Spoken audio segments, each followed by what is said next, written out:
What is up? Sorry, I'm a bit late. I forgot that I can't wake up 10 minutes before I start my stream. When I am a single corgi parent, because I have corgi-based responsibilities.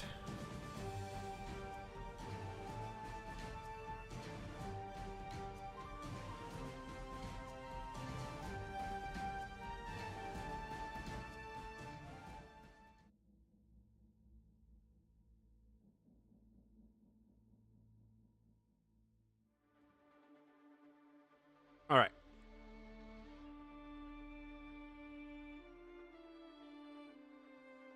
Also, it's 7:09 a.m. Don't be hating.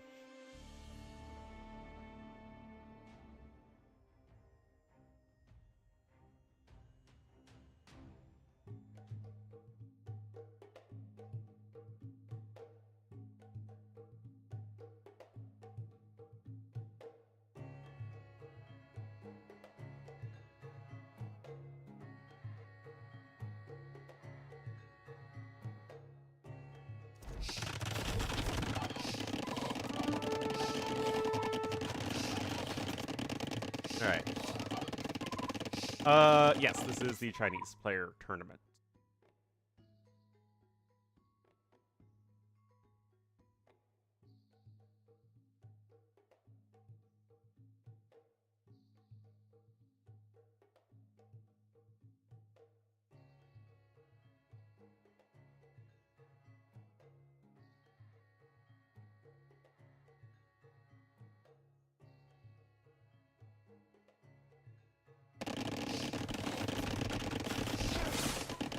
Sweden got kind of wrecked. But Finland's a much better team, honestly. Why is Z40 in it? It's for the Chinese-speaking community. So that's how we get Daniel and Z40. Hello, Vine Smash. Alrighty. So, Daniel, gonna be here in the red to the west of Immersion, and to the east in the blue as the Malay. It will be Z40. Yes, they play at ludicrous speed. Alright, so Daniel already showed up here with a couple of fire ships. The hammering is too much. Too much hammering!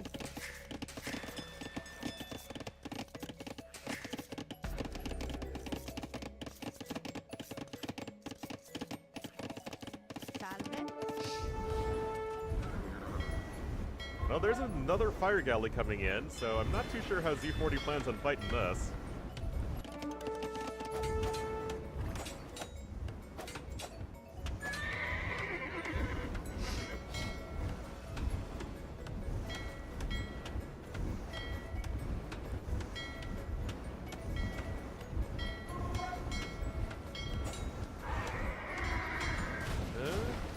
Well, this has all the makings of a very one-sided game.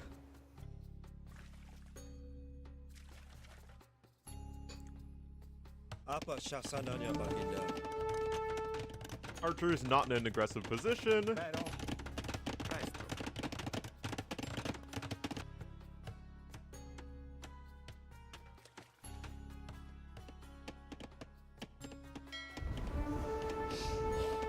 I Malay a demo.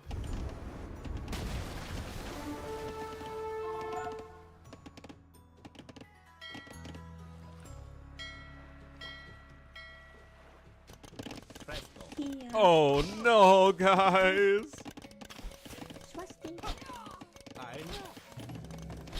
Where are Blue's archers? Okay, they're popping out over there. But it's gonna be essentially +1/+1 versus nothing.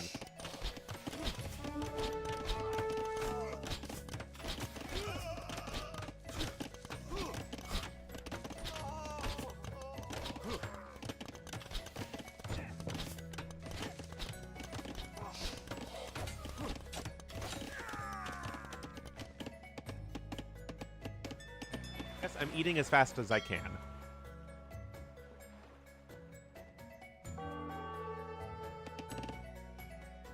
Hello, Hans.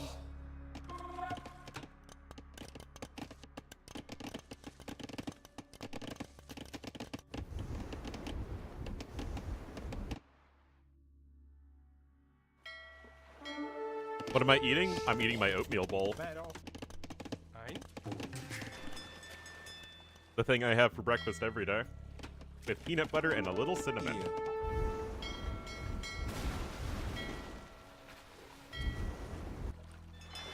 And he's got a couple extra fishing ships over there. He's at double the fishing ship numbers right now. That's at Z40 is still ahead in resources. Pretty wild. And he's going to be able to add in some extra fishing ships over there. And maybe with the power of Malay, he can maybe catch back up.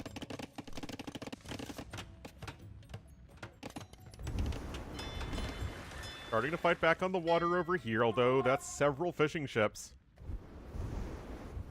that are low in the HP. Oh, no. No! Yep.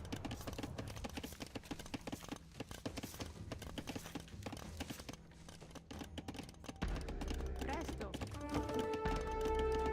Presto.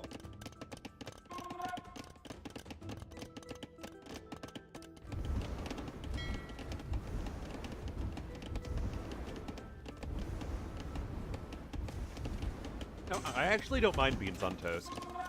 I think it's perfectly fine. My dad's the one who thinks it's disgusting.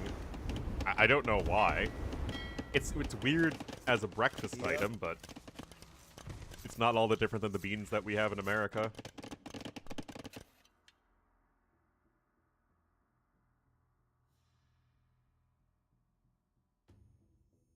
Alright, looks like a moment was needed.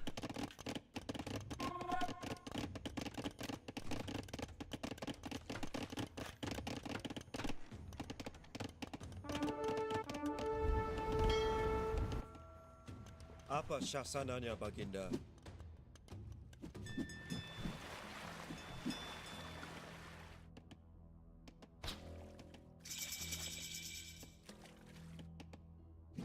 I have a small furry shadow right behind me.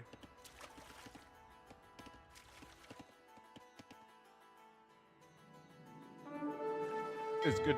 Well, considering that I doubt that it's whole grain bread that's used most of the time, and I'm sure that the sauce the beans are in has plenty of sugar in it. I don't know if it's that good for you.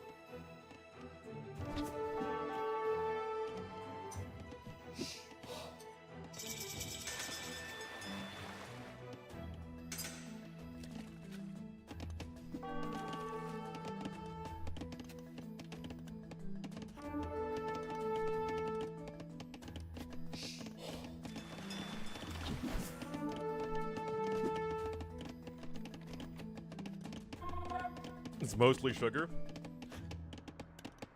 Like Wonder Bread and stuff is, but again, America has the full variety of like very high quality to very low quality stuff. It's just that the low quality stuff tends to be like mass produced. But like we have whole grain bread, and it's whole grain bread. It's good. There are no added sugars in it.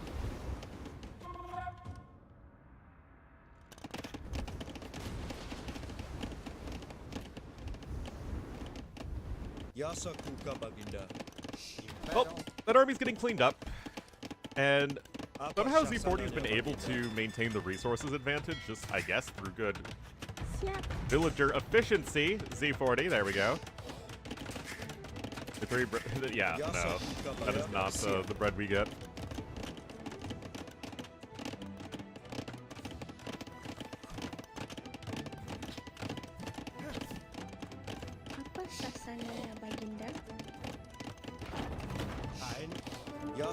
Low quality?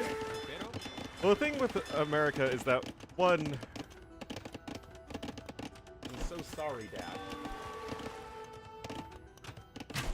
That there wasn't as much interest in quality food. And two, it's, for a lot of people, it's just what they could afford.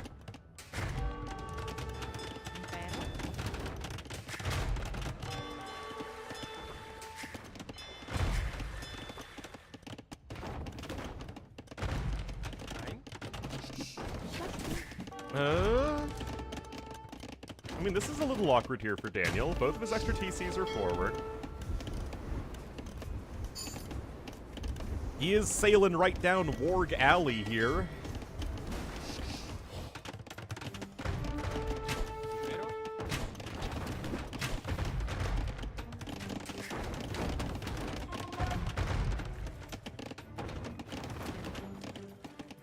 The Wonder Bread is top shelf. Okay, the Warg Alley there can, I mean, annoy the mangonels, but, I mean, you're still going to need to deal with this from Z40.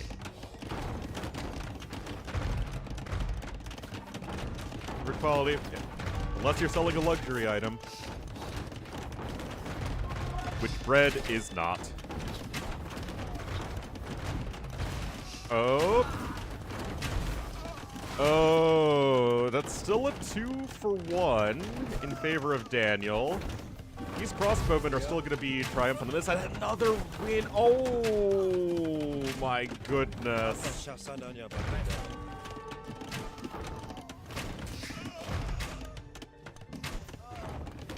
Ah, yeah, that is not what Z40 needed to make his grand comeback in this game. Against skirms these days? Often it is, yeah. Honestly, just having a Repairville seems like a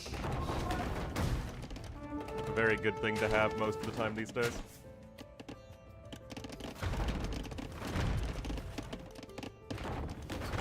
Confectionery? Yep, that's because Subway's bread is garbage. Just like the rest of Subway's quality. Yep. Yasa-kuka baginda. Although I think that was only one of their types of bread, if I recall correctly. Apa sasarannya baginda?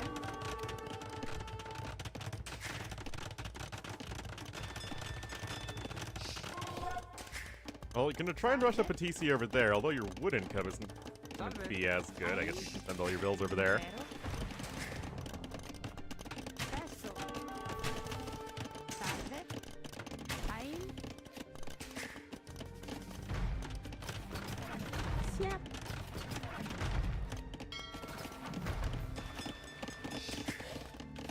Well, it is, I guess, 3 TCs to 4, but Daniel's gonna have a really well-placed castle here unless it gets mangonelled.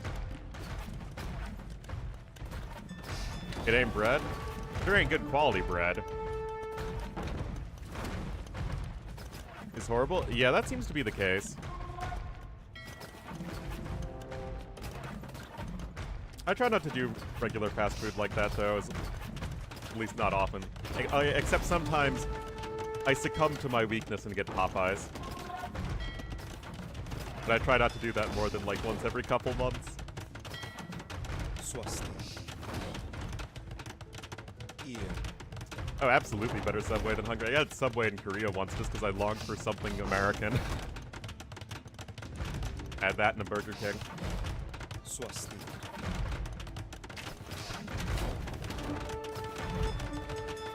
Dedicated to spinach? No, it's fast food dedicated to fried chicken.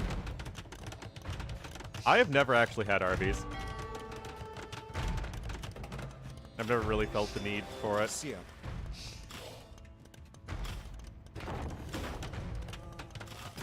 Although I had a lot of Subway in college because there was one literally right in my building. Anything but Culver's? I have a Culver's right next to my house, and it takes a fair amount of willpower. Uh-oh. Oh, no! No! No! No! The pathfinding! Oh, rip.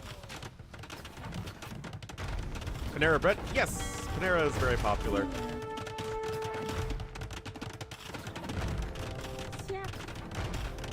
He started out as St. Louis Bread Company.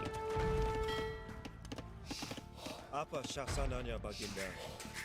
It's pretty good. Yep. But yes, they very much are their own bakery. Chick-fil-A? I think Chick-fil-A is great. Siap. I mean, is it the second coming of Jesus? No. Swasti. But it's pretty good. Apa syasananya, Baginda? I have a corgi being silly behind me. Yes, because in good Midwestern tradition, burgers aren't unhealthy enough. Butterburgers, they're exactly what you think they are. Are you actually going to go outside? Non-chain fast food places? Well, I live in the pretty far suburbs, so Sakuka, Baginda. there are like some local diners, but that's it. Yeah.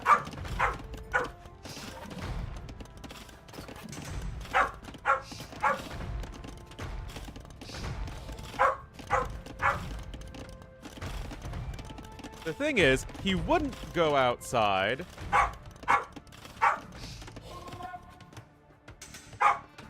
Aren't they everywhere? They're pretty common, especially Chipotle.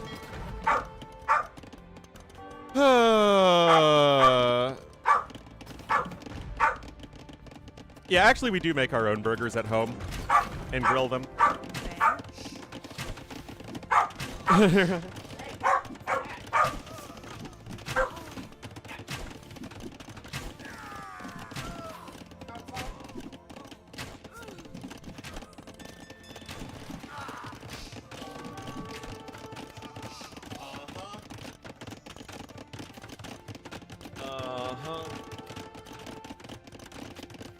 Dash, I'll take you outside in a second. I need to finish this thrilling game of immersion.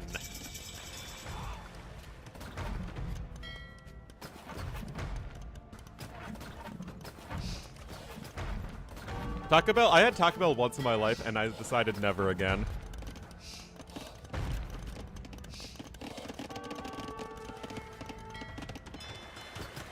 Apa syasananya, Baginda? Not immersed enough? Why? Because it's gross. Besides, Chipotle exists. Burrito trucks everywhere? I mean, if you live in a city, yeah. I mean, I'm sure. It can't be that. Maybe it's better than when I was a kid, but it was not very good when I was a kid. Even have tacos? Yes. Siap. It's usually what my dad gets.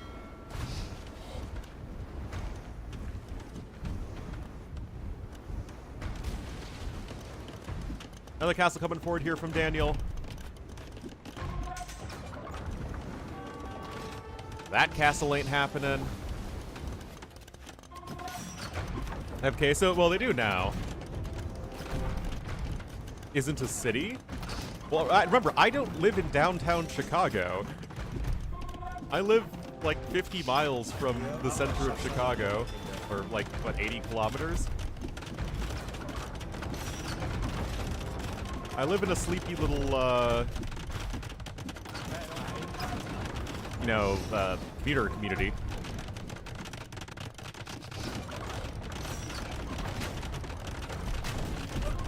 Yasakuka, Baginda. Remember urban sprawl? Chicago.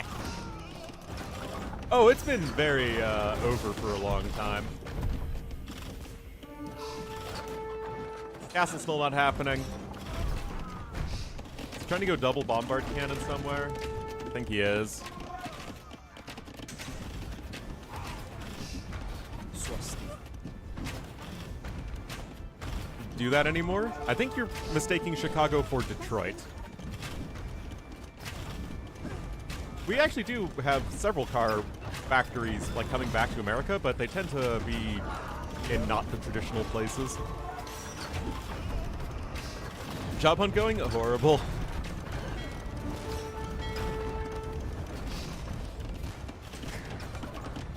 The Chicago film industry? Yes. Yasakuka, Baginda. Definitely that's Chicago. I mean, Chicago is a very big theater, like, industry, I guess. It's the second biggest after, or third biggest after New York and LA. Apa sasaran?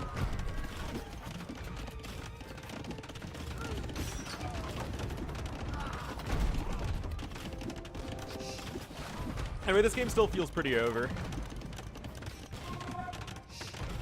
Siap.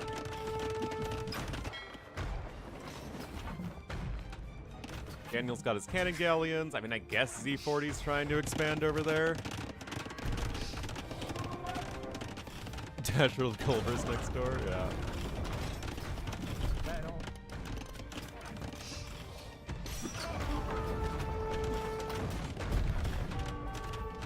Well, I would never be a DEI hire as a white American Apa male. sasarannya, Baginda? Iya.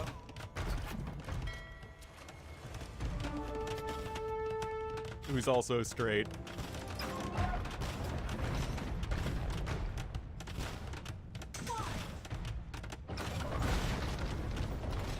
Apa But I've been sasarannya, looking, Baginda? like, I haven't really even been trying for that many government jobs because it's so in the air. I'm looking mostly for government-adjacent jobs. So, companies that have contracts with the government, and even they are having a rough time right now. I feel like there are a lot more people applying for jobs than there are jobs right now. Already counts as DEI, yeah. As a dragon, that might not be a bad idea.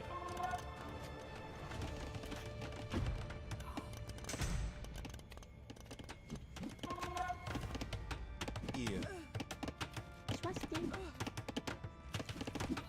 Working is against my nature. I actually worked really freaking hard, man.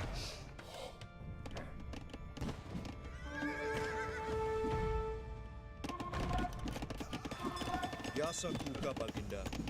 Apa sasarannya Baginda? Siap. Iya. Well, I guess those few units are getting cleaned up, but now you got the night switch coming in from Daniel. Honestly, he probably could have just done condos and it might have been a bit faster and easier, but obviously the knights will serve. What's a neat? Biasa kuka, Baginda. I feel like that's some derogatory person.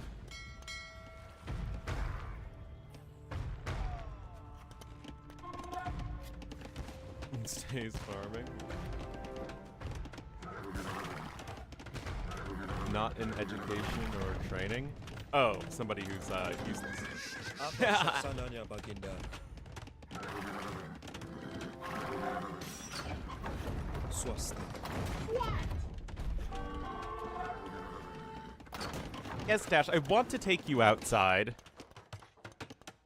But this game keeps on not ending.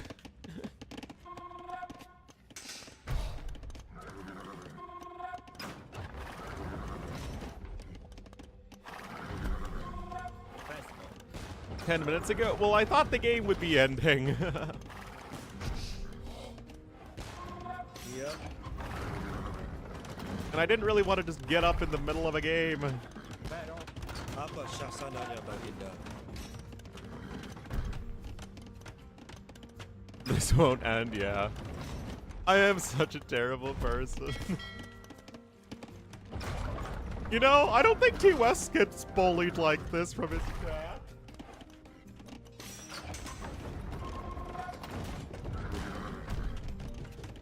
And the game will still be running. Well, hopefully the big Cavalier charge comes in and then the game ends. If that isn't the case, I will go up. Aren't his chat? Yeah. Well, but, I mean, like, half of you guys have the overlaps with Twitch, the two Twitch chats anyway. Alright. There we go. Daniel with the W.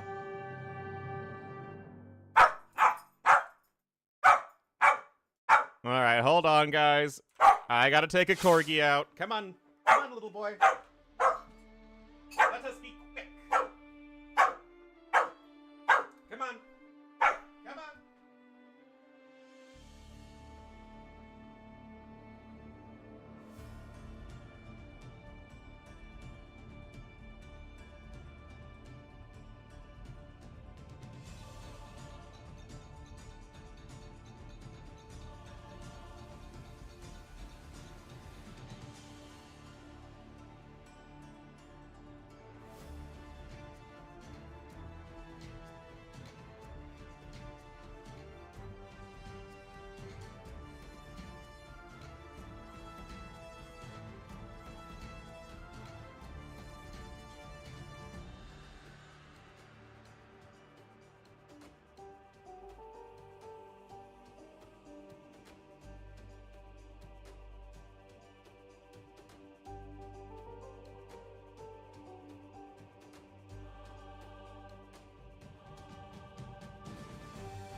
He did not go when I told him to go.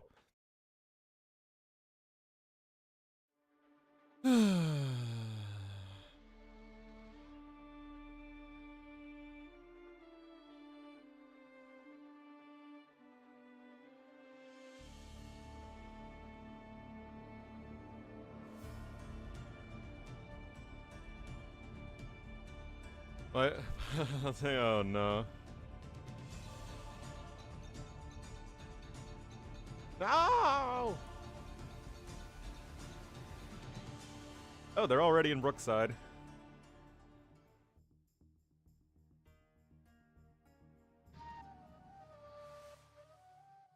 The petrodollar. Climate change, oh yeah. Alright, I guess not taking Dash outside yet. I'd like to point out that I already took Dash outside right before my stream. And it was the Corgi who decided that, you know what? I don't want to do anything useful outside.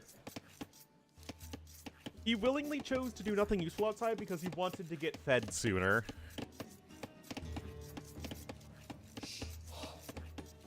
Alright, so we're on Brookside here. Z40 is going to be in the blue as the Persians to the north, and Daniel is going to be in the red as the Khmer to the south. One might even say the Khmer Rouge. Only with, you know, hopefully less genociding. Salon. But, you know, I don't want to make promises that Daniel can't keep. You know what I mean?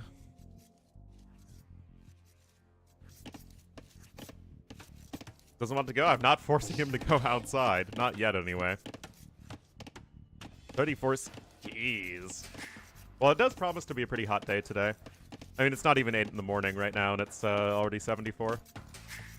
What's the meta for this map? So this map was very, very commonly seen in Warlords, and it doesn't look much like a hybrid map, as there aren't really that many fish, and there are 0 deep fish on the map.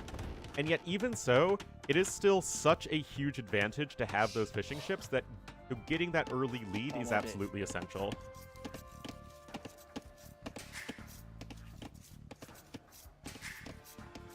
No means no. Uh-huh. Salon? Yes. Fisky mothers. Always about the fisky mothers. Or something different. Chicago actually benefits a ton. Chicago would basically turn into Miami on a freshwater body of water. Chicago's far away from the sea, far away from any fault lines, next to one of the largest sources of surface fresh water.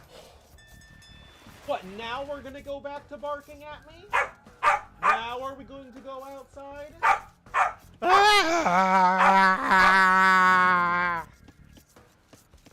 What am I supposed to do? Come on.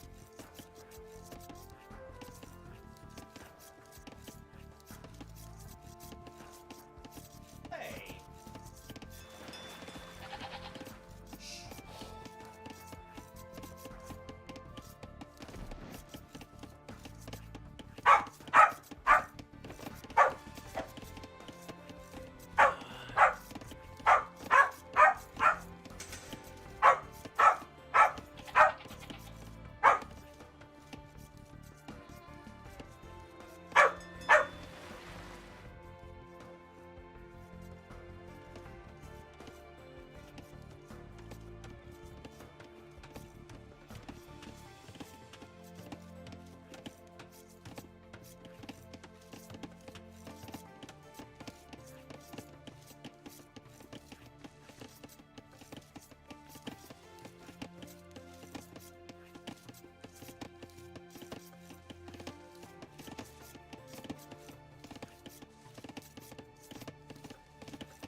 Right. Go. Oh my goodness, we are filled with energy.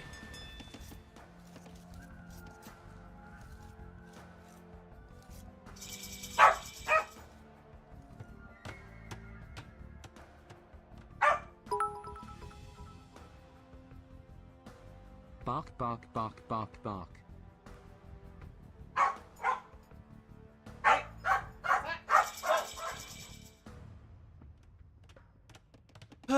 Thanks, old drunk lord.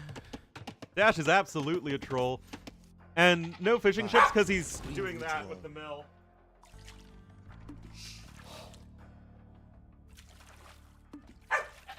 Ready? Go!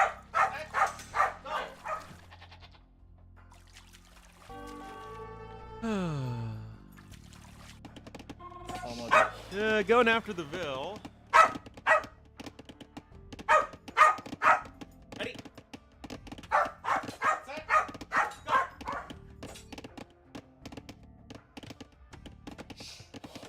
Ari. Still, having fishing is a lot better than not having it. Ooh, this is a nice little wall off.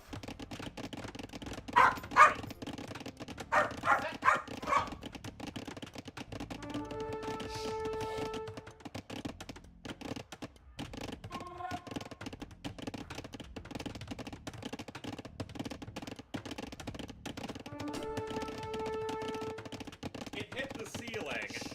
Right? He's very picky.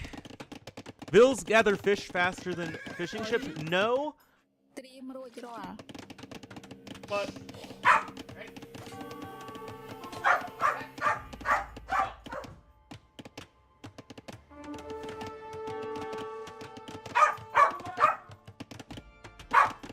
I threw it!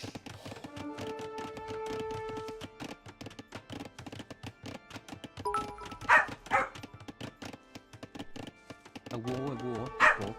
A war, corgi, good.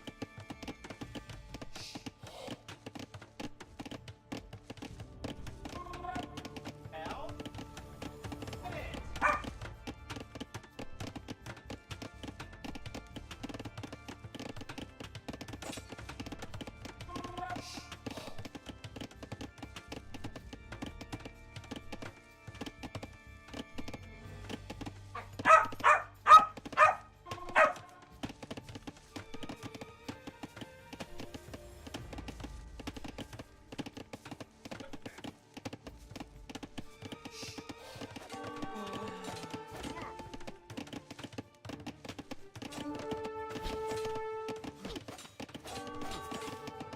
You don't know what you want.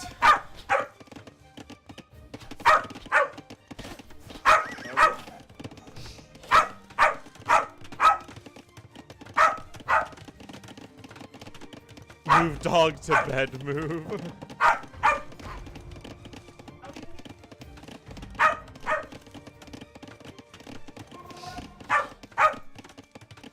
I try so hard, guys, to do right by you and to do right by my corgi.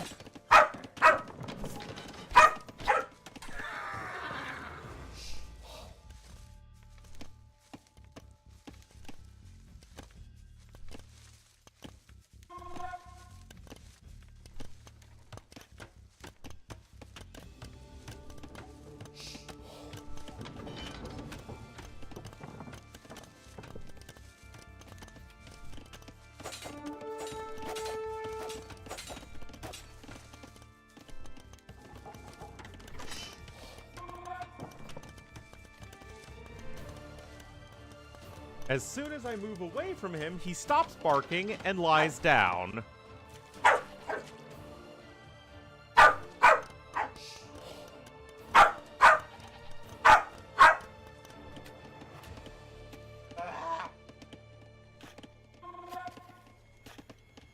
Alright, now I have sat down in bed, sat in my lap. And now, happy.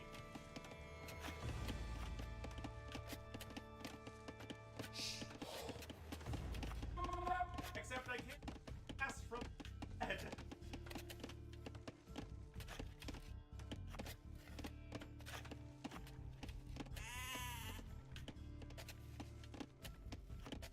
Can't reach my mouse.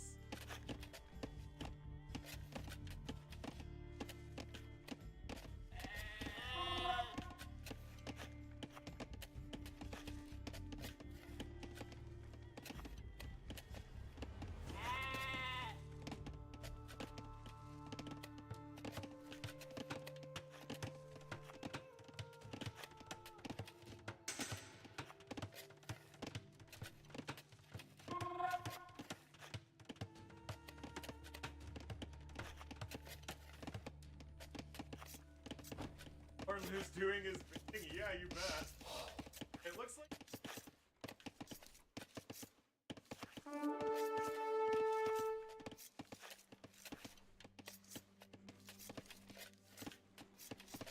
Alright, Dash has now moved to a slightly different part of the bed. So now, so long as I'm have my left arm outstretched and petting him, No ball I think it's okay.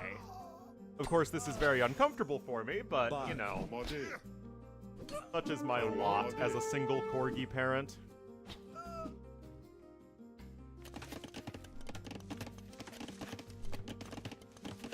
Alright. So it looks like Daniel's been killing a bunch of stuff again. So that's going to make up for the fact that he didn't go for the fishing eco.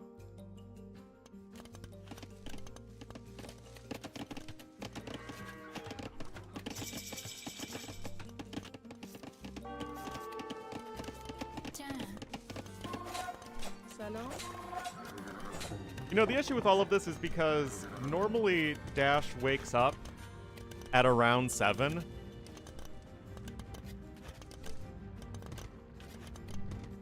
And that's when the stream is starting. And so Dash needs to go through his whole morning routine, which was mostly skipped because I had to start streaming. And there was no one else to do his morning routine. Which is going outside and then getting fed and then playing for a while.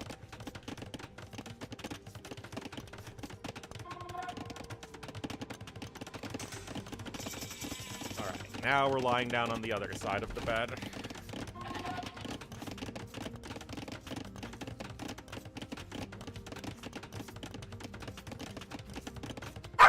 Uh-huh. How long that lasted.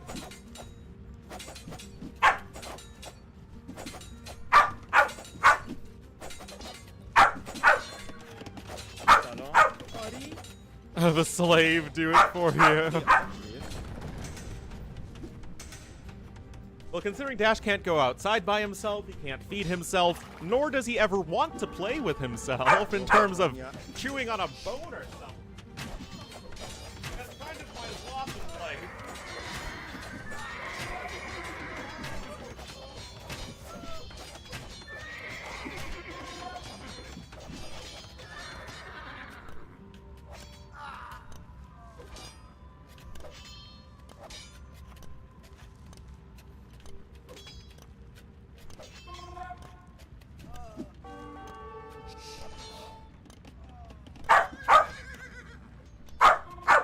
They're so really awesome. Exactly. Dash is the biggest delight in my life.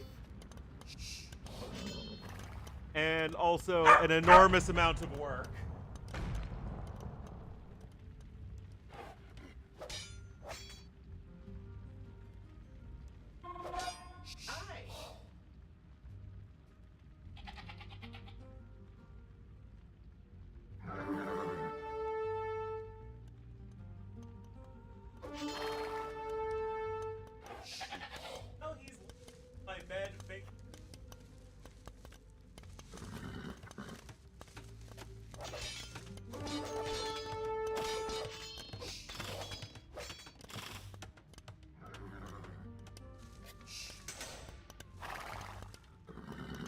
Try sitting down again, and he immediately back into barking position.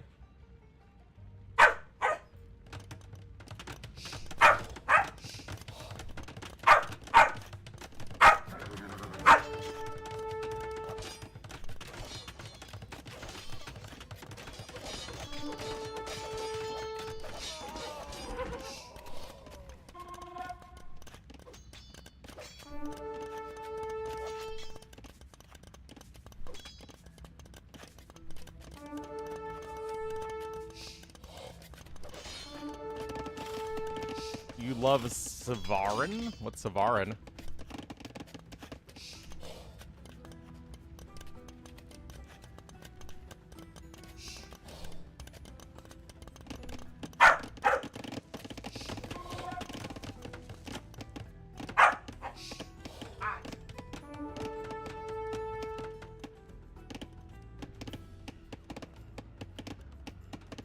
Problem is, guys, so happy right now.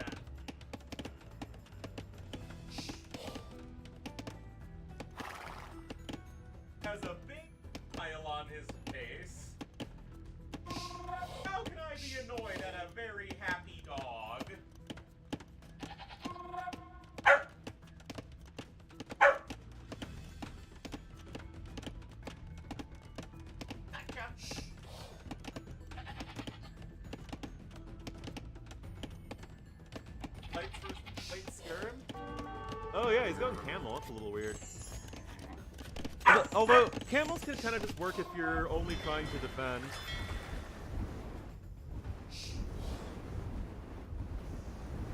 Well, is it time to play stick?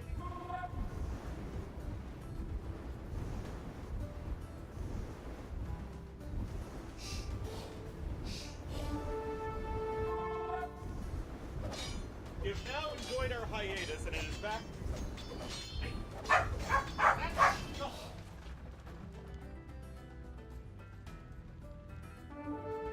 With so much light cav? He still has 10 light cav. And on this map, they're always going to be pretty useful to run around and raid with. So I don't hate that.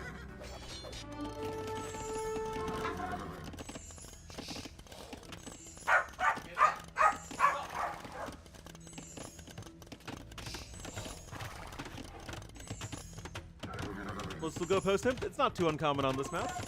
Got a 4th season.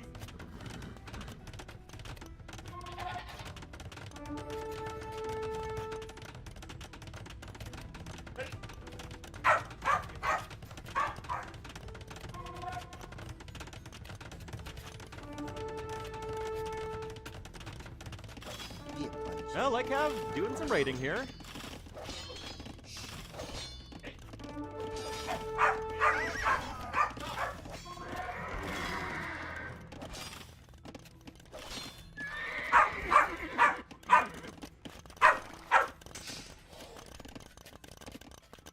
Tongue is out of the side of the mouth.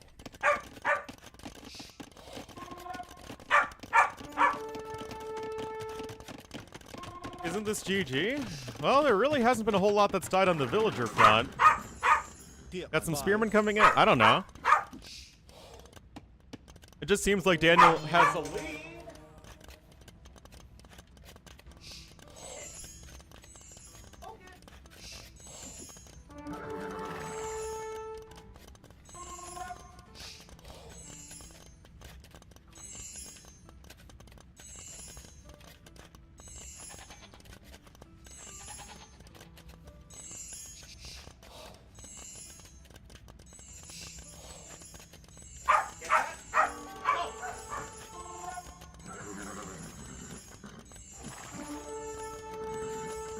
Lots of toe barking. Ready?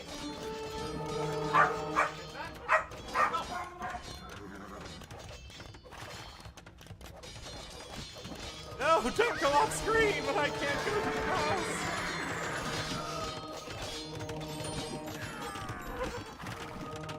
Alright, laying down. We're slowly moving to the chair.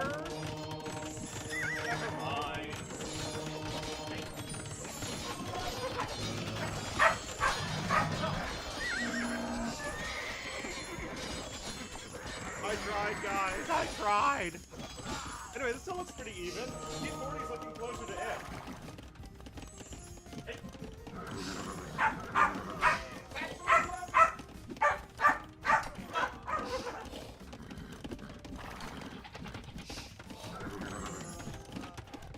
It's a very mediocre fight. Not impressive. And that's C40's castle.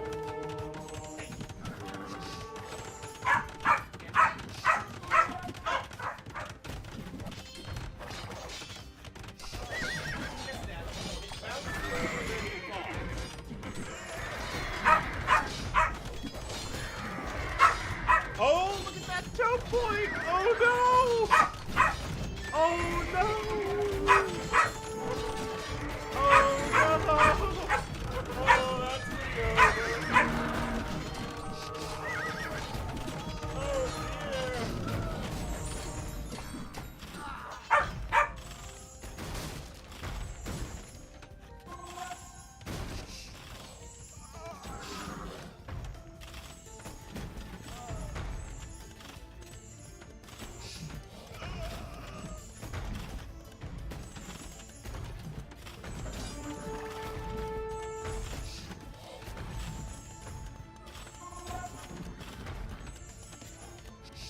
All right.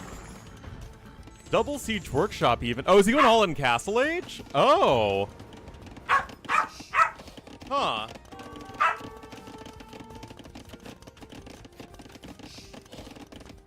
Oh, literally at my feet.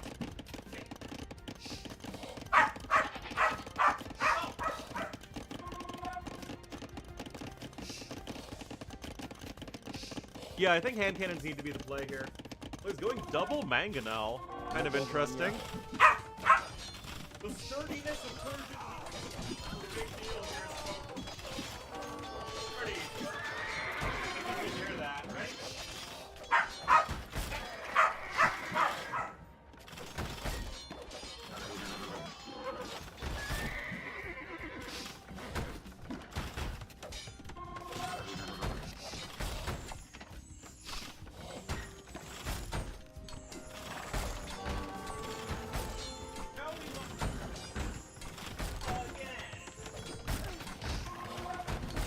Don't know what you want.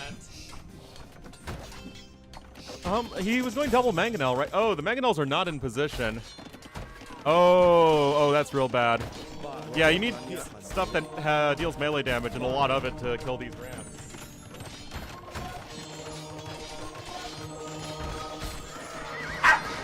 I mean, it's just such a big army. Where are the mangoes, man? These mangoes aren't doing anything!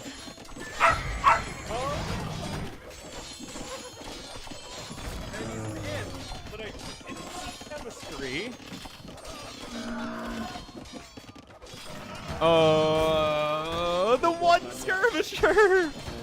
No!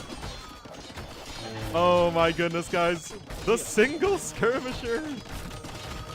I mean, yeah, the Vil count is still good, but it seems like you're running out of options really fast. The mangonels are finally starting to come back, I guess. Oh dear, guys.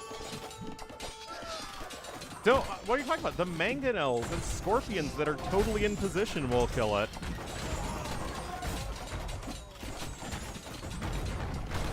Which work? I mean, it was a bold decision there from Daniel, and one I thought wouldn't necessarily work out, but he definitely took a good enough fight.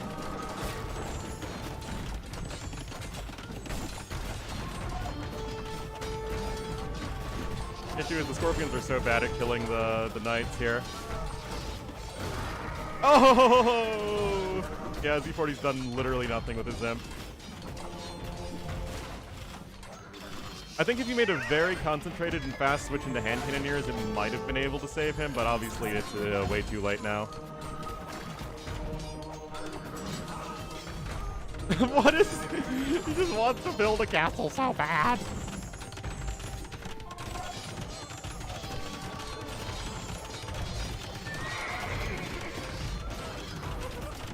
Yeah, guys, my hopes for Z40 in this game number 2 are not very high. Still has a ton of idle villagers, 76 dead vills and counting. You just can't take any good fights. This is a best of 5 only, so it's gonna be match point here for Danny Boy.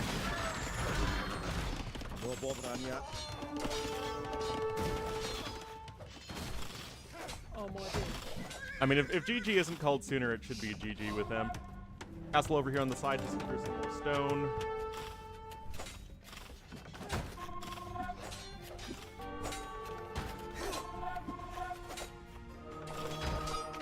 Now he's very happily chugging and staring at me. From my bed. I mean, I guess that castle is getting trapped, but it's like, where are you going in this game? You're at 100 dead villagers and counting as Z40. He's got 19 spearmen queued up. It's always the fish, always the fish. 4 relics are also nice here for Z40, but he just could not survive that imp transition at all. And the kills are only piling up from here.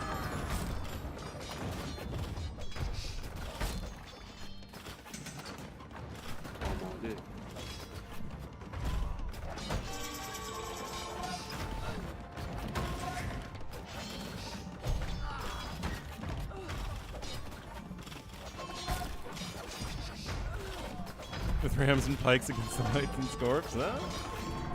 Gotta keep you on your toes. Yeah, I mean, this game is very over. I don't know what to tell you guys. Daniel's still doing all the right things. He's in imp. He has a huge score lead.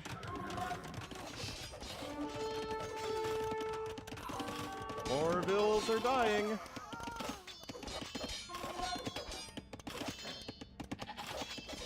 Find the bill somewhere? Oh no.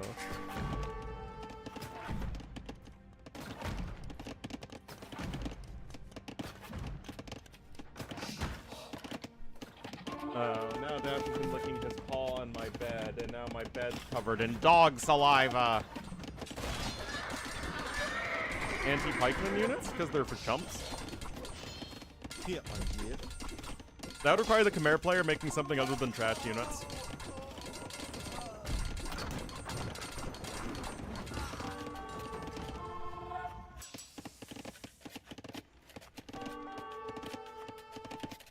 You've been a bit of a scamp this morning, Mr. Dog. There we go. Daniel, up 2-0. Obviously, big lead in food and wood collected. Was able to use that late Castle Age momentum for the W. After a not-so-great series yesterday, Daniel looking much better today.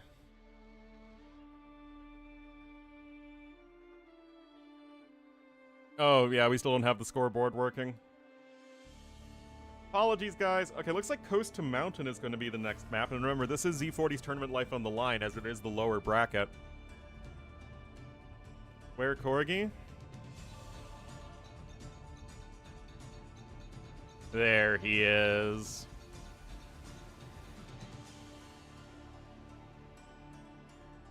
Was it? No, it isn't the exact Warlords map, cool. It's just a somewhat similar one.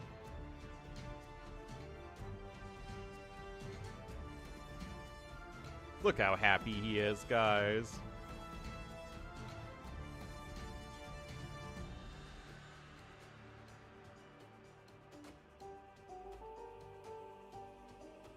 All right. I need some coffee.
Never mind, never mind.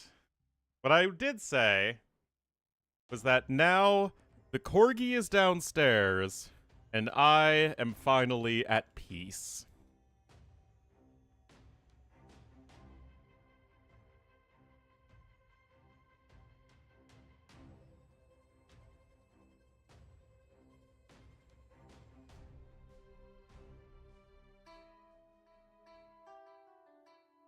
Gin and tonic? No. It's just a glass of water.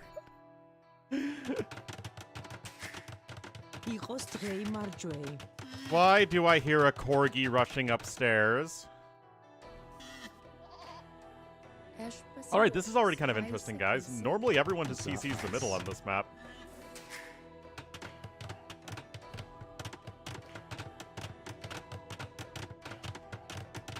It's a little early in the morning for that. I'm not quite ready for the 8 a.m. gin and tonic. So, Daniel gonna be here in the red as the Georgians. One win away actually from, I believe, top 4. That'd be a nice result for him.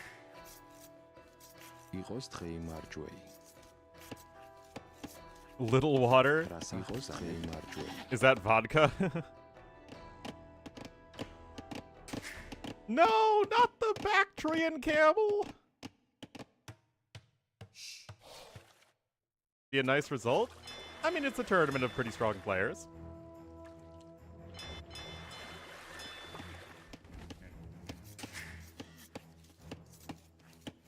Could be disappointing. Would it? I have no idea what Daniel's expectations are. Closer. What's the stronger save for this map? Well, they are 2 of my very favorite unique units in the game. Honestly, I think it's a pretty even matchup. They both have the nice early start, right, with the extra food, so you can go onto wood earlier for the fishing ships, and then the free mule cart, aka lumber camp in this context. They both don't have that much going for them in the feudal age. Castle age, Georgians are going to be better economically. Lithuanians are going to have that impetus, though, to get the relics up, and they're going to be better at fighting for it than the Georgians are.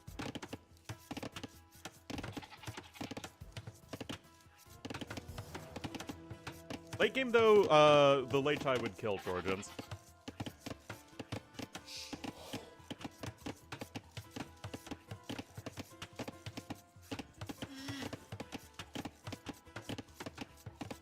Count and are irrelevant. It is pretty amazing that, on the one hand, Hera has pushed AoE 2 to a degree of skill that obviously has never before happened, as the skill level of players has basically just gone up as a factor of time.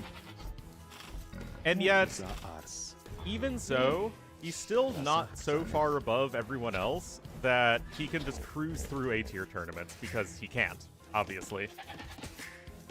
He hasn't won one for a very long time. Now, obviously, like, that's nothing to, like, that's not a knock against Hera's skill, like, oh, he's incapable of winning these sorts of tournaments. It's obviously just not a priority for him, because he's a content creator. Why is there a corgi doing tippy taps? How do you need to go outside?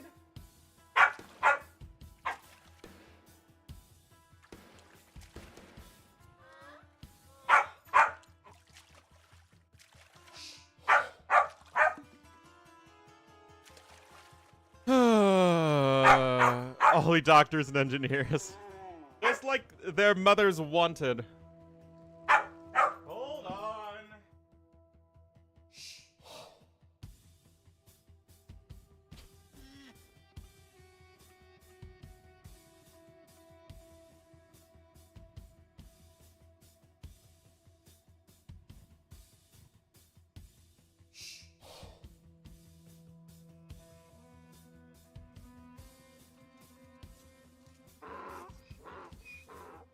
Any dogs in AoE? Only the hunting dogs that were canceled.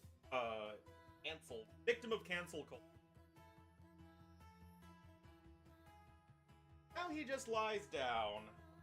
My goodness. Want to have a real job? What?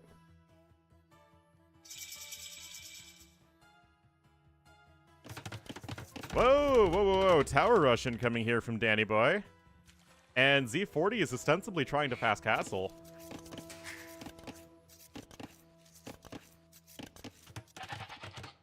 Well, you do have more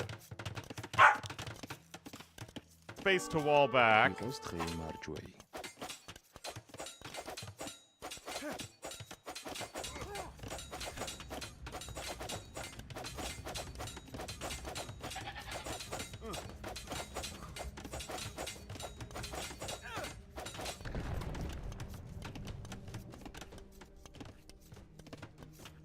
on.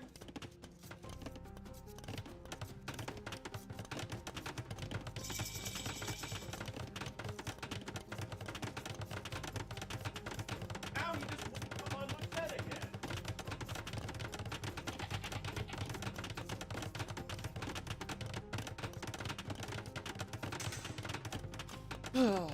Now he's lying on my pillow, staring at the wall.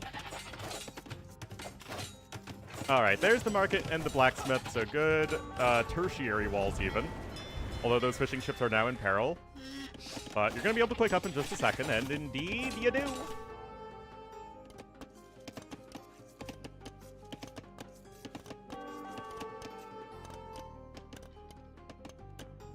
Not for you. Oh, I'm sorry. Well,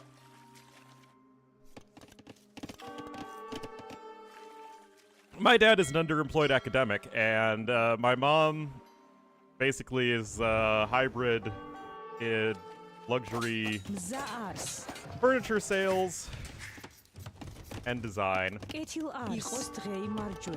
So, yeah, they're like, no, you do you.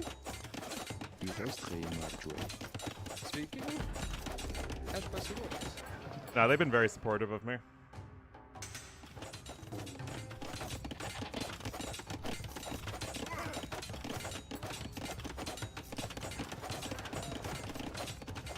Eventually, it's called an investment.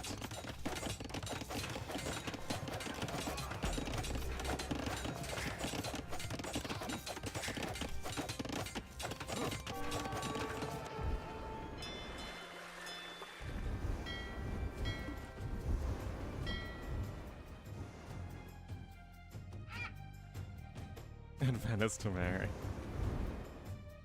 Only child extravaganza? Yep. Never wanted siblings. Oh wait, he can tower hop! Oh, look at that, he just realized he can tower hop. Oh. Yeah. Between a tree and a market like that, yeah, you can tower hop.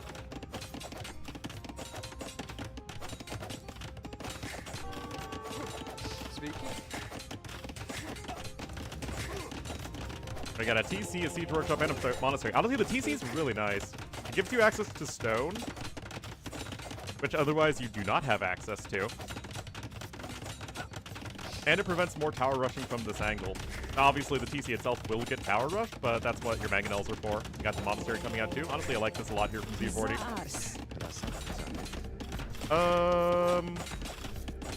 If the TC cannot range the villagers, which it looks like it cannot, I'm not sure if that's going to be worthwhile. I think might as well just send the vills on the stone.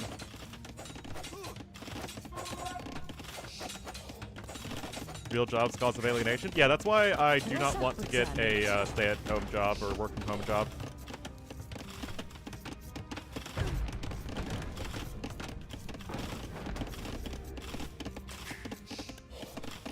What? Oh my goodness. I'm just looking for, like, if I can get started on 2,500 to 3K a month, that could be like a good start where I can live in an apartment that isn't on Neptune. They'll be able to pay my student loans and insurance.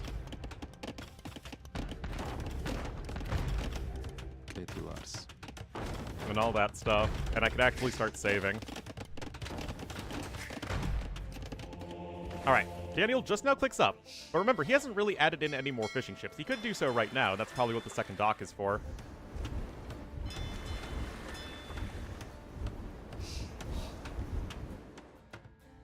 $1 million starting salary? I mean, I guess it depends, right?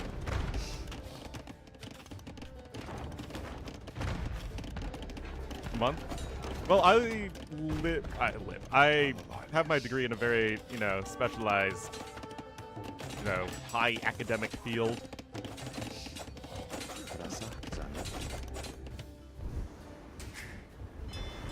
But in America, cost of living is also very high. Like, I'm not really going to be able to find rent for under, I don't know, at the very least, like, $1,600, $1,700 a month.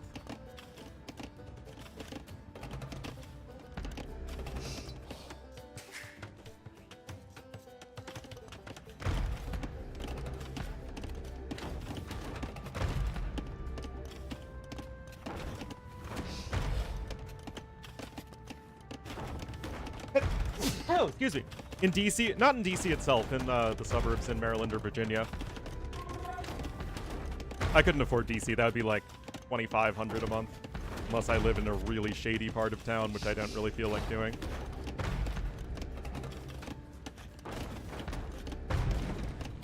Get you arse. Resach berzanept. Ikos drei marjwe. Get you arse. Ikos drei marjwe. Yeah, no doctor, lol.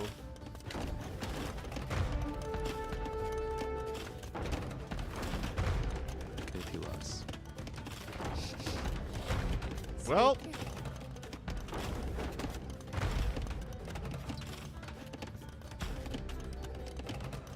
wait, why did the mangonel go away? What? Okay, I guess he's just content to wall over there.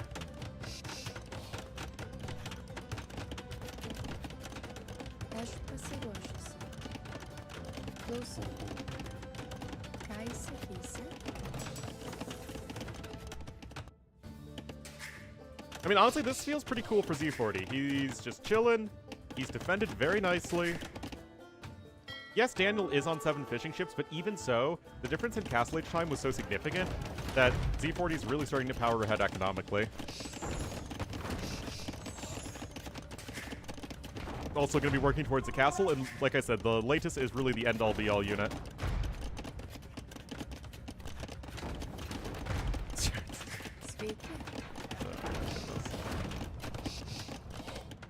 Zaas.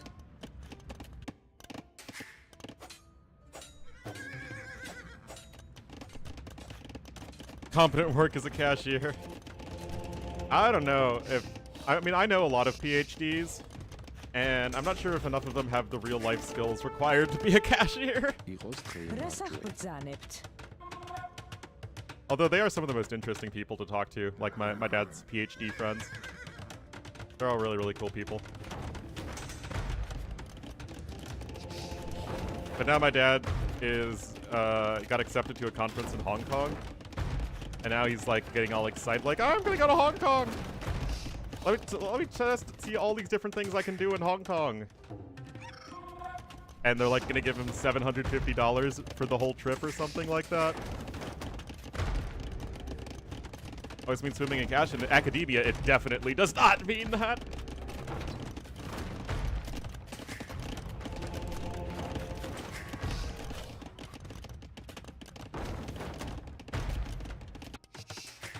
Well, I got another TC coming in here for Z40.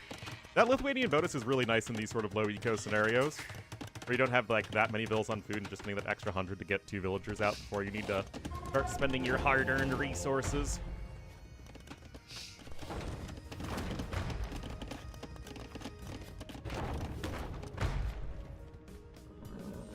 Obviously, the scouts are out here to try and deny the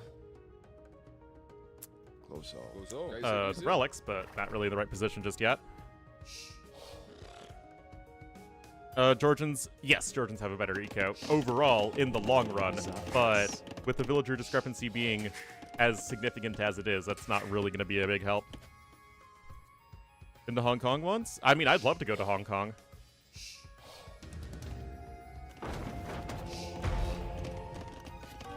Pretty cool. He's aight. He's aight. He is my father.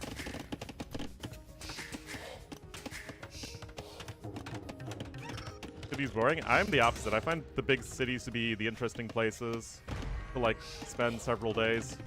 And like from a big city go out into like a pristine part of nature for like a day. But I don't want to be spending days and days out in the wilderness.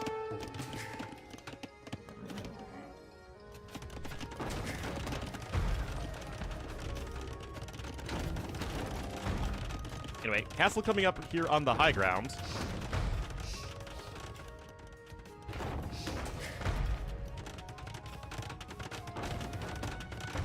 Qualified. Oh, like, you mean a general practice doctor? Nature and civilization? I do too.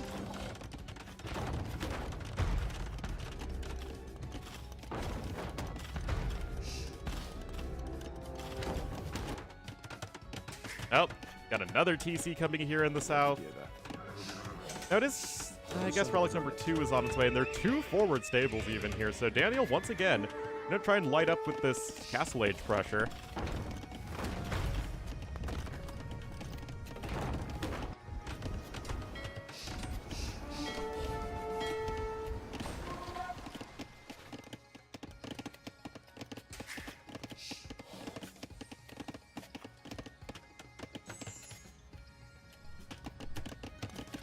Eco, he has a very significantly worse eco, in fact.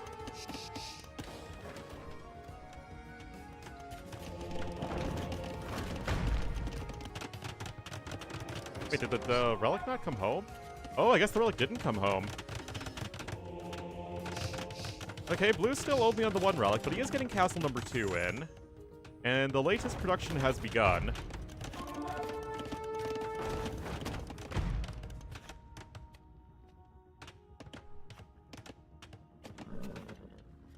Cancer related in the 99 blues? Yeah, no, it's still very tough. I think many doctors are arrogant and self-important, but that doesn't mean that the job they do is easy. Get to us. Nor unimportant. Mzaars. Acho parecido, acho.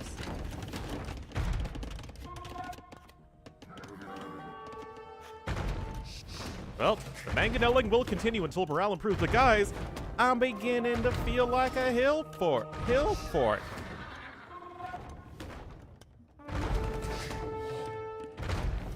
General practitioners really arrogant? A lot of them are, yeah.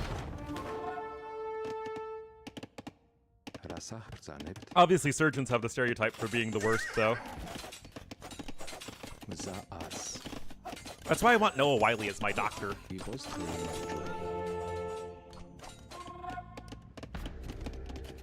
Celebrity culture? Actors, sports, and musicians are treated like gods. Well, I mean, there's one thing, like, there's celebrity culture, and then there's whatever the heck we have with, like, our influencer culture, which feels like an almost cartoonish caricature of something that was probably a little unhealthy anyway. Bit of stomp? Actually, there were a lot of very close sets earlier on. Just the ones that I've been casting seem to be fairly one-sided.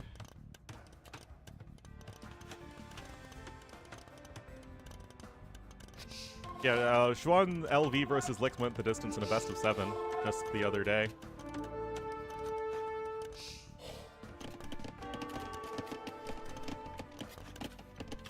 Not always an option, that's true.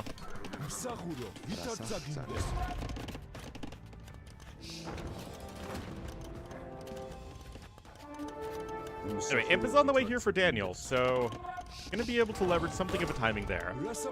Honestly, really impressive that he was able to find a way to click up. Because, I mean, looked like he was showing a fair amount of pressure, but having the good timing behind this is not bad at all.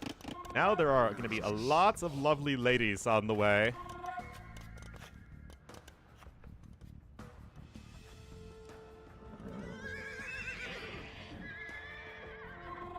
Doesn't know about the forward TC? Yes, he does.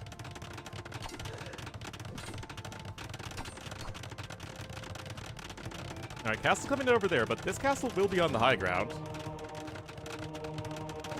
Someone open? I mean, yeah, some jobs require arrogance. Like, being a streamer requires a lot of, it requires a dual sense of arrogance and self-loathing. Get you, Lars. It's a really healthy combo.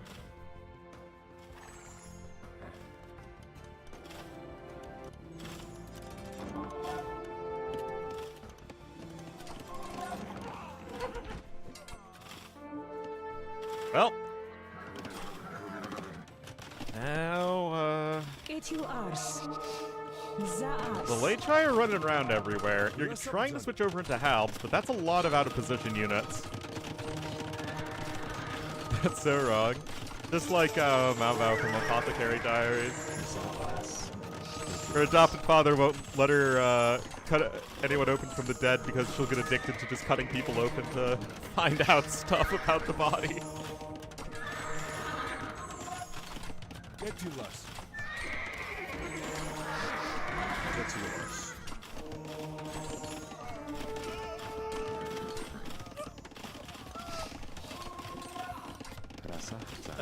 Yeah, I think Daniel's losing a little too much here. Z40 gonna keep his hopes alive. EM timing isn't too far gone. Now, what is nice on this map for the person with the faster imp is that you can wall in the trebs really easily, like so.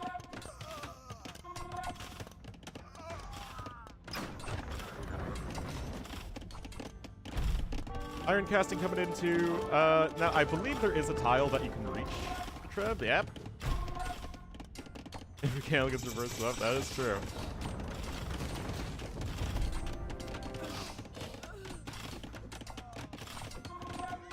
And there it is. Well done there for Z40. Daniel's pressure kind of falling flat in Feudal Age and then also falling flat in Castle Age. Look at that 8% difference in eco-efficiency. And obviously the latest is both fun and balanced.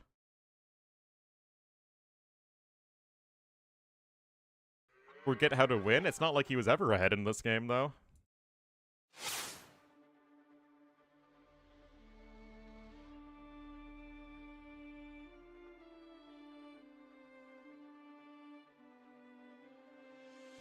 Well, Daniel, I think you guys are being a little hyperbolic.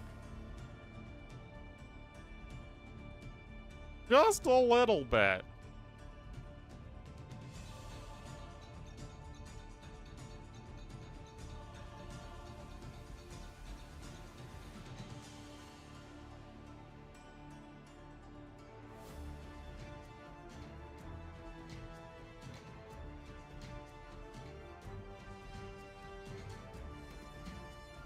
Hey, I'm working on it.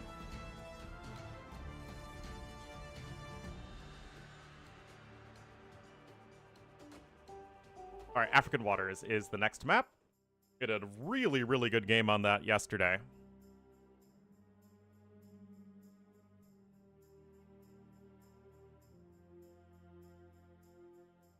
Hey, I work as hard as I get paid, man.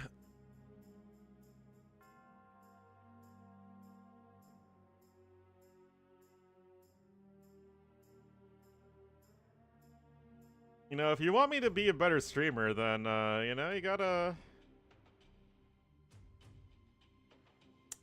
give me some value there.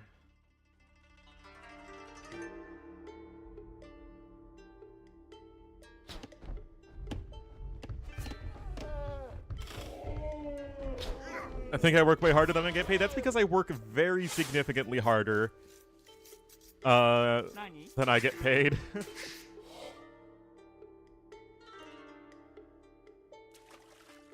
To change the scoreboard? Well, I mean, I would have changed it way sooner. It's just a matter of I was dealing with the corgi for most of the first part of the stream. Anyway, Daniel here in the red as the Mongols to the south, somehow letting those slip through. And Z40 in the blue as the Japanese to the north.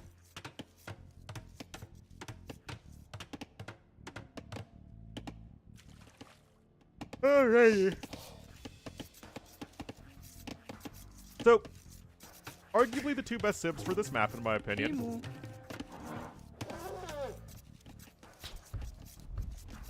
few cups of coffee from YouTube.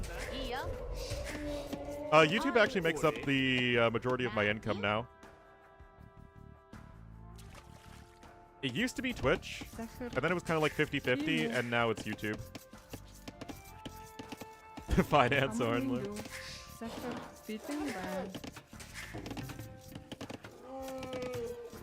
Oh, thanks, Liquid X product. Now that, with that 10 cents, I will now feel motivated to actually change the scoreboard that I would have done anyway. Paying off? No, it has nothing to do with the YouTube live streams. Like, the YouTube live streams make so little money that it is actually irrelevant. I made, from every single YouTube live stream I have ever done, it might be 20 bucks.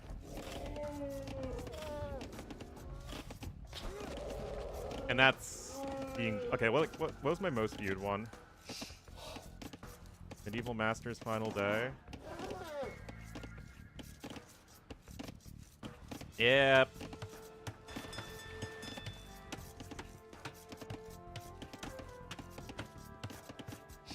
Yeah, my most viewed YouTube stream is the around $17 estimated revenue. Again, that's my most viewed one. And that was back when the YouTube streams were doing kind of okay. But I don't know. The YouTube stream isn't doing as well right now. I don't know if I'm doing something wrong or if it's just a reflection of the Twitch stream. My IRL job? This is my IRL job. I mean, look at this. Look at this fellowship right here docking up in the north. Obviously, Daniel's trying to go aggressive here and go for the fire ships. But what's interesting is that Z40 also has a very fast uptime.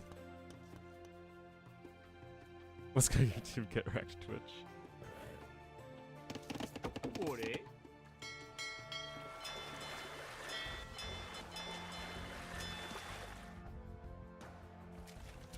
Not just me.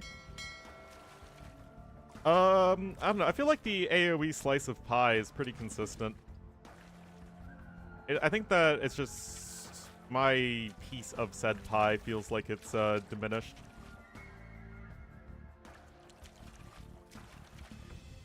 Or I mean, maybe it is shrinking overall. I mean, I'm not really. You can't pay Twitch with Amazon Pay. Amazon knows how shady Amazon Pay is. Crumbs of the pie, something like that. Not that I'm saying I deserve the world or anything. Just is what it is.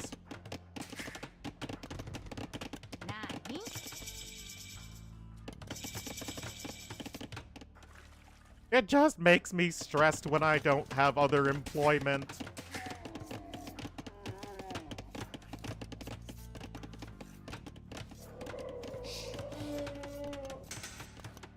Look at that camel go, man. Get a job? I'm working on it. McDonald's? No. At some point? Yeah, I know. That's what people keep telling me. And honestly, I am thankful that I have this to do in the meantime. It's just, as I think you guys can understand, I'm kind of in limbo right now, where my stream is in a rut. The stream/YouTube is in a rut. And I also don't have a job, but I'm also spending a lot of time on employment stuff, and therefore not on the stream. And it's just stressful.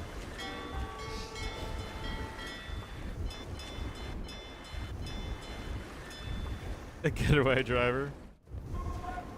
Oh my goodness. I don't know if I could drive a truck, man.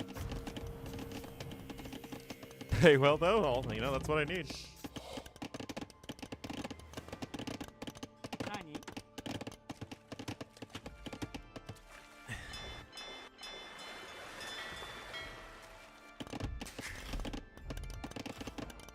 The patience game? Oh yeah, I mean, I just gotta keep at it.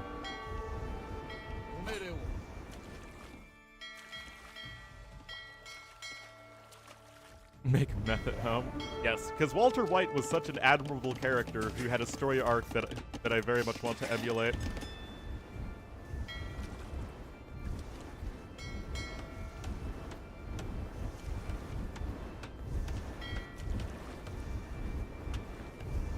Any period of change? Yeah, thanks, Titanic Swim Team. Like I said, my situation could be a lot worse. Although I don't think that also invalidates the very real stress I have.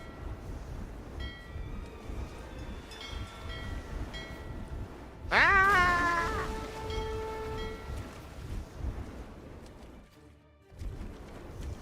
Wants Culver's profit.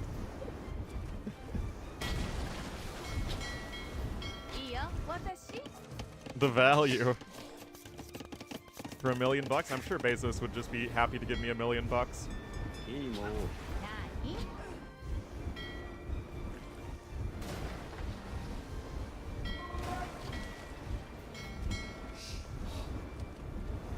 Because of it? Yeah. Honestly though, even if I had $1 million bucks, like, I would be less stressed, but I would still probably not feel like I'm doing anything that worthwhile. I'd probably feel bad about that.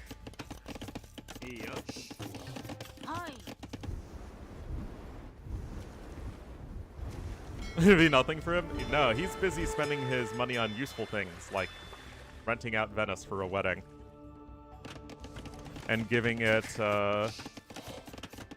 Sydney Sweeney a gajillion dollars for a stupid lingerie brand or whatever that was.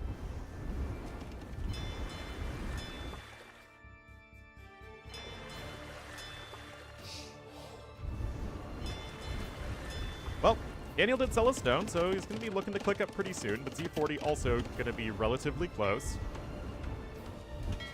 Obviously losing those 6 villagers isn't great, but still has 4 fishing ships to the south.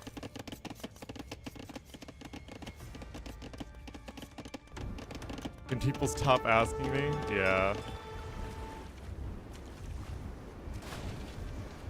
Ah!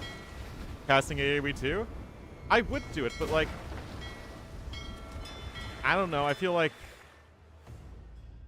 if I had $1 million bucks and I still wasn't able to grow my stream, even without like didn't have to worry about the finances whatsoever, like I'd still probably wouldn't feel good about it. You know, it's just it's a struggle, man. Oh, that's what I should do. I should do a lingerie brand of my own.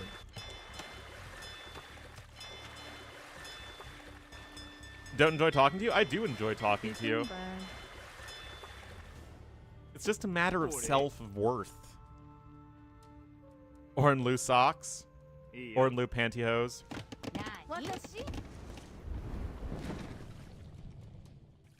And still can't afford anything? Yeah. To go out of business. Something like that.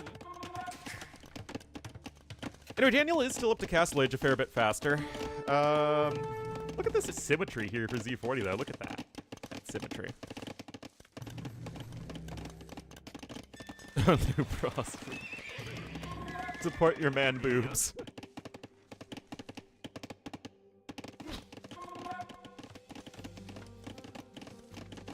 Not having continuous growth forever? Well, then it seems like you're able to, at the end of the day, get the best out of both worlds, as you're able to make the money that you need, and now have the self-awareness that a lot of the attitudes that were necessary to make that money are unhealthy.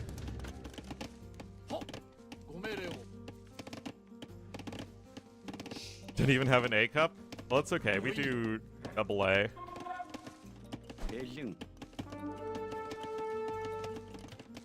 Why is this stream? Why does my stream always get weird, man? Oh my goodness.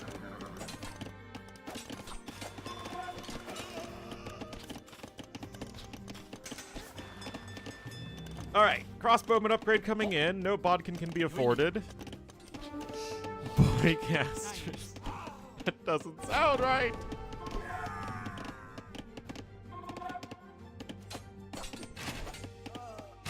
Inflection of the streamer? That is true.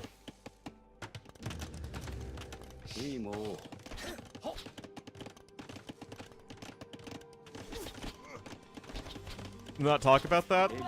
Well, I mean, to be fair, we had a very good game on this map yesterday.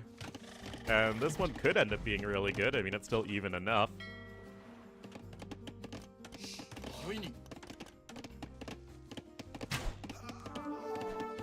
Artosis. Yeah, apparently Artosis' stream is super degen. Which is funny because Artosis never struck me as the person who is super degen. It's African waters, so it's 4 lakes, but you start very close to each other with a bunch of elephants around you.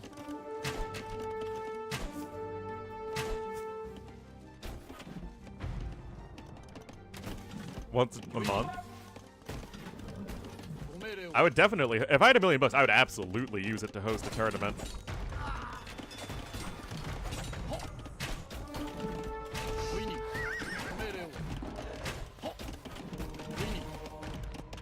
Versus Wizard stream? Well, Wizard is apparently no more.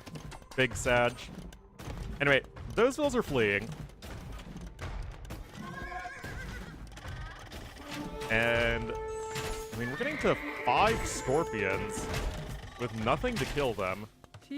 And the vills are forward here from Daniel as well.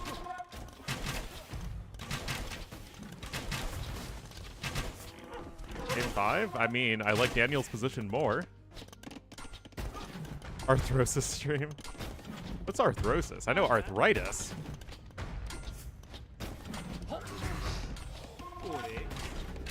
But yes, arthrosis does sound like a disease. And I think people have made that joke for a very long time.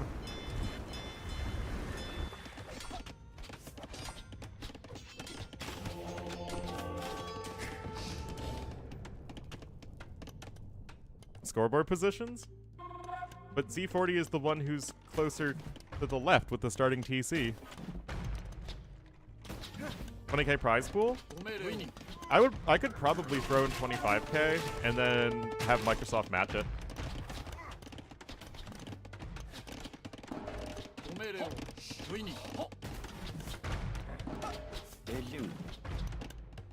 And then I could do my own settings.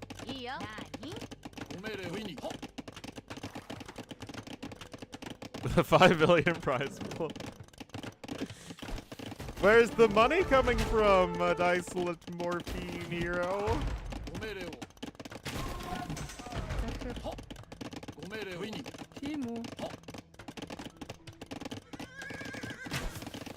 Are you being sponsored by a special olive oil company from Sicily?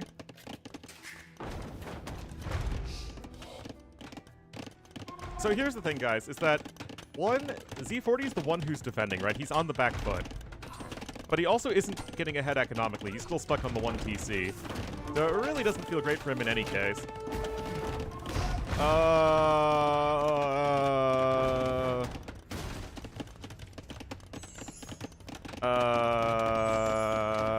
Well, that's a start.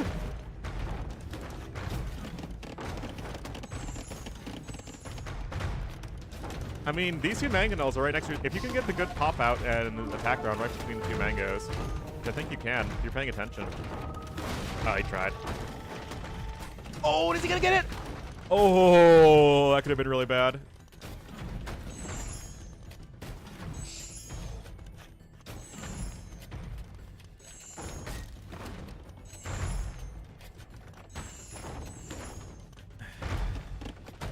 By NordVPN.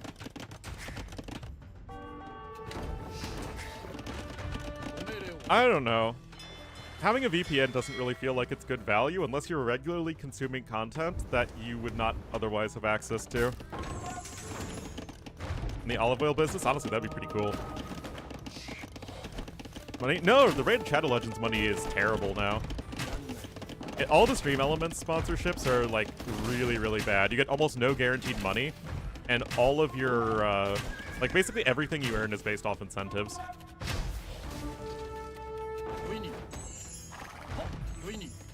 Sailing the high seas, I guess. Yeah.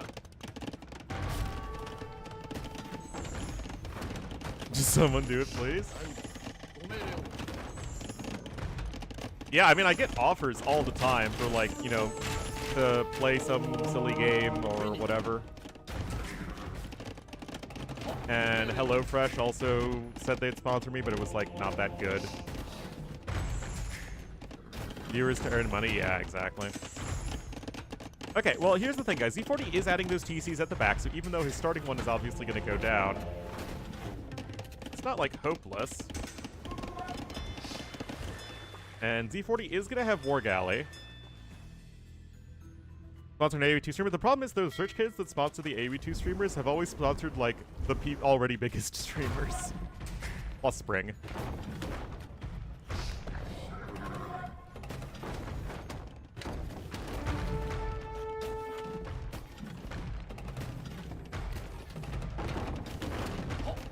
Still, you got Redemption coming in here for Z40, and he's starting to make this hold happen.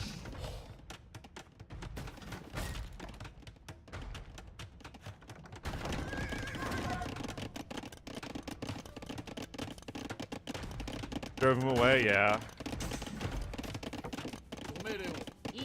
Well, I mean, obviously there's the Ling Yen guy.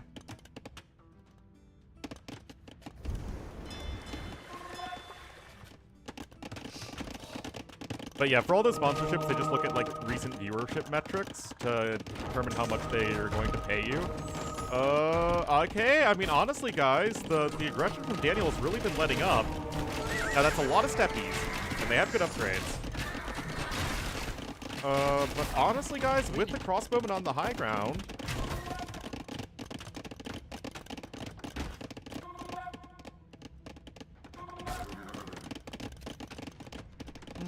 I mean, Z40's hanging in there. The score is still fairly bad for him.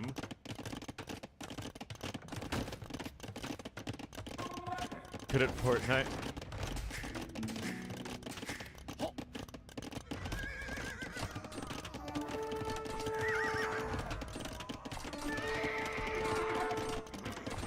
Poke, poke, poke, poke, poke. University employee? Yeah, I know, it's always a struggle. I mean, if I had all the money in the world, I'd probably organize a 4v4 tournament.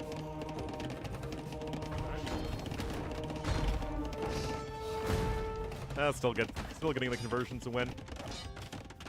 Oh, I mean, again, you have mobility on your side as Daniel.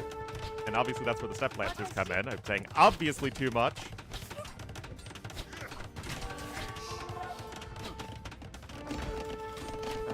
More steppies over there. Ballistics helps a lot, though. But 30 villager kills is certainly no laughing matter.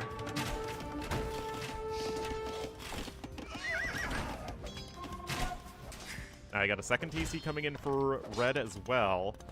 And yet, I mean, a lot of these units are dying. Like, this is eco value, but at the cost of army. Not like he's getting in and getting out.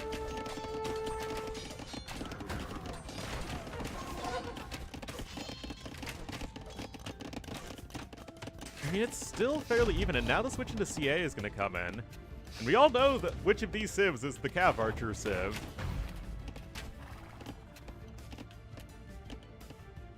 It's so funny that in the CA meta, we still never see Mongols go CA, just because their steppies are so good.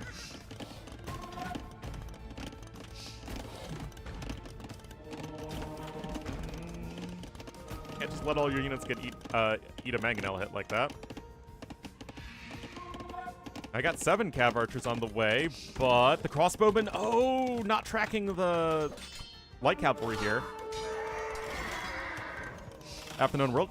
You mean Japan? Japanese Empire?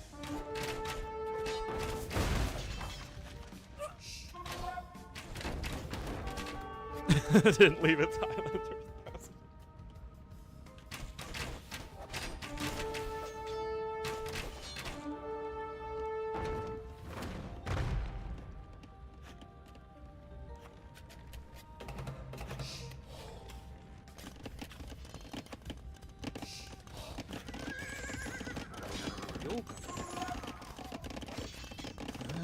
I mean, I still like how active Daniel's being with his cav here. So skier point system. Mirror matches. As long as they can prolong this pair of 2 wins.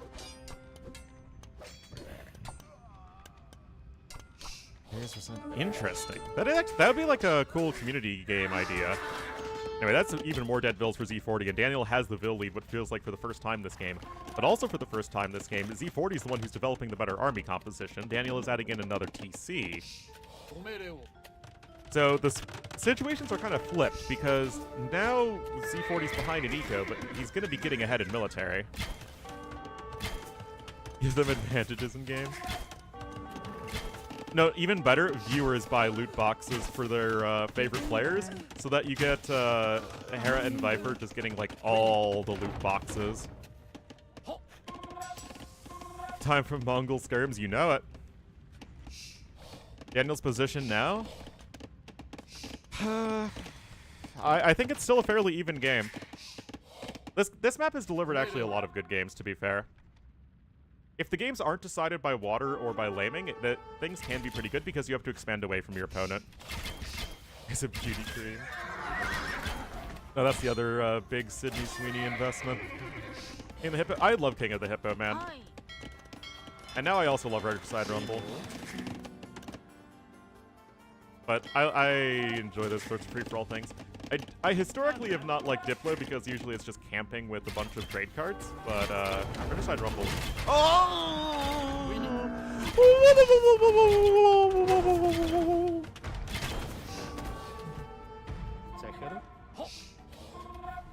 Sorry, big Mangonel hits turned me into Zoidberg.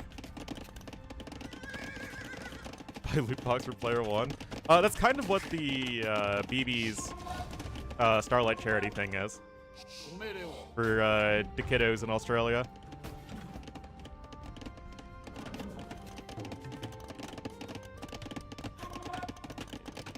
More Cav Archers charging forth. Still no stable upgrades, by the way, so no husbandry or bloodlines. But yeah, ballistics. And Z40's starting to pull ahead. And the thing is, Z40 is a really good late game player. And Daniel's somebody who is, generally speaking, more of an early game player. Beating bad. The thing is, I've never really been very good at organizing community games.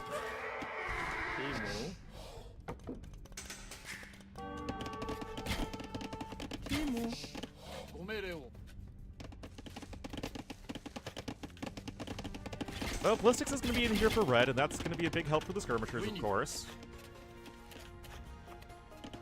What's there to organize? Well, usually it's just hard to get enough people to play a game. Yeah, to be fair, that's why I have my my Fodler slave. I mean, mod. No, same thing.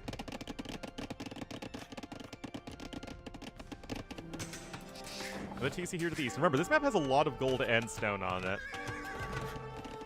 Which, in the long run, should be very good for Mongols versus Japanese, because they have the better post-imp with, you know, lots of resources. Also, this was smart from Z40. As much as you want to go for the perfect fish traps on this map, this is much, much, much safer. Also, I like how nobody ever docked the western pond.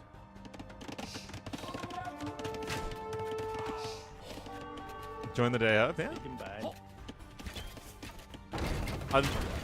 I think you vastly overestimate my bank account, though, is the issue.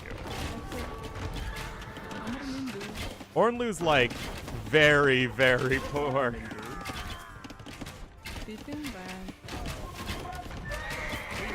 My goal is to save at least $8,000 by the time I move out. $10,000 would be great. But we're still very far away from that mark.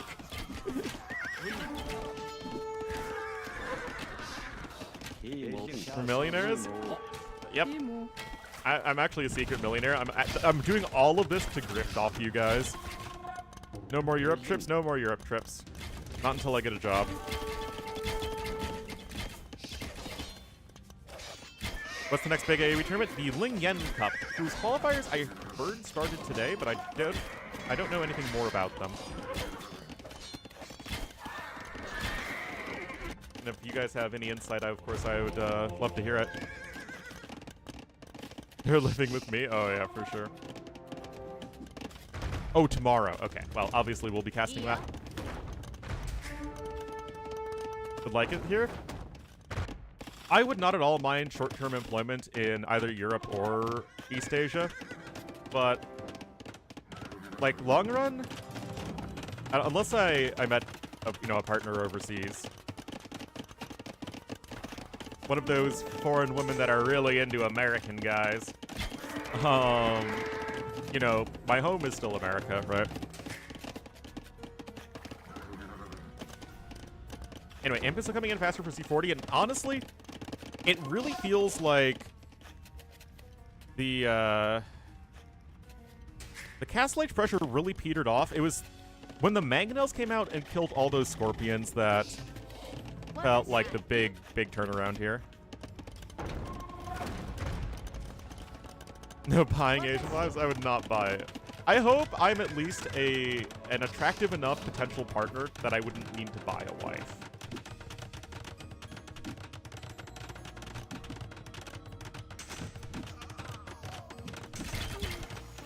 At least I hope so. Horseman eating berries? Hey, gotta keep your horses strong, man.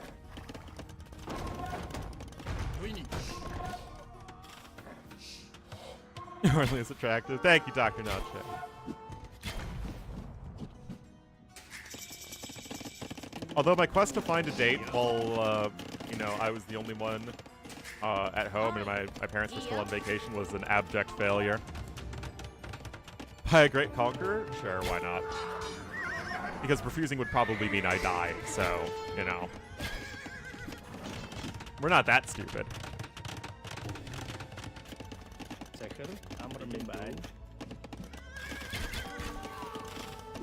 Brother, yeah.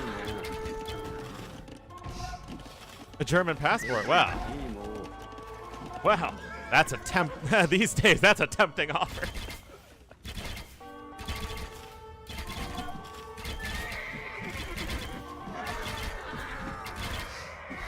Only 5% of streamers are into money laundering?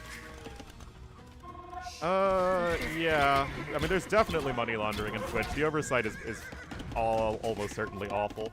Anyway, honestly, guys, the skirms are kind of doing work, but how many times? Like, I feel like I say this all the time. If you're going Mongol skirms in Imperial Age, something has probably gone very wrong in your game. Anyway, you're gonna need to get some helps, of course, as Japanese in the long run in this matchup.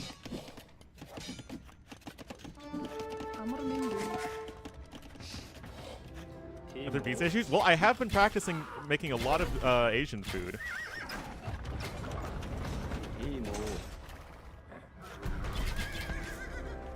But I don't know if my banh mi would be serviceable for ACCM's taste buds. Also, ACCM's already married. It's actually the correct fish traps to make here. For this exact reason. It doesn't look as pretty, but they're much safer to raids. Yes, both ACCM and Yo have had issues in the past, although thankfully, it seems like they've done this enough times. Obviously, both of them are tournament veterans.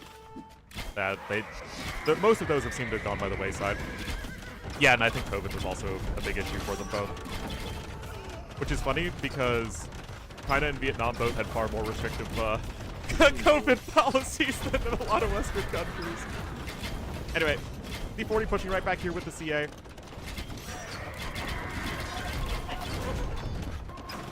Are you also excited that Z40's pushing back with Cav Archers?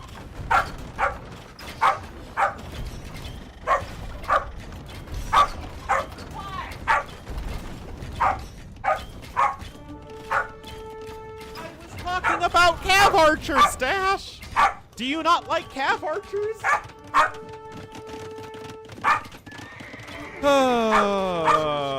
This is my cue to get more coffee. Set up a YouTube super chat? Oh boy.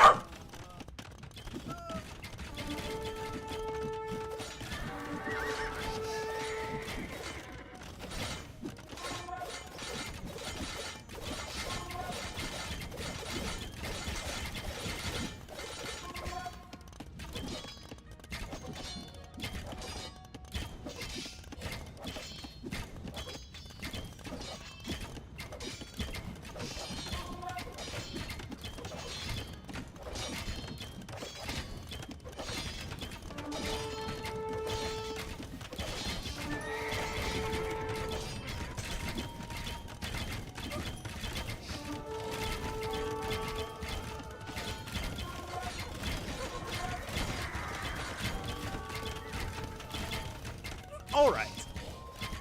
I am return. I am returned. I'm so eloquent.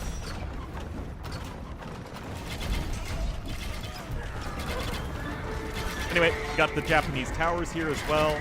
There were some samurai being made. I guess just have something of a meat shield. Probably not the worst idea ever. But yes, this is looking like a game 5 for sure. The game was kind of on a balance where it was favoring Daniel for a while, but then you see the scales slowly shift towards Z40 throughout mid-game, as he was doing just enough to defend himself. And getting these 2 TCs in the back when he did was really, really important as far as that goes. And then eventually, it was, like I said, that big fight with killing the Scorpions over here, killing the Mangonel at the front, and at that point, Daniel's aggression just completely fell off.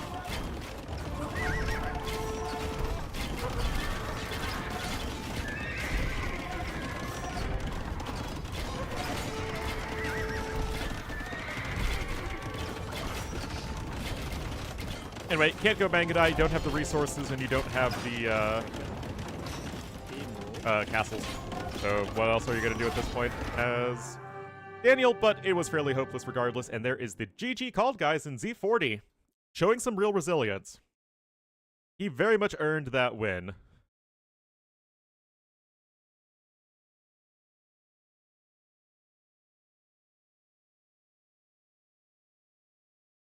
Good stuff.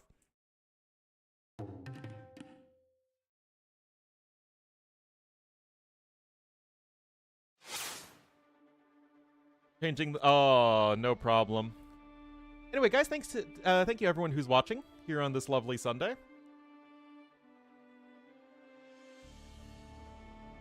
We'll set this up for one game.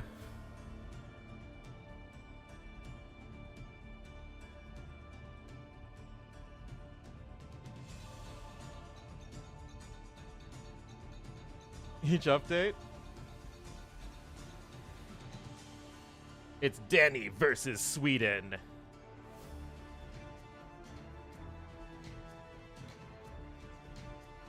Literally all of them.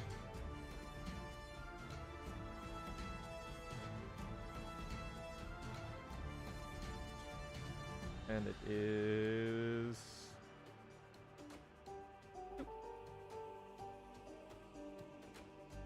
Yeah, I was honestly feeling kind of bad yesterday because it was 7.5 hours stream and it wasn't really all that worth it for me. I'm like, could I have just stayed on vacation? Spent more time with the family? But on the one hand, I still needed to do that streaming just to keep myself in the AoE space. But also, apparently both the power and the plumbing went out yesterday. Where my family was and I was at the condo. And so they literally had to go down to Lake Michigan and get buckets of water for the water. And so I'm glad I went home. Also, I had a whole frozen pizza last night and a huge salad. And I sat on my butt and watched anime and had beer and my tea. And mochi. I love mochi, guys. I love mochi.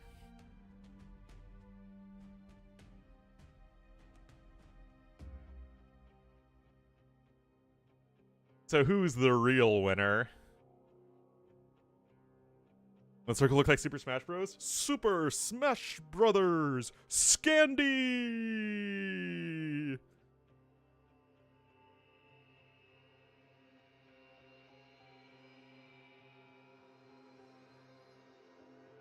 As a Boba watcher, what's that? Is that an anime? Anyway, guys, 1 minute to game 5.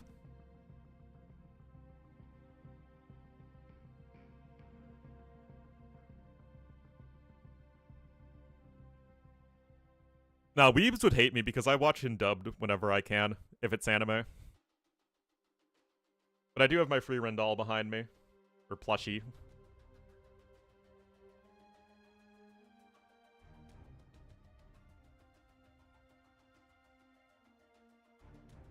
Nah. I'm a hardcore Uma Masume. Masume? Is that it? I play that game so much.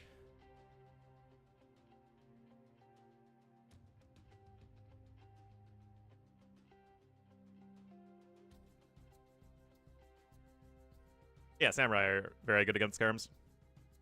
I mean, Champs still might be a little bit better after their speed buff and their extra, 1 Pierce armor. And obviously they're much cheaper. But,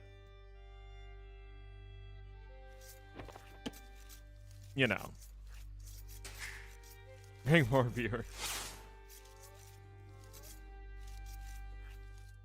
Oh, Shorelines. Oh, I like this map. Yeah, this was a cool map. Anyway, Persians here for Daniel, here to the southwest. Does not want to let this series slip away.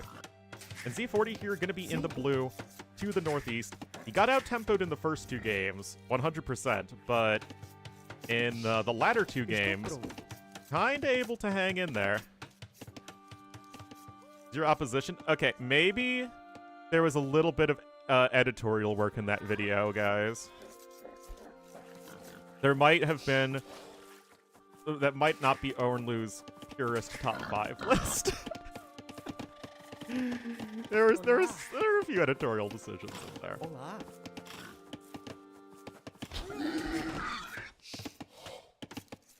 If it was my personal top 5, it would probably just be almost entirely victors and vanquished scenarios.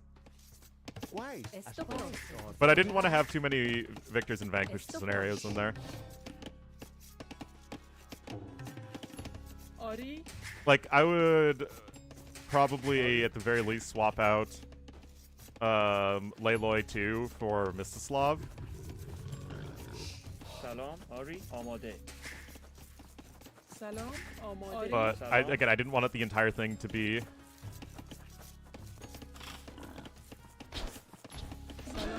focused on that. I just made a top 5 hardest scenarios video, and that's mostly accurate. But Layloy 2 has a reputation for being very tough. I personally didn't think it was that tough. Layloy 1 used to be really hard, but then they nerfed it, so now it's a lot easier.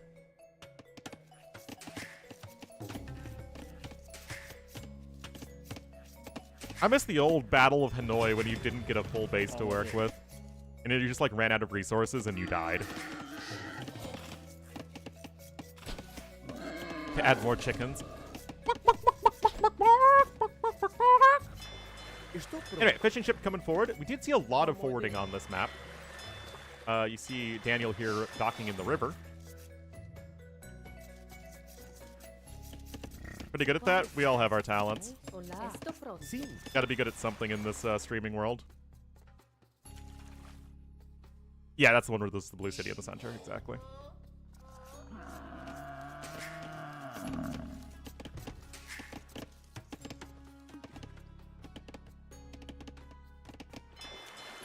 Force you to auto-scout? Why would it force you to auto-scout? I do think that chickens did not solve the problem, though, of forcing very fast up times. Like, if we're going to alter the deer pushing meta, it would have to be to the end of making slower uptimes a bit more viable. The chicken imitation job market. Oh no. I will say, I would absolutely do a voice line cameo in an official AoE campaign. Honestly, I would do it for free, 100%. Am I looking at this chat? No. Never. I would absolutely just do that for fun. Don't even need to be paid. I mean, come on. I've done more work advertising their campaigns than almost anybody.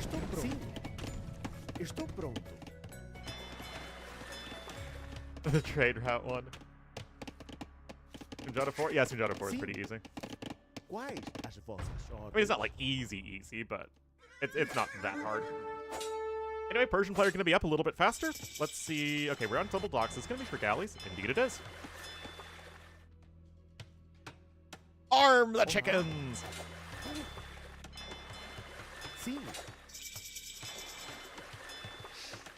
The challenge in Layloy too. I think a lot of players struggle because they play too passively.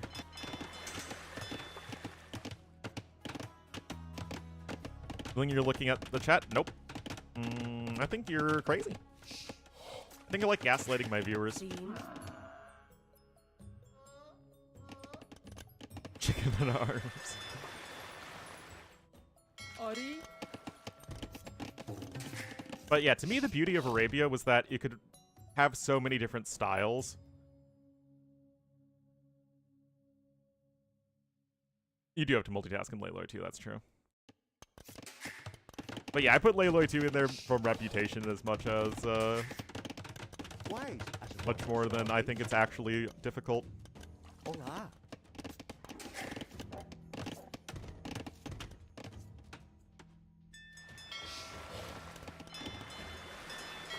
Well, galleys are coming forth. And although you're on 2 docks here as Z40, he only has 1 fire galley, which is obviously not going to be sufficient here. Kaesong. Ooh, that would have been a nice one. But I only did official content. The hole in woodline at Z40's base. Here's Z40's base. I don't think that's a hole. This? Who knows, man. Guys, remember it on Voobly when we had to use PKZ's overlay? And they put in the fortified wall segment the caster could use to check if there was a hole in the wall? Wouldn't that be awesome if you could do that in Captrage? But I guess the technology isn't there yet, to be fair.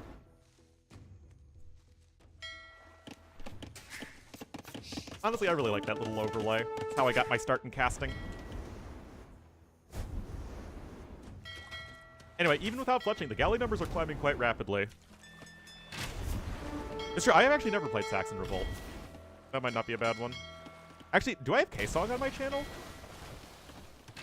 I have to have played Kaesong, right?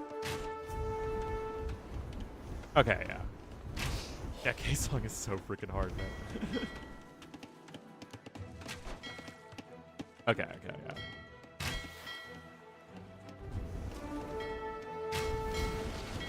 I hope I gave a nice little Korean history lesson.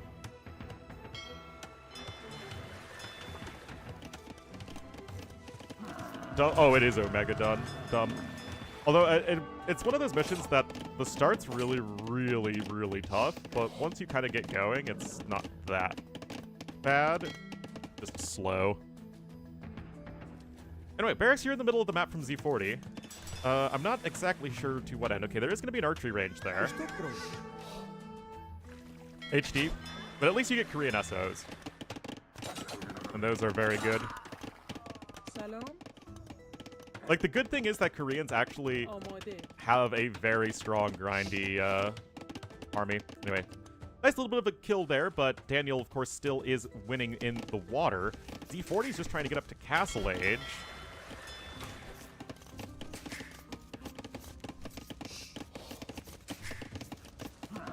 Humble Gwalash Bari 2. Yes, because in Bari 2, the issue is that you are basically an age behind unless you can get to a ton of cataphracts. And the issue in Hunpla Glalash is that your Castle Age Magyar is against Imperial Age Huns, which is worse. Whereas on Kaesong, like, honestly, pushing down the Korean peninsula with your slow doom push of the Korean military is actually, like, that's actually really good. That is perfectly fitting Koreans design-wise and was also representative of how Wang Kong was able to go ahead and conquer most of the Korean peninsula. But obviously, you know, the implementation was a little janky. And then you had the whole thing with the Tang being overthrown by the Song. That's pretty cool as well. Man, imagine if we had a DLC, guys, that gave us a Korean campaign, and then a Khitan campaign, and then a Jurchen campaign, and then a Chinese campaign, in that order. And then you could go through that whole part of East Asian history where you have the rise and fall of empires and all these different political factions and, you know, big battles and glorious leaders. Ori, salam. Ori, It would make for a pretty good narrative, don't you think? I think it would make for some pretty good single-player content. Anyway, Z40 is now going on to stone. He is getting he did buy the stone for an extra TC in the middle. Yes, 3 of the new Sims have a campaign.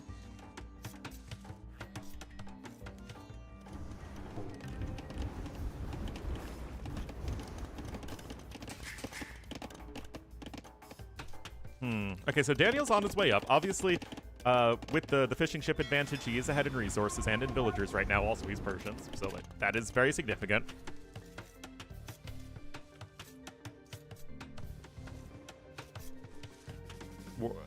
Name their Korea equivalent Kosun.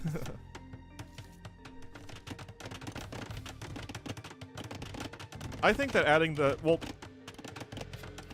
honestly, guys, real talk. I think adding the Chronicle civs to ranked would be a terrible idea. Not just from a, okay, they don't temporally fit within Age of Empires. I think that you run into a lot of readability issues because, remember, the Battles for Greece civs, they're not like the Three Kingdom civs, because the Three Kingdom civs salam. look like an AoE 2 civ. Like, if you take the name away, it will just look like a regular AoE civ. Same with Romans. Ori, The Battles for Greece civ, they have a different tech tree. Like all the units are renamed or have different sprites for them. It's different. آماده. Like, yeah, it's functionally similar, but yeah, it's like, I mean, the docks are the biggest issue, but like all the other units are basically renamed or remodeled, and I think that's terrible for readability. Yes, all 3 of them would be insanely OP on water maps. Esto pronto. Unless they made it so you could only build the Lembos in the feudal age. Is Jordan back? At least in part, yes. Anyway, crossbowman coming back in. Daniel was able to make it to Castle Age.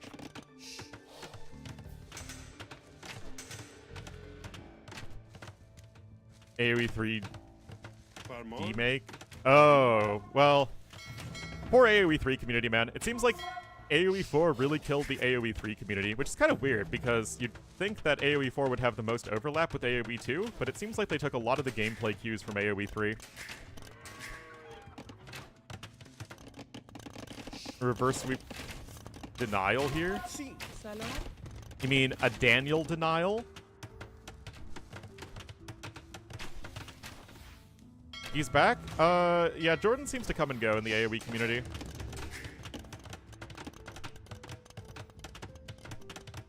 It's better than AoE 4?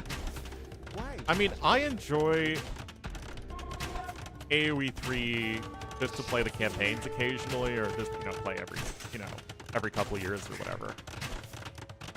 Is it, like, that great of a game? No. In my opinion. Esto pronto. It's way too snowbally.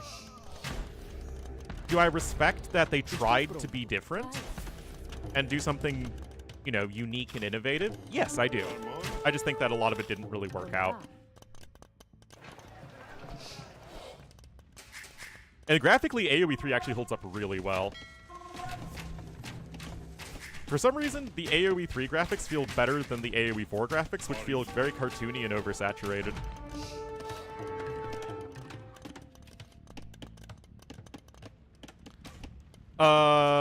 The only thing they've announced in regards to Chronicles is that the Capture Age team has massive layoffs, so I think that we're going to get one more Chronicles DLC, and then that's probably it. Honoring their IPs for years. I think that you just don't have any other RTS devs out there.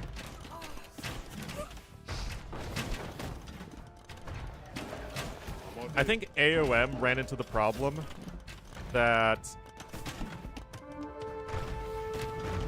people really, you know, people said they loved AOM, but what they loved about AOM was the Arcantis campaign, because it had such a fun story.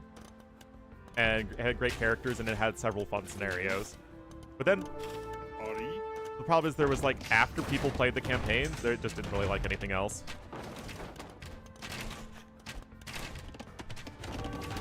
Oh, I love the AOM campaign.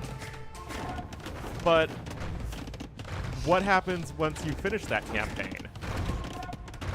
You saw how popular the Chinese campaign was in AOM. And I'm not talking about the HD version. I'm talking about the DE version. Daniel?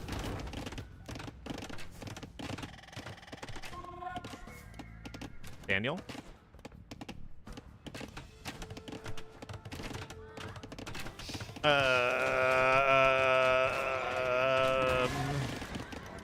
It's okay, guys. He got the mangonel on this side of the map.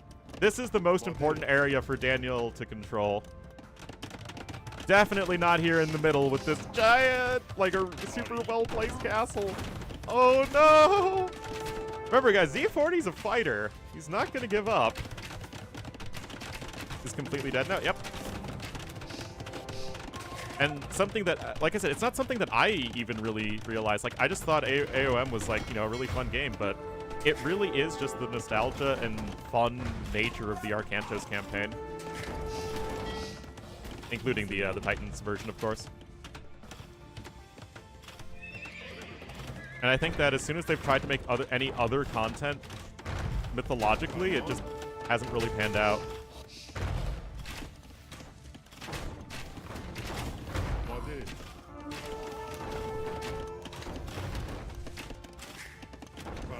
Doing fine, is it? I mean, maybe the player count is good, but like, is there a big multiplayer community? Because it seems like if people, you know, once people play the single player, they're usually just done with the game. Just because the multiplayer isn't quite good enough.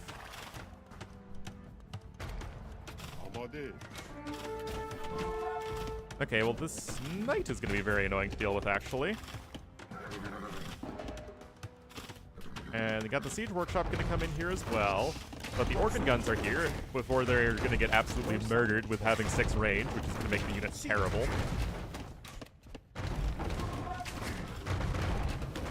2k6. And AoE 2 is at like, what, 6k to 8k usually, if I recall correctly? Star Wars AoE? Oh yeah, Galactic Battlegrounds will never happen. It could be fun, for sure, but I can't do content of it because of all the Star Wars copyright issues. So unless they have an officially sanctioned game, which I doubt they do, because why would they make us happy? Yeah, I feel like that's going to be quite limited.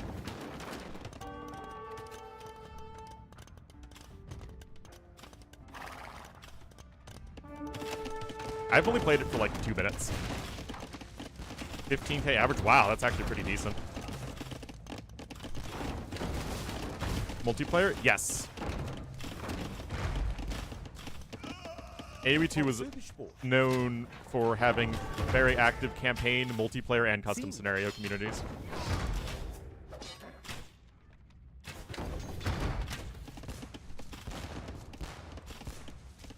AoE 3DE is third. Yeah, I think AoE 4 does pretty well in terms of numbers, but remember that AoE 4 is by far the most expensive. I wouldn't be surprised if AoE 4 was more expensive than every other AoE title put together in terms of not just creating, but creating and updating. Hello, McNeely. You're great. Yeah, it's honestly something I kind of want to do, but I've never gotten around to because I can't make content for it. Well, I can't make content and monetize it, in which case I can't really justify making content. Like, what? Nice villager there, honestly.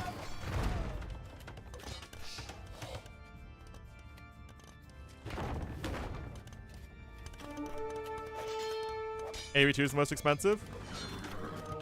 I actually have pretty good understanding that AoE 4 is, like, comically more expensive than AoE 2.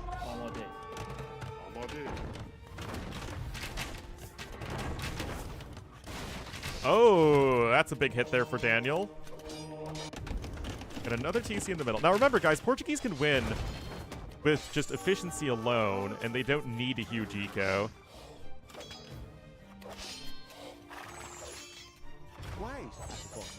But I mean, these night raids from Daniel are really starting to take off. We've got 2 Mangonels in that Siege Workshop deck. It's going to be a conversion. That is a conversion. And remember, 2 converted knights can kill the Mangonels, as knights are very slow at killing each other. Then AOM retold. Oh no.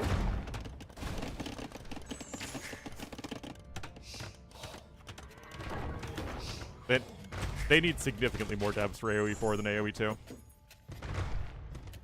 Hola.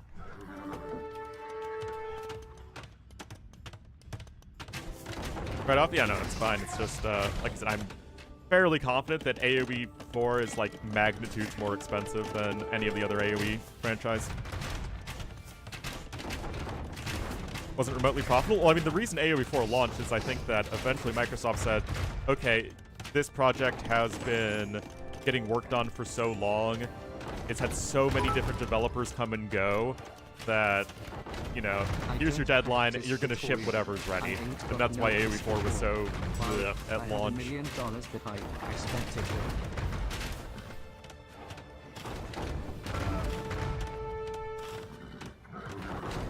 Practice Piteria. What?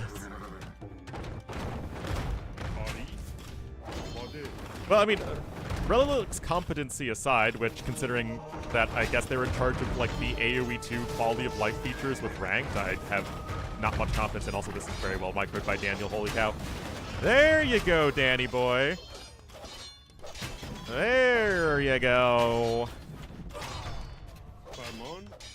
Anyway, we lost some crossbow there, but the knights are going to clean up everything else, and this should be pretty dead here for Z40. Not able to get a second castle down.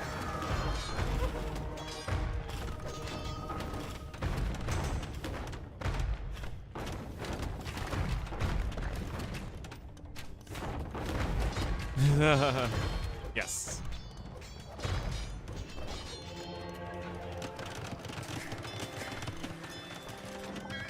I mean, and it's stuff like having different voice lines for every single age and for most different units. Like, that is going to balloon the voice acting cost for every language you dubbed it in, like, immensely. Anyway, Daniel is going to be cruising his way to victory at this point. He's got a defensive castle up over there, which is really nice. And he's on his way up to the Imperial Age, and he should be able to just close this one out. Big Guster Pro? Yes.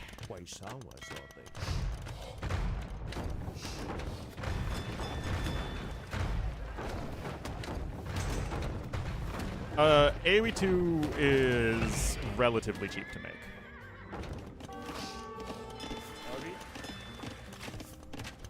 It's not like a huge reward for Microsoft, but AoE 2 is certainly profitable. Which is why we keep getting DLCs. At the Fake News University, yes, I have. Built on modern engines? I don't know the specifics of it, but there's a lot of spaghetti code from the original AoE still in there.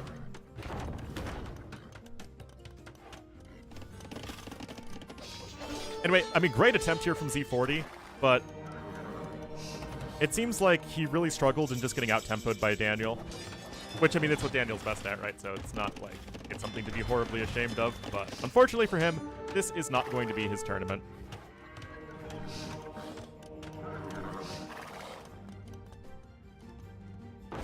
Imp GG, for sure, guys. Look at this Imp GG. Castle coming up over here.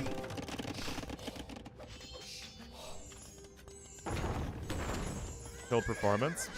Yeah, I know nothing of the technical side of things. A Commonwealth civ, but we have both Polish and Lithuanians, and wasn't the Commonwealth after the AoE time frame? Wasn't it like 1600s?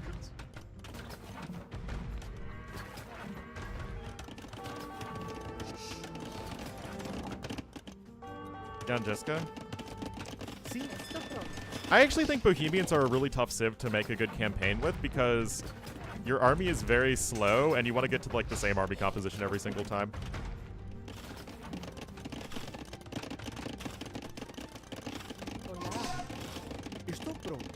Yeah, I mean, what you want is, and what Romans have proved, is that even if a civilization exists into the AoE 2 time frame from before or after, the problem is that what we consider the core of that civilization's historical time frame has to fall within AoE 2. And so it doesn't really make sense to add a civilization like the Romans, who were at the very, very end of their empire within the AoE 2 time frame, nor does it make sense to add a civ like the Dutch, or, you know, Poland, Lithuania, who really didn't even get their start until the AoE 3 time frame. See, I'll say this for why? Under the Franks? I think they fall under the Burgundians mostly now.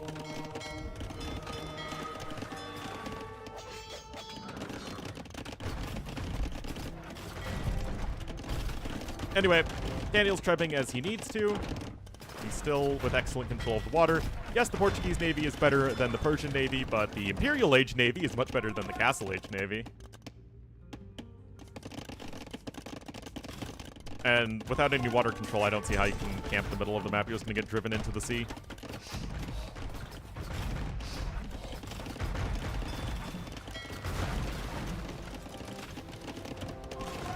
They are the same thing. I think if you wanted to add a low country civ, I think that Burgundians are a perfectly fine way of going about it. I probably would have gone with like Frisians or something. Or Swamp Teutons. I like Swamp Teutons a lot, actually.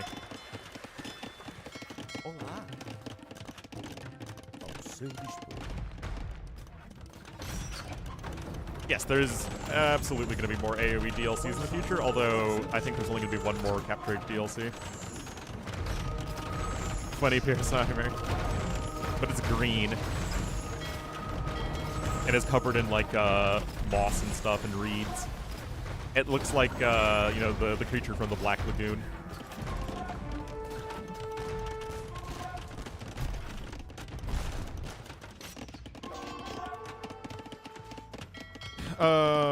As for what on earth we're going to see as the next DLC... Oh my god, it's a war elephant. Oh my goodness. Even slower... Oh yeah.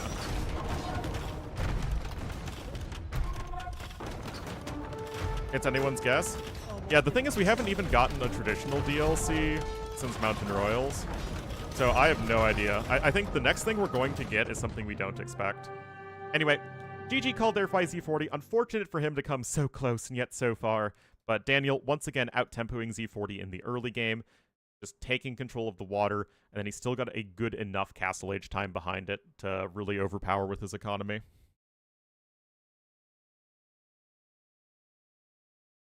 So well done for Daniel. He will make, I think, top 4?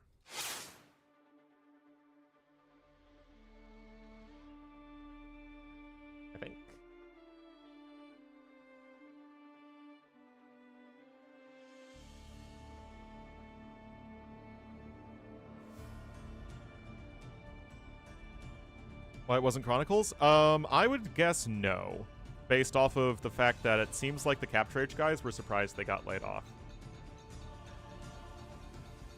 And again, I think that what Microsoft was thinking was that it's just not profitable to make Chronicles. I honestly believe we will never see another single-player-only DLC again. I think every single DLC will have multiplayer content.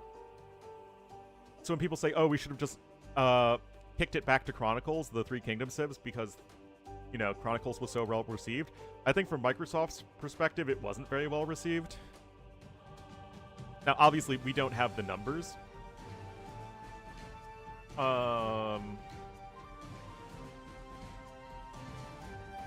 But I'm pretty sure that's at least Microsoft's thought process.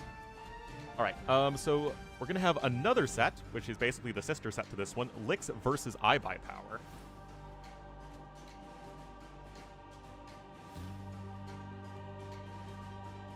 Can I try that? Sure. You have a moment. Let me just set up the scoreboard.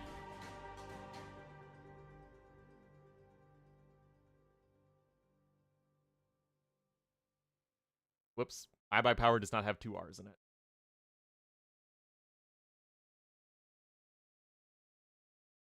Consider the Habsburgs? Yeah, that makes no sense as an AoE civ.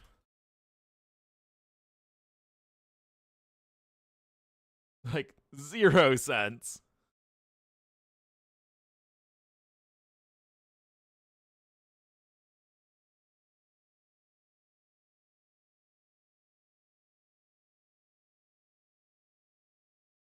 The Habsburgs aren't a civilization, they're a dynasty.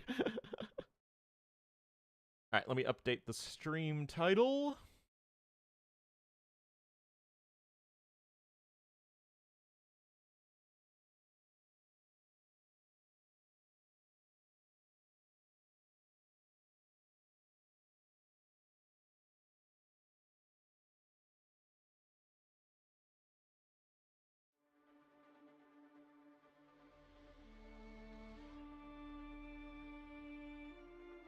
Habsburgs did have an empire? They did, but the factions in AoE 2 are called civilizations.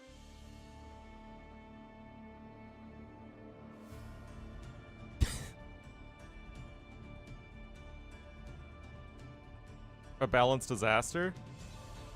I mean, I really think that AoE 2 should try to stick to broader civilizations whenever possible. And I do not think... I think people who believe Saracens are getting a rework have so much more confidence in the bravery of Microsoft to tackle Middle Eastern sectarian and ethnic issues than they, I think, actually do. But the Saracens represent more than just Arabs. Literally, you play... the main campaign protagonist for Saracens is Kurdish.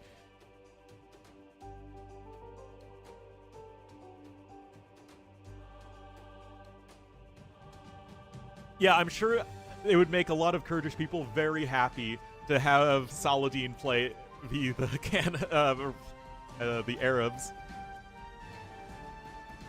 Alright, let's see this GeoGuessr thing, boom. ISP's famous landmarks.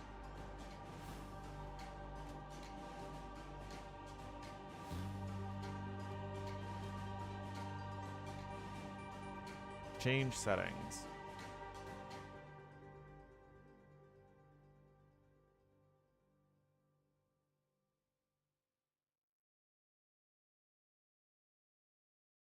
Any signature Civ one? AoE needs, in the sense that AoE needs any Civ. A Swahili Civ, which would be a naval Civ. They also need a Somali Civ, which is a naval Civ, or would be a naval Civ. Switch off default. Okay, no movement.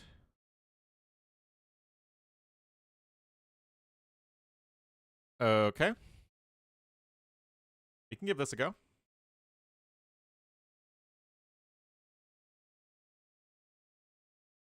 Ooh, okay.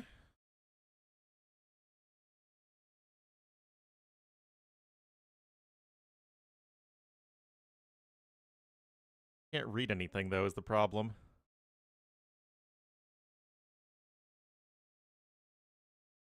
I can't read anything! It looks like Chinese, though. It looks like Chinese, but the architecture is European?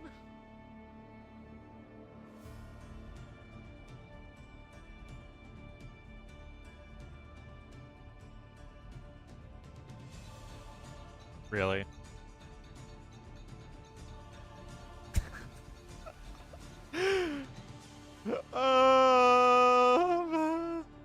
It's like, guys, I don't see anything. No, this isn't right, though. There aren't any palm trees. Yeah, this absolutely looks like a fake Europe made by China.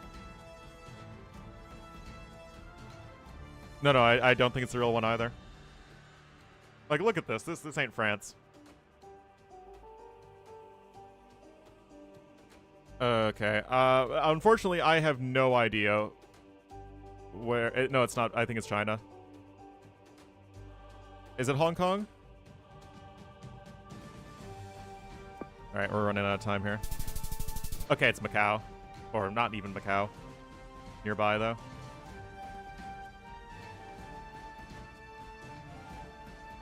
Like I said, it looks like a Chinese version of Paris. That was a bizarre one for sure.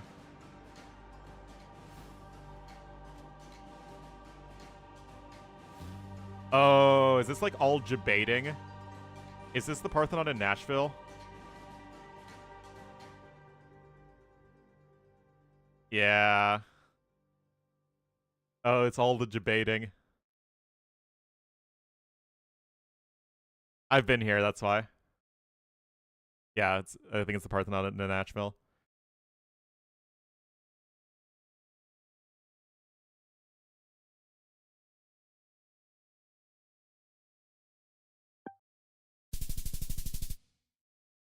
Really? It's actually really nice. This is a really nice area of Nashville. There's like a garden nearby. They've got a little pond there.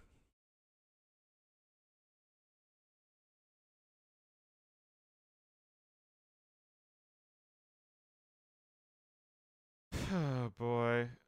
What?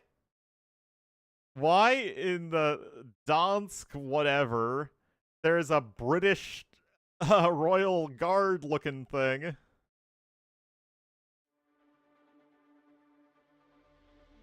Copenhagen Drive? What?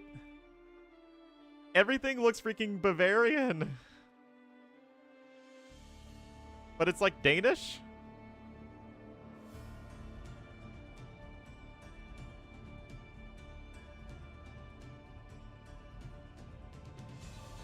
Yeah, I mean there's an American flag, but I don't know where in America this one is. Yes, I mean they're American flag, but there's also Danish flags. Oh yeah, that is a bird. Yeah, unfortunately I just don't know where this is in America.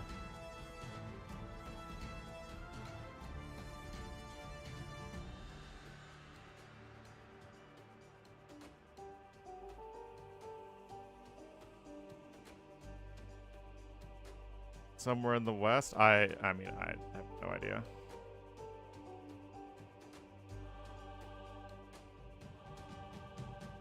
Sure, let's do Ohio. It was California. Solvang. I had no idea about that one.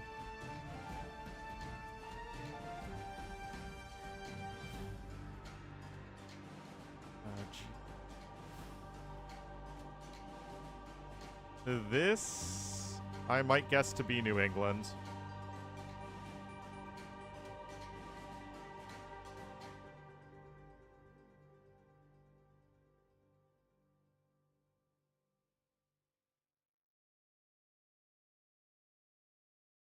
This might be Plymouth.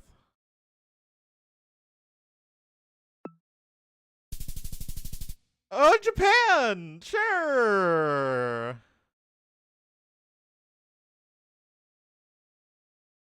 Why not?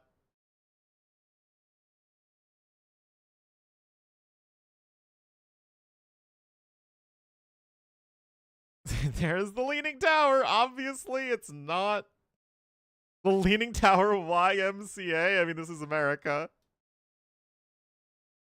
Oh, this is such a troll, man. Unfortunately, I don't know where there's a fake Leaning Tower in America.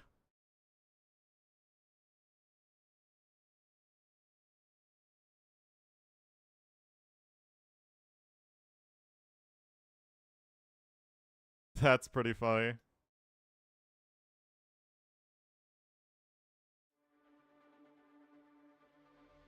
Did know this? Is it in Illinois? I've never heard of one in Illinois.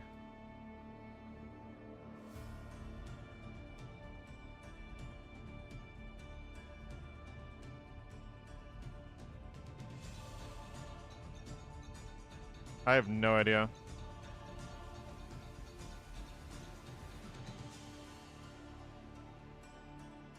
I'm gonna guess California again, because... What? In Niles?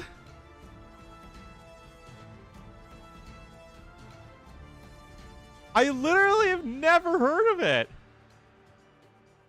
Like, even better, like, I was in Niles, like, 6 days ago.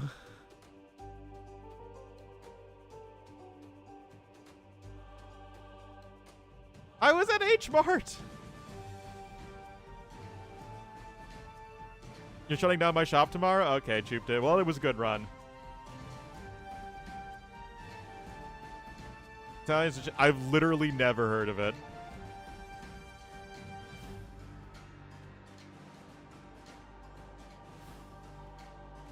Yeah, I'm surprised. I've never heard of it.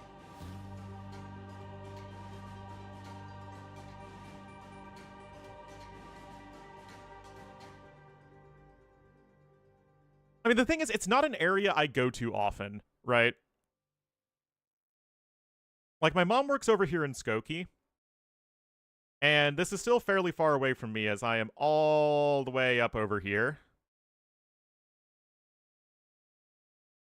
But, I mean, like I said, I went to H Mart, which has to be at least somewhere around here.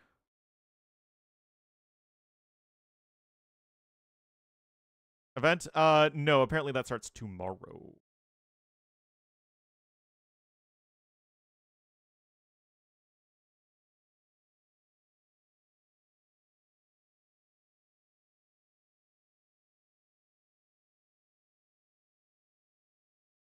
I think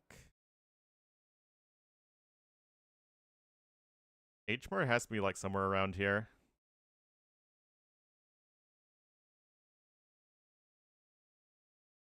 It's like right around here. So I actually wasn't quite close to it.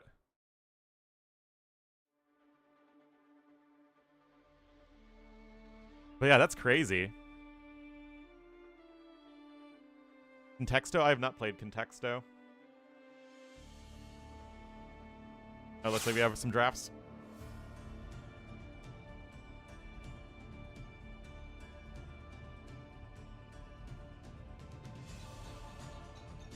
In Shambana?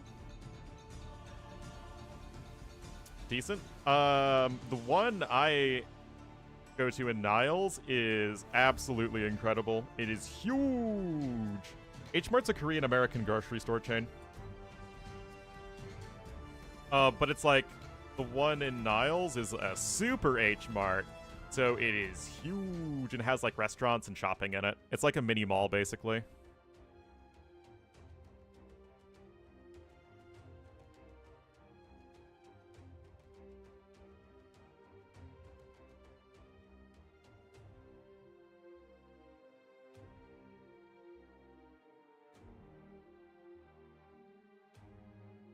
You know, Sarah too? Oh, okay. Well, thanks, Choopta.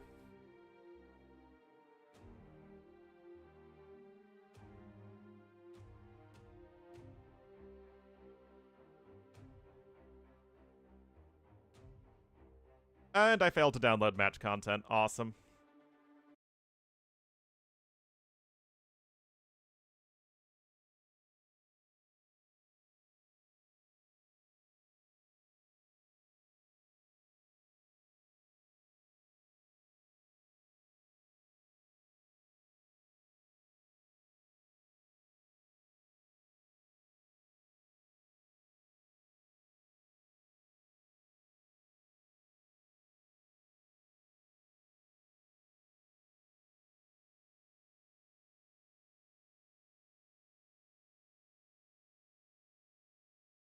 Shoe pick? Is it a shoe pick?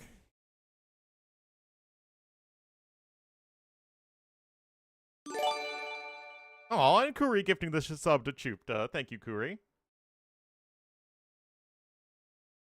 Thank you, thank you. Yeah, I've seen it like twice, I think, the Phosphoru Chariot Rush, but it looked really bad both times. Now, I'm sure that, you know, it's been successful.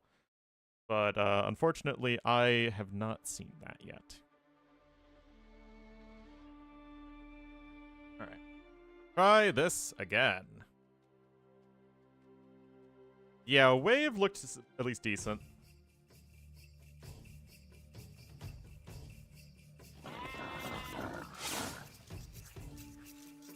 Alrighty. I guess iBuyPower is a purple picker, man. He did that in the last set, too.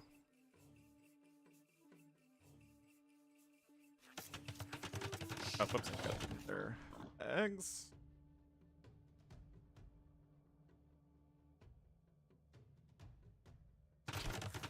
What color should Licks be, then? Because purple-blue is too hard on the eyes. Anyway, purple mines here to the west of Stone Rush, and to the east in the blue is the Byzantines. It will be Licks. This is going to be some primo skirming. I feel like Licks can be gray. You never get gray, man.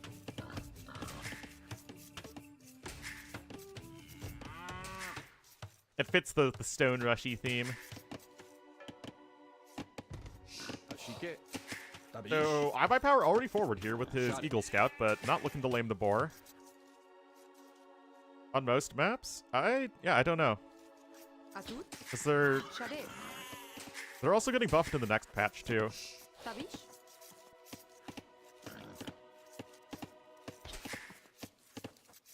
there's another boar coming in. As far as Licks versus iBuyPower, Licks obviously not really known for 1v1 tournaments, although he is a solid player overall. Whereas iBuyPower is kind of still... I mean, he's been around for a while, but I think we'd still classify him as an up-and-comer, and I think he's gotten better recently. He had some very nice games versus somebody the other day. I was casting him recently. I forget who he was playing against, but he looked really solid.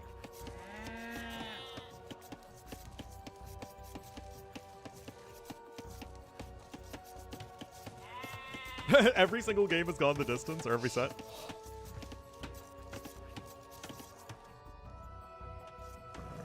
Man, I guess really making Licks work for it then.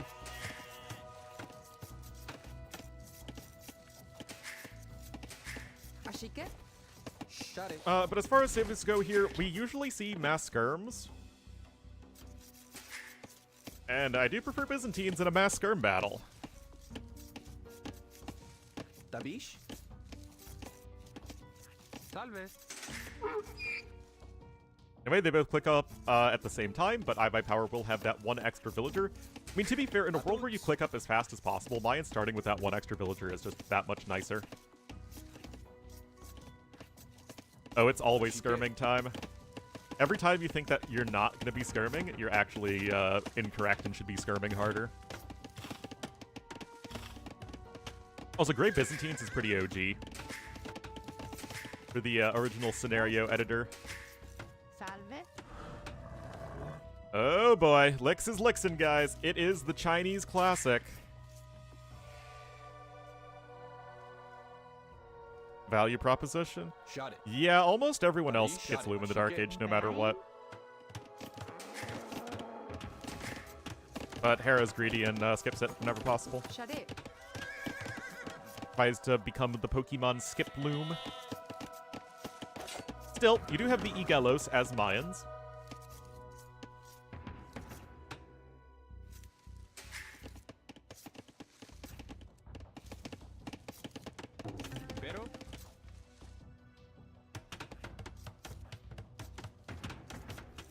And the Hera School. Alright, archery range coming in.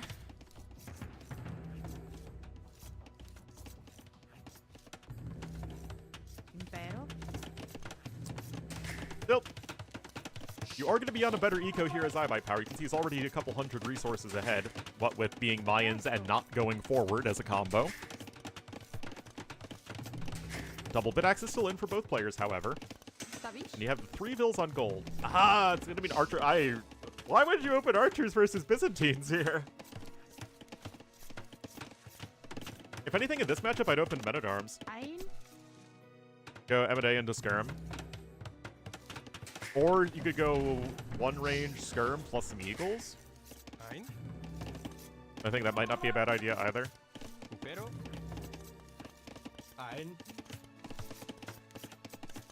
Wait, that's... Okay, the defensive tower is coming in on the forge bushes. I actually really like this because if you're pushed off the forge bushes, you're just dead as Lex because you'll run out of food.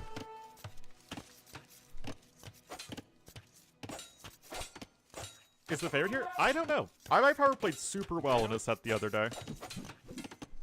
Well, one bill already gonna bite the dust. And another one bites the dust.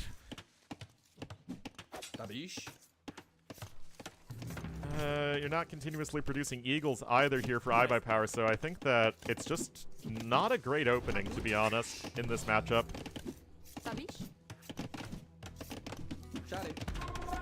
Okay, tower's gonna be built at the very top of the hill. Now cavalry does fall. And the archers are just gonna go forward, but like I said, we have the defensive tower here on the forge bushes, which is of the utmost importance.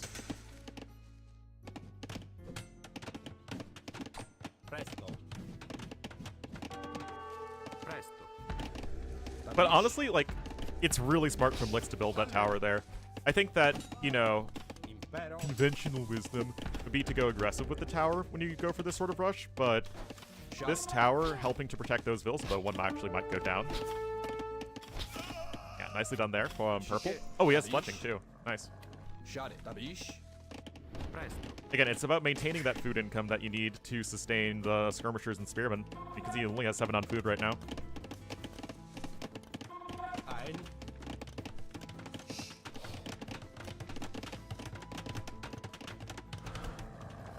Midnight exposed. Oh, okay. Archers do range a Vil right there. Gets it. Oh no! Look at that. We have a skirm coming home. Oh, it's so close. If this was just one tile further out, then this does nothing. But both players losing 2 Vils so far. Alright, credit here to iBuy Power. Now, the skirm numbers are still climbing for Lick, so iBuy Power is far from out of the woods. But... Chris is running across the PC. Still, remember, +1 attack is here on the archers, so they deal 2 damage to hit to the skirmishers. Are taking the forward stone right there.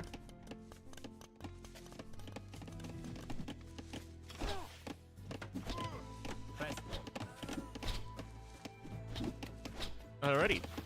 Pretty interesting game to kick things off. Blacksmith just now on its way here for Lix. Remember, it's only 1 forward range. It's not the 2 forward ranges. Lix's army? Well, hopefully with more equal warriors, because those numbers are still not very good. Where's Purple getting stone?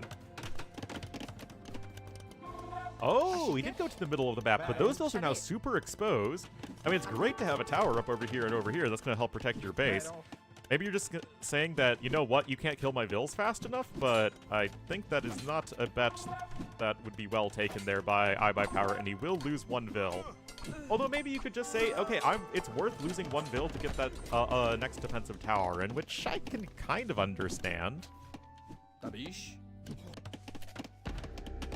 Another one in for Gray, so they're both getting themselves a bit more set up at home.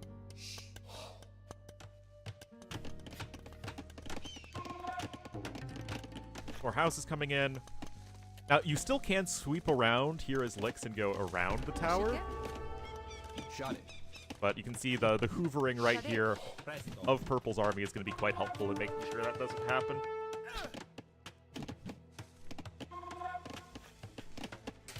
Excuse it does. Woodline wasn't harassed? Indeed, the Woodline was harassed, though. More walls coming up there to the north. Still good play on each side. Idle Time has climbed a fair bit, but iBuy Power is maintaining that resources collected advantage. Clutching now in here for Gray, though.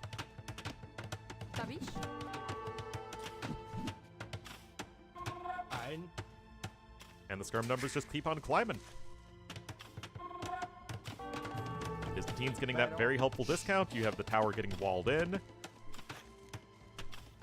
Added archer armor coming in. I guess it does help versus the Eagles. Has too many skirms. I thought you were saying too many skirms in the sense of, oh, he has too many skirmishers, you should stop making skirmishers. He has overproduced skirmishers, and I'm like, homie, no such thing.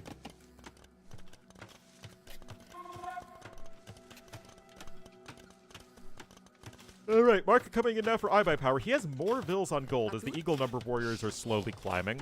Shot it. Ein. A good meat shield. Same in multiplayer. No, this tower doesn't really do that much. It does anchor your forward position, though, so having any forward tower, like at least one, isn't a bad thing. But now the Eagles are coming in, guys.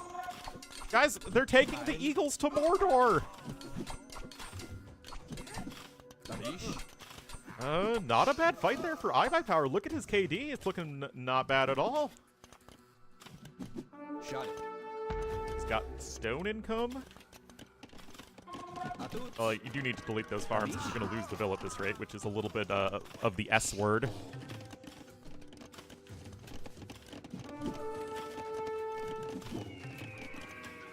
Oh, I even hear the hawk. It's representing the Eagles being flown to Mordor. This tower get? Oh, it's done 81 damage so far. Now a third defensive tower, actually fourth defensive tower coming in. And we're sending 8 Vills forward here as licks. What? Oh boy, something wild's happening. Wheelbarrow's coming in now for purple, which is going to be nice for both the farms and the Vill fighting.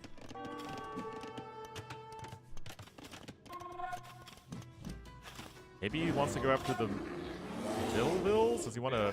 Okay, no, he's going to tower there. Oh no, the Vill is going to die to Da Bears. It's battering time. Oh no.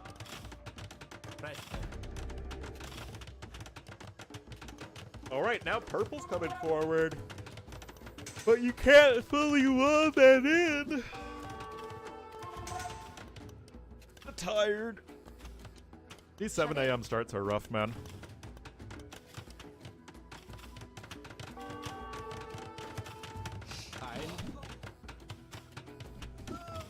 I mean, I don't think you can take that good a fight here. I mean, the Eagles are still getting to be in great number. iBuy power is 20 army to 11. And he's really starting to hold this off, guys.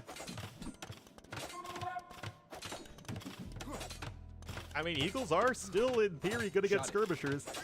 If the skirm numbers don't get too high. Sorry, guys, I'm tired.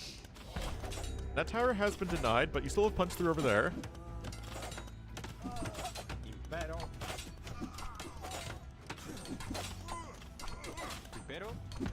Awkward silence after the joke. On this stream, there's no such thing as a non-awkward silence. Yeah, guys, this is just good play here from iBuy power, but behind this, Lodge des Chateaux on its way for Ray. Now, if it were a true 10,000 IQ Giga Chad move, it would be for Longswordsman.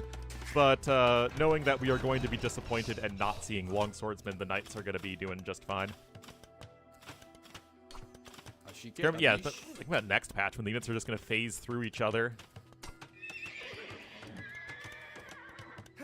Medieval motel chain. Shot it. Yeah, you get desensitized to bad jokes on this stream. Better Civ in this matchup. I mean, it's a Byzantine matchup. It's a 50-50. Not too good, not too bad.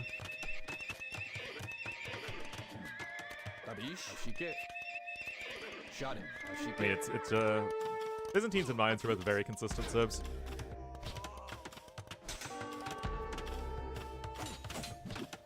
Just in completely different ways. Well, the Egelos are here. Hello, Norther.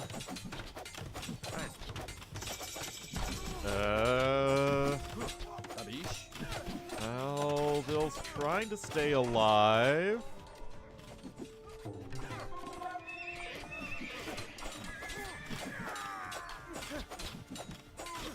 You got knights on the way. You only have +1 defense, though, and obviously no bloodlines for Byzantines. Towers are going to get more HP, which is obviously nice. Got barracks number 2 coming in as well. Remember, as soon as Castle Age comes in, the Chicken Suit men are going to be getting a big old buff to their damage. Ashike?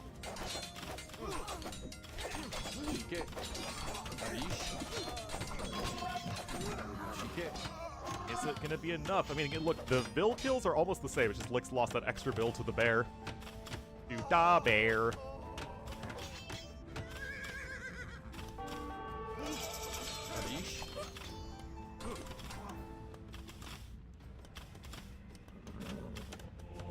Monastery is on its way, of course, to help deal with the knights. The eagle numbers have been decreased, but not removed completely. Got Bowsaw on its way here as well. You can afford an extra TC if you are Lix. You do still have a couple bills on stone. Honestly, this game of Stone Rush feels like an actual game of them rushing for the stone and trying to fight it over with defensive buildings.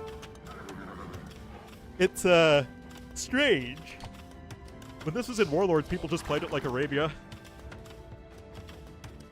But harder to wall. Feudal Age Knights, that sounds very fun and balanced. Do need to start replacing those lumber camps, though, or relevant Eagle Warrior upgrades are on their way. Imagine if Lix went Longswordsman instead of Knightman. Knightsman. You can start pushing the towers, too. Oh, man. It would be too OP. Stone-oriented? That's very true. Shot it.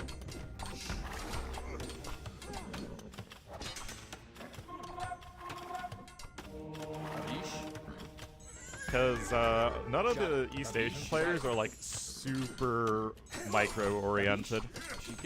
I think that's in part because they're more used to playing with lag. Which is funny because it's like the opposite in StarCraft, where usually the more out there or strategic players tend to be from not Korea, and the Korean players are all basically the StarCraft equivalent of hamsters. Shot it. Ashike. Anyway, Eagle's coming in here for counterattack. Feudal Age blacksmith upgrades here on both sides. The LYC qualifier, what's that?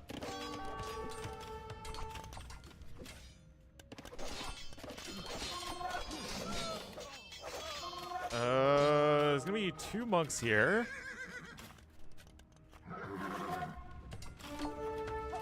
Oh, you mean like the tournament overall? Yes. But yeah, qualifiers are always interesting for big tournaments. It'd be really cool if I could get to go to that one. But I don't have any connections. And I don't think I'm gonna get asked to go to any LAN tournaments anymore.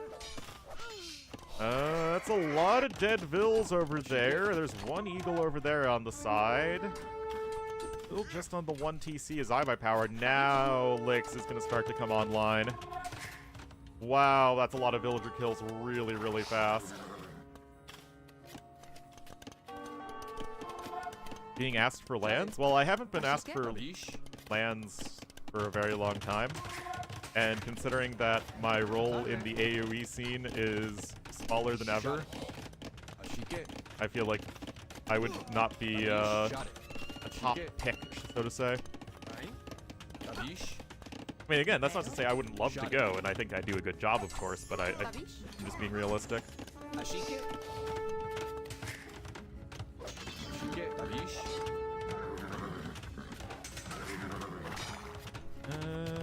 I have absolutely fallen in the pecking order.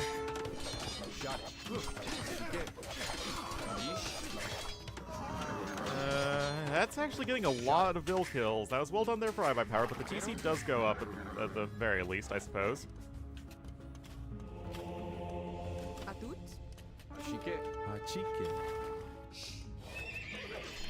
Now, do Eagle Warriors? Nope.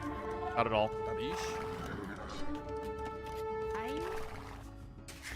Quite desperate? Well, the Rust Collected are still even, but now the army value is going to swing back in favor of Lix. And as Norther is hinting at, Ray is going to be working towards a castle, and those cataphracts are going to be very, very, very tough to stop.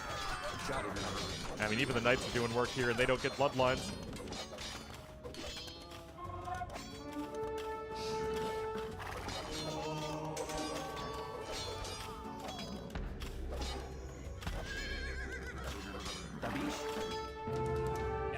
GG before that.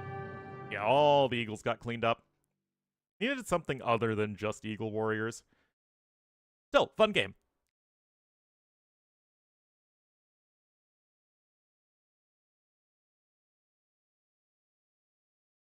Lex able to disrupt things enough. I mean, it was very, very even until it was just Knights versus Eagle Warriors, and then the Monks not able to do enough to turn the Knight fights.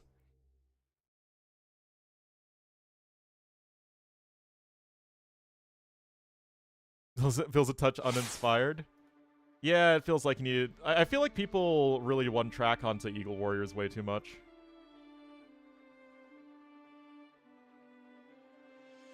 I mean, I get it, right? It was like pure Skirm basically in Feudal Age for Licks, but unfortunately iViPower just switching a little too hard into the Eagles and when he needed to mix in some pikemen as well, or have Monks in better positions. One of the two. That was the number 1 pick, though, versus the number 4 pick. That was on Stone Rush. And 18 seconds until game number 2.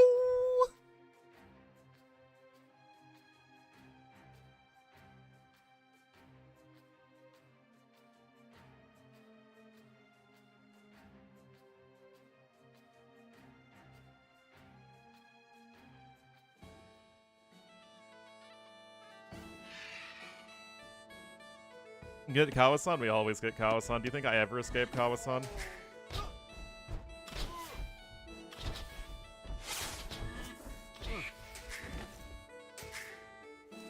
Alrighty. I need to keep the colors consistent. Very important.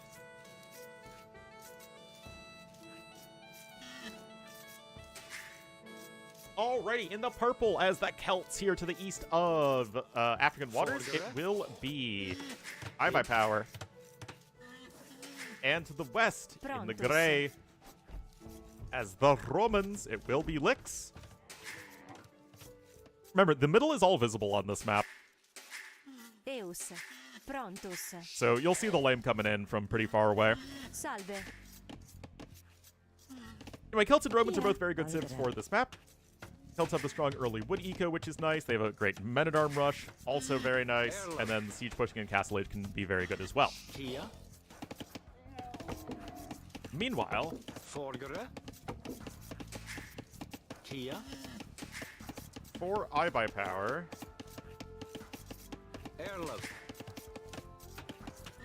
oh yeah. Wait a minute. Why are they backwards? That was weird.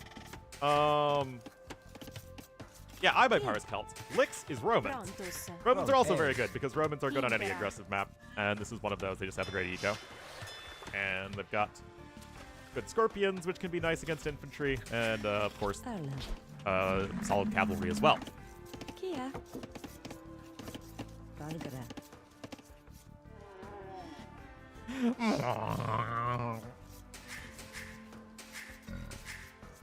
Salve.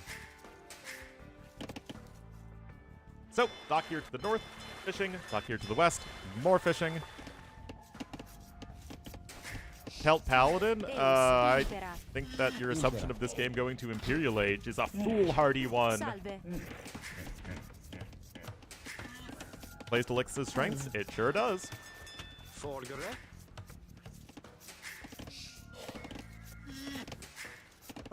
We do see the map go late sometimes, but I still would say that it ends by Imperial Age much more often than it does not. But we did have a very good game on it yesterday. And we even had a decent one on the map earlier as well. Kid.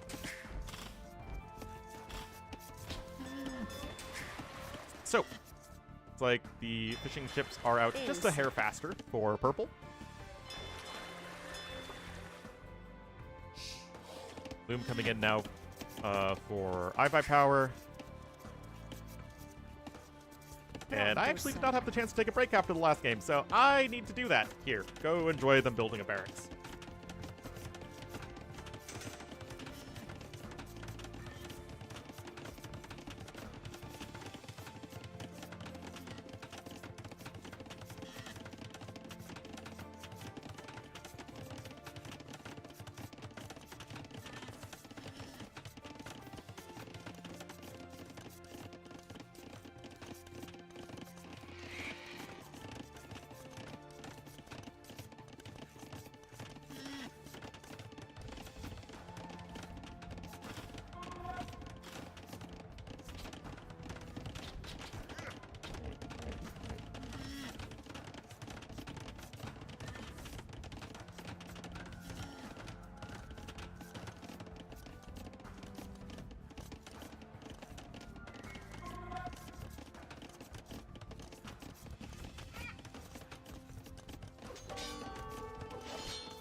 Alrighty. Well, it looks like I missed 0 kills. Lix's resources are already getting pretty big, though. Lots of quick walls in for iBuyPower, which is probably not helping the old efficiency. Still just the one dock in the north, one dock in the west.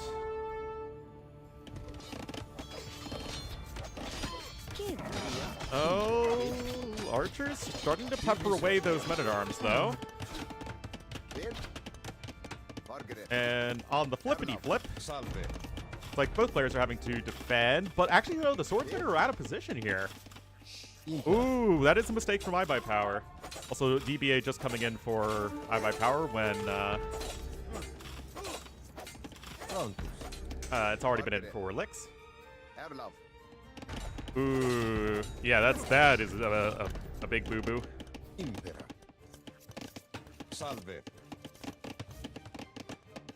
Meanwhile, more men-at-arms coming in. Kid? Impera. Margaret.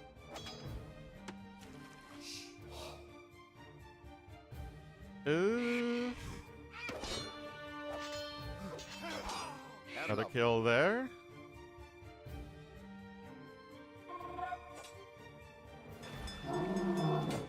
Argareth? What? Still, although iBuyPower has 2 more bills, Lix maintains that bit of a resources collected lead. Had an archer armor even incoming. As is the extra infantry armor. Oh, that's already in. Leveraging the Roman blacksmith. There is the dock completed here to the north. Remember, no demos for Romans, so if you fall behind in the fire ships, it's very bad. Celts, we actually see them all the time on this particular map. They are still a good aggressive civ. Especially in a hybrid context.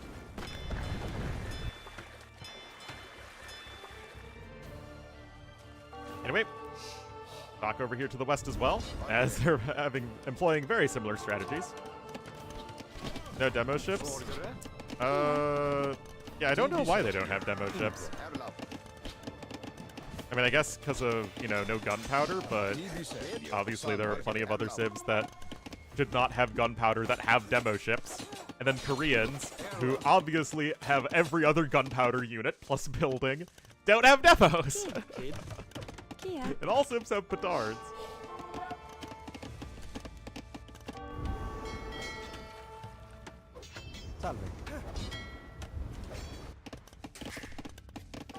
So, populations are still basically dead even. And this dock was discovered. All the feudal ships? At this point, I agree. But I also think that makes it very confusing for players if they research War Galley to upgrade all of their feudal age warships. And then, you know, some of them don't get upgraded. No, demo ships are not considered gunpowder. Nor are petards.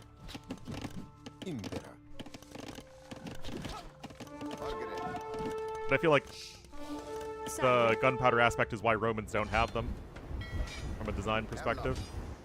Or at least that's what I would guess. Salve. Kid, Margaret. Avalon. Kid, Margaret. Yep. Another dead bill. Avalon.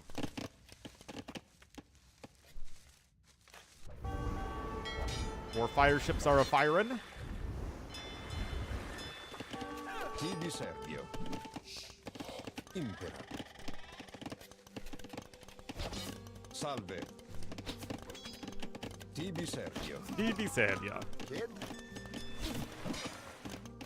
And more men-at-arms making their way in here, and you saw more units gonna be able to catch a stray archer, but you're losing some archers in the process. Really nice job of iBuyPower to focus down the enemy archers. Avalon. Margaret. Avalon. Impera. Kid. Margaret. There we go.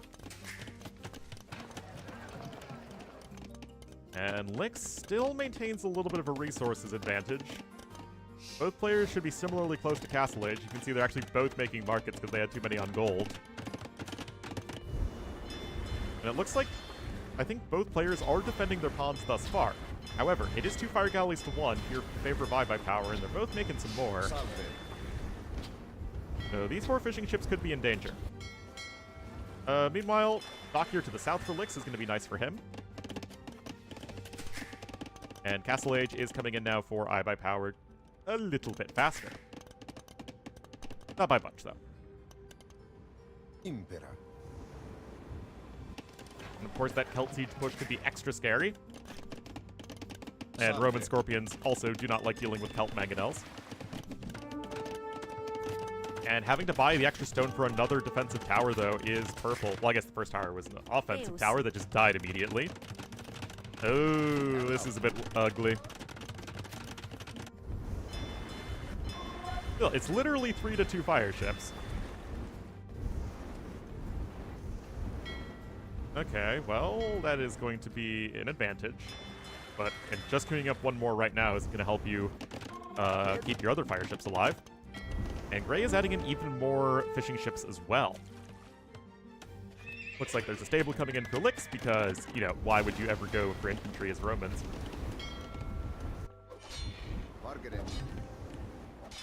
And no additional fishing ships have been built here for by power to the north. Impera. And even Lix is coming to the east as well, so he's going to go for basically every single pond.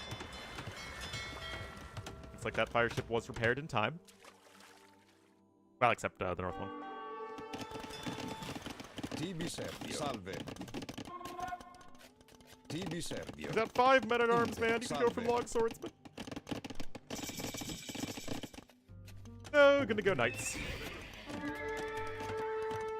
Cav armor, actually forging is gonna be first, and knights are not on the way. Huh? What's he doing? Trying to get war galley?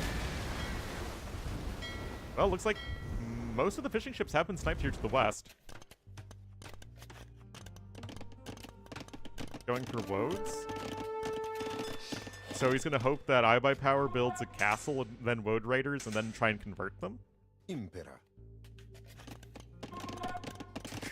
Salve. I mean, he might try and go for a forward castle, but I don't see why you would go for centurions. They're very, very, very expensive. Tibi Servio. Another villager kill there. I mean, Lix, again, he's still maintaining that slight resources collected advantage. Fusion strikes again. It happens. That build does survive. Both players do have War Galley.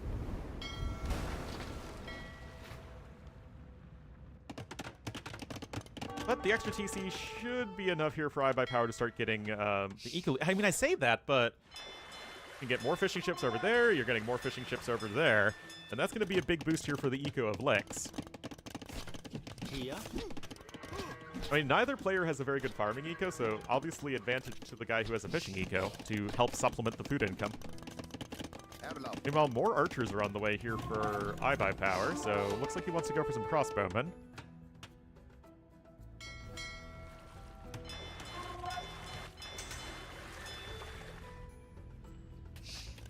Salve.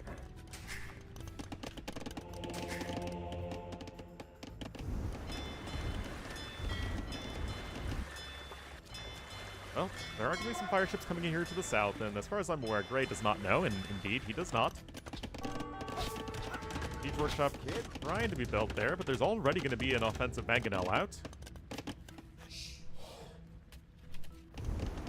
Purple winning this western pond, too. So he can even add in a few fishing ships, and that's exactly what he's going to do.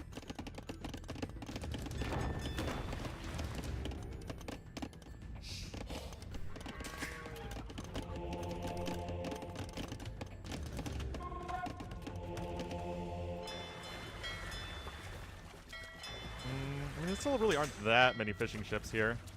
And those are all going to get torched as well, so by power really fighting his way back into this one. He still has to be extra careful about the incoming castle, though.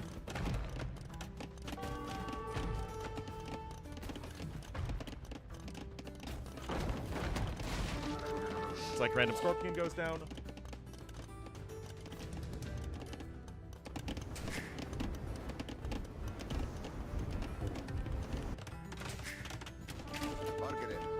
Margaret.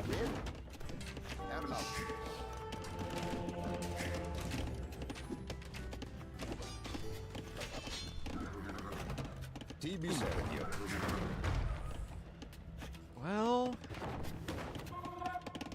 Lix has 13 idols and is still ahead in resources. I freaking love Romans, man. Kid. Could see some fishing ships now made by Power to the south as well. And there's the third TC for each player coming in. And crossbowman coming around the back here. There really isn't anything on standby. Uh-oh. Uh-oh. Impera. Uh-oh. That's not good for Lix. Deus. Oh, no, Lix. Okay, he's getting kills on the other side with his own Mangonel, though, so both players dropping the ball here. Prontus. But Power still should be way ahead. Oh my goodness, they're both dropping the ball! But I'm still, yeah, Purple's still getting way more value. Oh my goodness.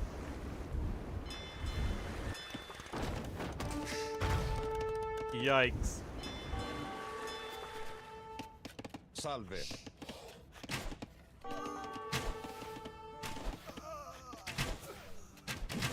Kid?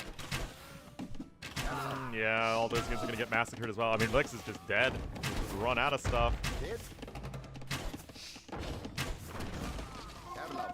Yikes.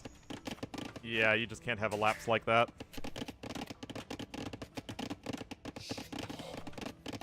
Deus. Another Mangonel. Oh, actually, that's the same Mangonel. Did the house see the TC? Oh, this house? I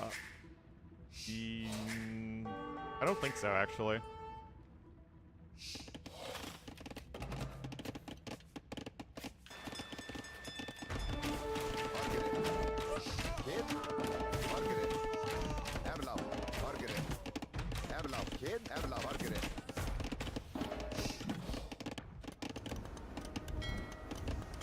Well, oh, the perfectly symmetrical violence!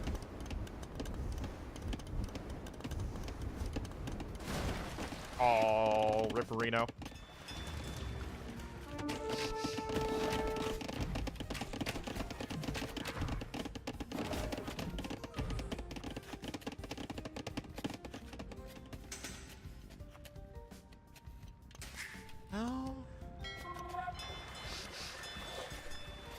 Detroit? What does Detroit have to do with anything? That's going to be a third Mangonel coming in for Power. Lix is going to go with the YOLO Castle drop because really that's his only chance.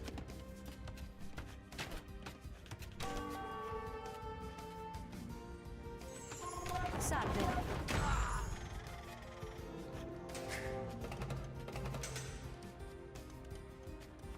Exposed to a castle drop? I mean, I don't think this castle's going to get stopped. But you are going to lose basically everything at home as well. Oh, yeah, he's just going to come in with a defensive castle.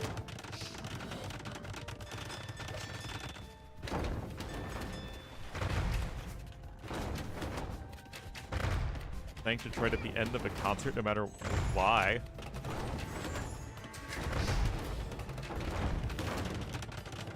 That's kind of weird.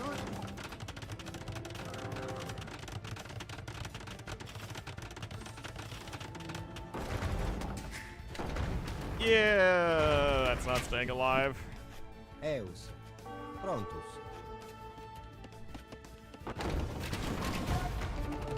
Prontus. Impera. All right, TC coming in here to the south now. Kid? Detroit. Well, Detroit was originally French.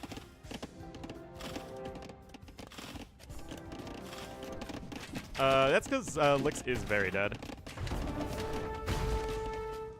just gonna go around and destroy all the TCs with his Wody McWode face. No, Wody McWode faces. Mango McMango faces.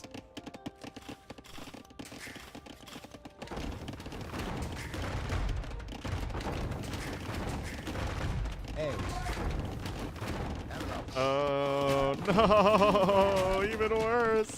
Or I don't even know what's worse at this point. It's all bad.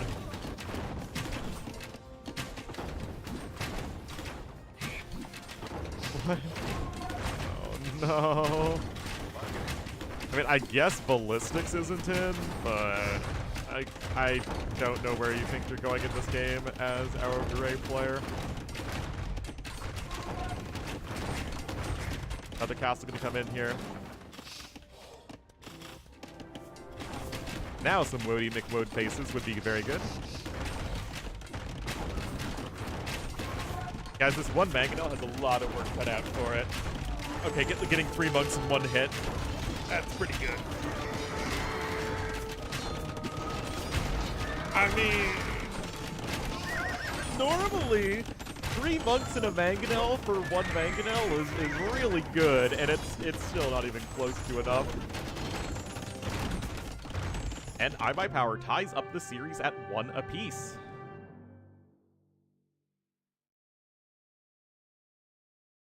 Very well done. Was able to sort of make that castle age transition and actually get his eco going, and then just taking those good fights. And obviously, it was the big moment was the crossbowman counterattack that Lix did not react to properly and just lost way too much.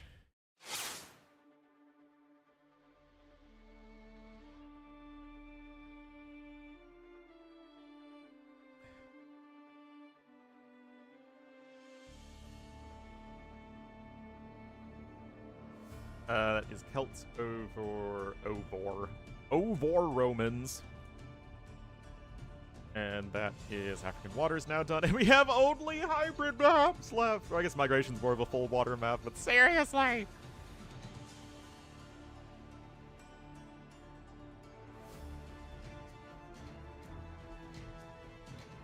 And they are now already in Nomad. And I failed to download match content again? Ugh.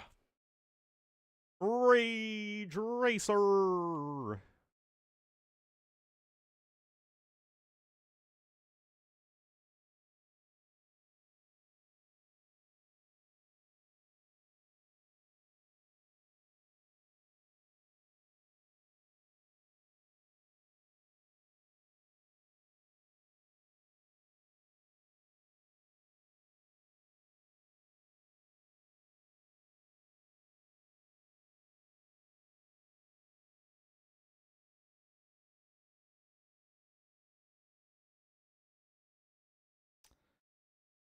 Get back in the game.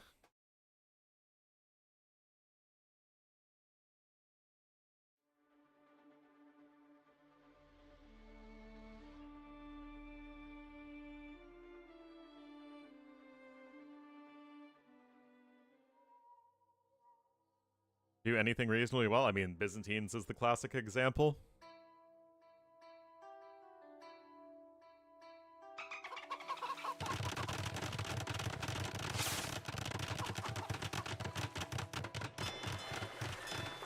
Alrighty. Game number 3 here. It is all tied up. Guess we can keep their colors consistent still. Malians? Yeah, sure. Anyway, Lix is going to be here in the gray as the Vietnamese here to the southwest of the map did lose the last one. And iBuyPower in the purple as the Lithuanians.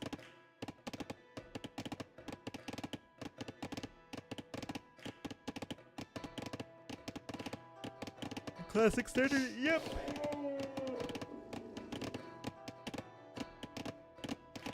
Also, You come behind it. For sure, for sure. And you can use them on a ton of different maps. also. So, I can already see 2 elephants right nearby, although I would imagine at the very least... Oh, Kaiser. Lix does not know about that elephant. Okay, so that's an easy pickup there for purple. And naturally, Lix is going to know exactly where his opponent is because of Vietnamese. Sveiki. And that's pretty cute. I mean, with 2 houses here, iBuyPower probably suspects that his opponent is in the area. And indeed, both elephants are going to come in nice and quick.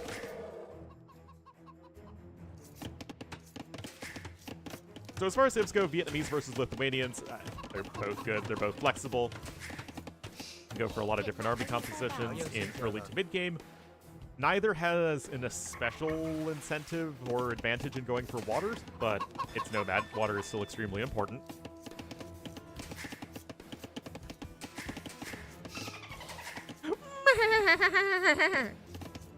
That's me being a Dalton. I hope you enjoyed it. Dân nữ xin trở lại.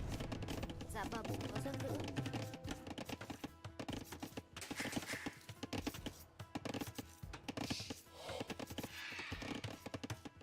Flipper. In tournament maps? I don't see why not. Don't they all basically just equate to being very similar to wolves anyway? Like, they kill an unloomed villager and die to a loomed villager. Kaiser Kise. Except maybe polar bears?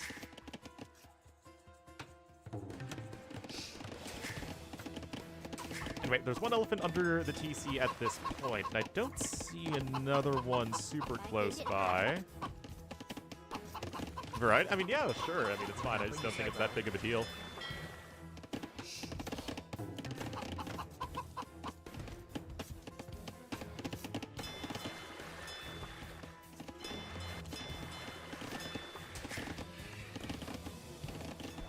I guess you can take those gazelle here. The king of mythical beasts. So. I don't know why a gazelle would be a mythical beast, but yeah, look at this double dock already in Dark Age. Feels a bit painful for Lix. Unless your opponent just has no idea where your dock is, which I think based off of this scouting pattern, I think iBuyPower does know. I mean, at least it's far away, I suppose, but it feels like iBuyPower could go quite aggressive if he wanted to.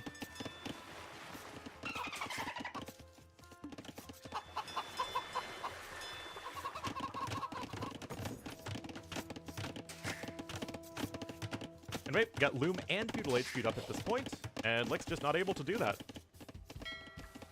What happens when you don't have as many boar as your opponent, or elephants in this case?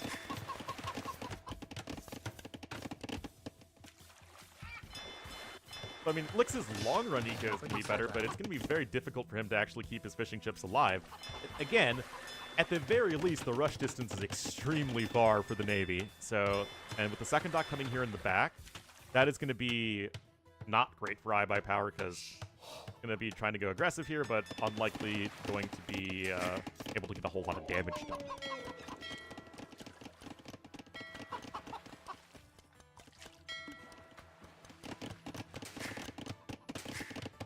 Lix is already going to stone. I mean, you're clicking up on 36 pop. You're going to be going for a fast castle, but you still just don't have all that much food income.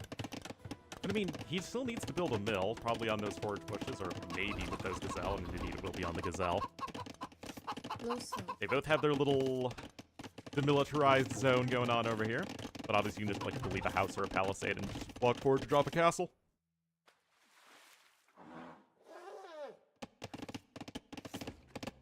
Right, beyond that, 12 to 7 fishing ships in favor of Lex.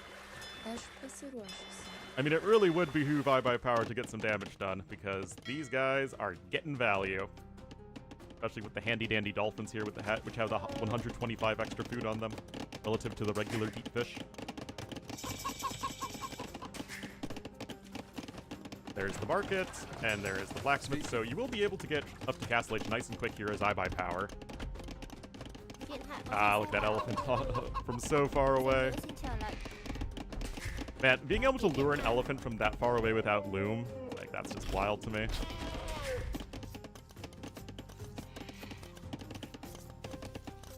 Yeah, bum. The vills are in position.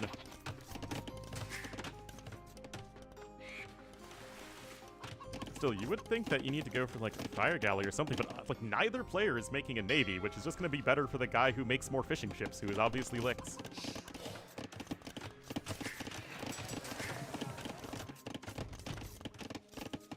Alright, Castle Age on its way. It was 25 seconds idle time, which isn't super ideal, but such is life. I don't know what iBuyPower is going to be doing, though. He could just go for, like, monks and booming, and then maybe to get... Okay, there's a third dock from Lex. Huh. So I guess it's going to be for a castle drop and some fire ships? Okay, there are 2 fire galleys queued up for iBuyPower. But yeah, if you're going to go for monks, you also need to go for war galleys, I think, so you can keep your fishing eco alive while you boom away. Kajse, kise.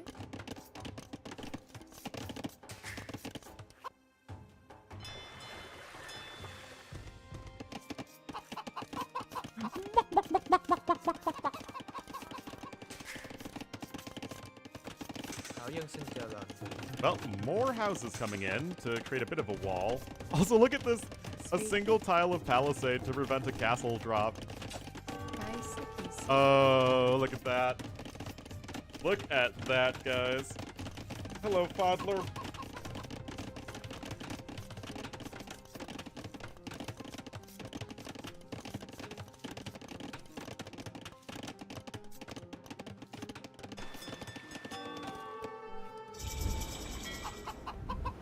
What a nice neighborhood. Oh yeah, property values are very high here. Great school district. Low property taxes.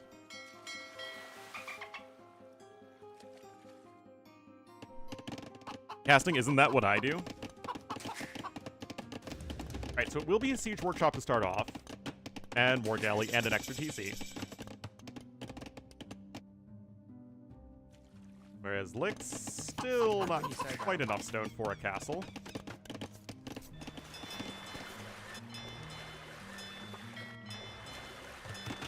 I do too much casting, yeah. Aš pasiruošęs. Okay, those fire galleys need to retreat until the relevant war galley upgrade comes in. Kawasat is on the screen, that's true. Anyway, here comes the castle, but still, the castle isn't in that aggressive of a position. And the mangonels can come out to help deal with the rattan archers, or maybe even scorpions, although scorps aren't all that exciting versus rattan archers. He seems coked? Oh, I don't know about that. That feels a little, you know, rude of an allegation. Most maps? No, I just complain about aggressive hybrid maps. I don't really complain about most other map types, I think. Are very different situations. Indeed they are.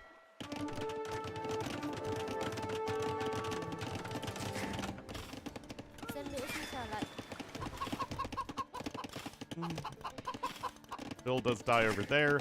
Lix is still nicely ahead in resources, though, and this just goes back to him making 5 more fishing ships than his opponent.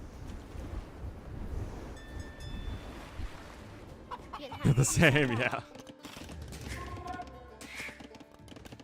Alright, third TC coming in for iBuyPower, so he is going to try and lean into that eco, and to be fair, in the last game he was also behind economically early on, but was able to mount a comeback with the big counterattack.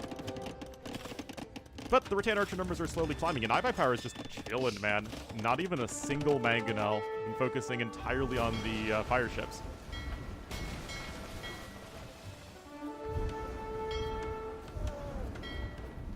Anyway, the big fire ship firefight of 2025. Baguette bakers and masters? Am I a baguette baker or am I a master?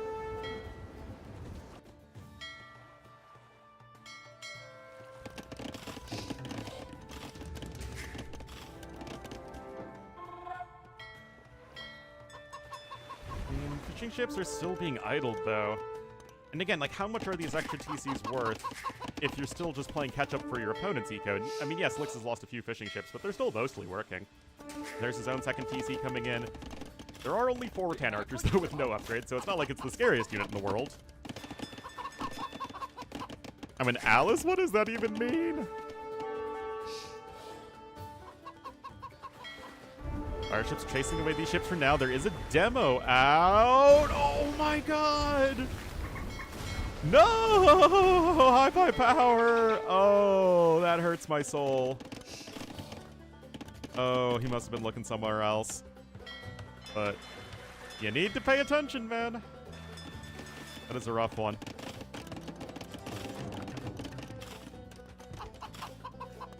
Closer. Some Rattans here at the back.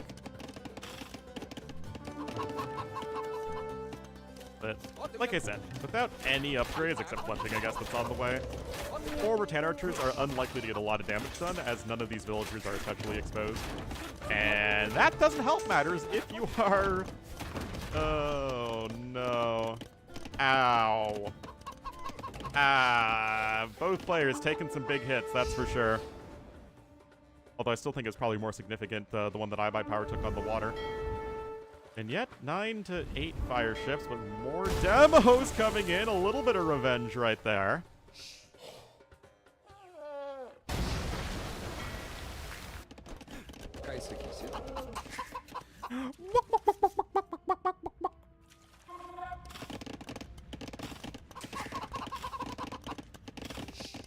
Finally, a little bit of a farming eco coming in for Lix. And the fishing ship numbers are the same at this point. And all 8 of them are working over here. These ones are working significantly less efficiently, at least half of them are. Well, I mean, again, it's a lack of upgrades and the lack of units themselves, especially after that big mangonel hit. That's it. Lix is still 1,000 resources ahead, even though he's fallen pretty far behind in villagers. But, you know, he's on 3 TCs and he's had the fishing ships working for so much longer.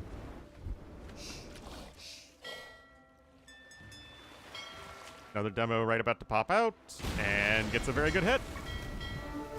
A very good hit, in fact. Yeah, now you're just going to lose everybody.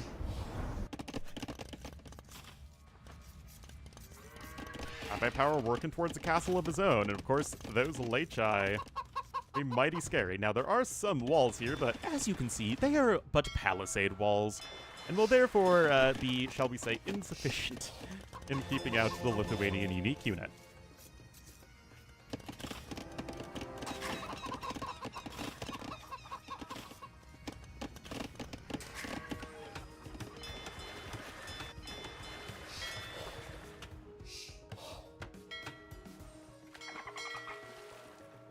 Oh boy. Oh, they're just patrolling. They're stacking up.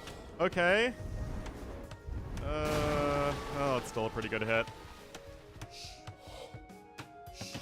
And there's the defensive castle coming in here for iBuyPower. Now, Lix is still ahead, though. It feels like things haven't been going that well for Lix, but on the other hand, his score is still good. HP Palisade Walls can have? Wouldn't they just be Byzantine Palisade Wall HP? And Imperial Age? Because Masonry and Architecture don't affect them.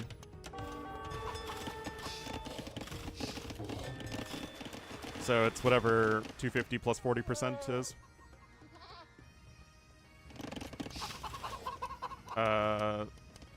Plus 40% is 100, right?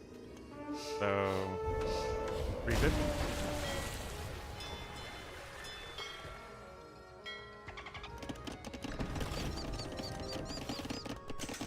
Yeah, I think 350. Handcart now in here for Gray. Always love to see players utilize those Vietnamese discounted eco upgrades.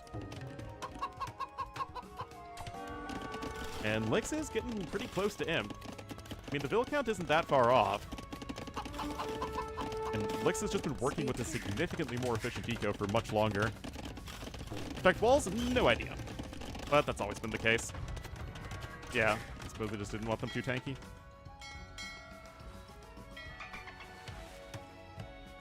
Yeah, it's kind of weird because the Byzantine bonus affects walls and any other HP-related building bonus, but not the techs that give you extra HP and armor. I still think another unused Civ bonus that could be added is giving buildings extra armor by default.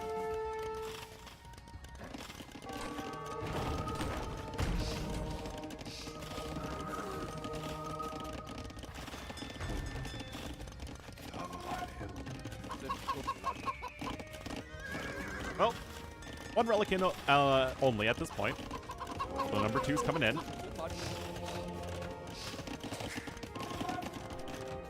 Imp is getting closer and closer here, and these Lechai just need to get a lot of work done. Obvious enough, I guess so.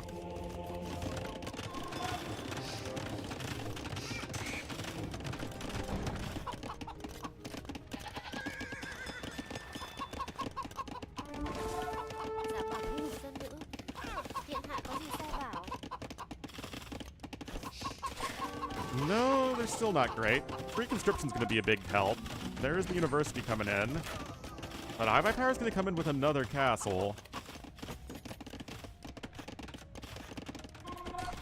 Not killing 270, but they don't kill 270 HP Rams.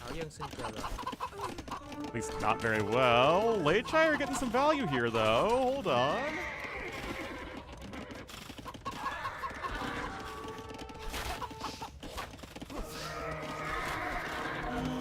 Monk's going for a couple conversions. Oh no. Guys, where have we seen this before? But I guess enough bills are gonna be staying alive. Oh, and a big mangonel hit, but only one dude is in the Imperial Age. Chemistry is on its way, even before Bracer, I guess, you know, to get bombard cannons as needed, but they can't make Rattans and Trebs at the same time, and there's Bracer. 6 chickens? Why wouldn't these 6 chickens be standing at attention? Are you judging them? That seems kind of rude. Okay, look at this. iBuyPower making the conscious decision not to click up to Imp. He could have just pulled his resources for a hot second and clicked up, realizing, okay, I'm going to be too slow. I'm just not convinced that this is going to be enough, though. He doesn't have a stable, I believe, and therefore no bloodlines or husbandry. Yeah, they are. They're ripple chickens. That's mango. I think Licks might just be able to stay alive here.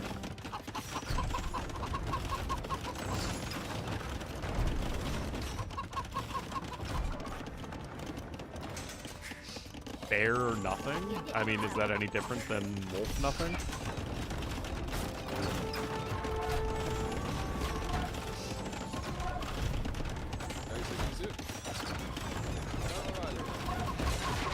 Alrighty. Not the elephant! What did that elephant ever do to you, iBuyPower? What a jerk! Anyway, more Rams are coming in, and this just feels like it's way too little too late.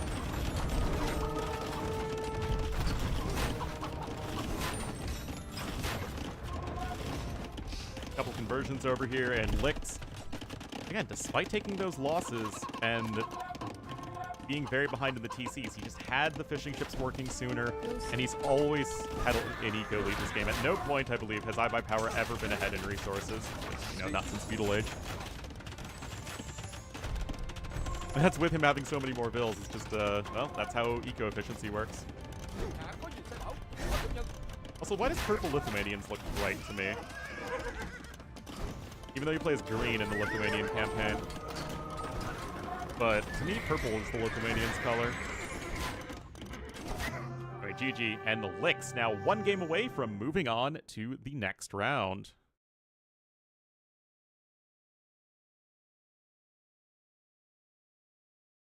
Negative KD, but just ahead in eco the entire time. We just look at this difference in eco efficiency for so long. Way more fleshed out tech tree.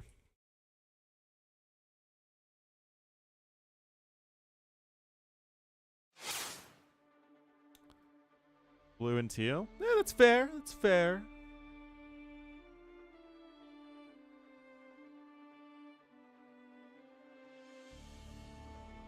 Alright, that is Licks winning his home map of Nomad. That is the Vietnamese over the Lithuanians. iBuyPower still has his top 2 civs left. Persians and Italians. Actually, both players have Italians. So the question then becomes, which do you play on which? If I'm Licks, I think I'm picking Malay for migration and Italians for Kawasan. If I'm iBuyPower, I'm playing Italians on Migration and Persians on Kawasad. Cyan is great with some civs. I mean, there are several great Cyan civs. The Cyan Mayans? I mean, come on. Nah, Mayans are actually a purple or orange civ. Incas are a Cyan civ. You have Cyan Khmer, Cyan Bengalis,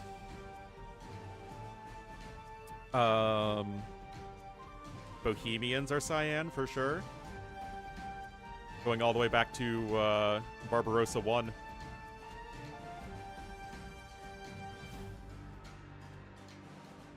Who else is Cyan? There are some more Cyan civs. I think Chinese are a Cyan civ. Chinese are another civ that work in a lot of different colors, but I always associate Cyan with Chinese. No, Burmese are a green civ. They're not a Cyan civ. Don't be ridiculous. Boom.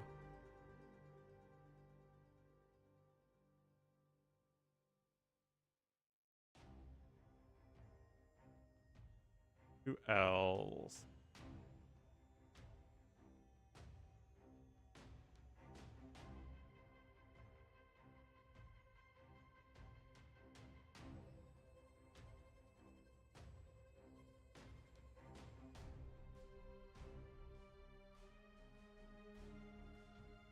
My voice in the video feed? Everything's fine on my end. Oh, counter colors? No, I'm just saying that some civs are better in some colors than others. Koreans are also a good Cyan civ, although I think red is their best color. Gray is the secondary color for Bohemians, for sure. For sure. That's like trying to choose between blue and purple for Byzantines, man. It's just, you know, it's a tough one.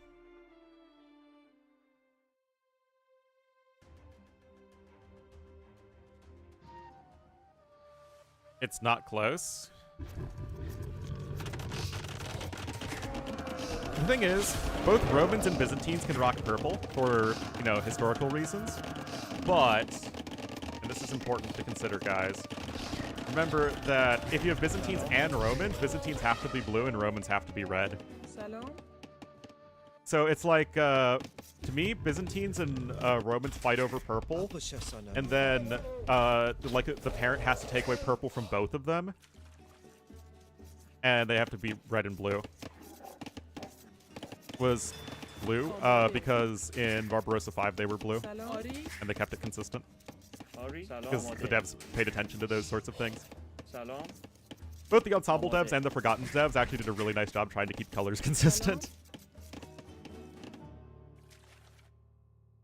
Yeah, Byzantines were always blue back in the day.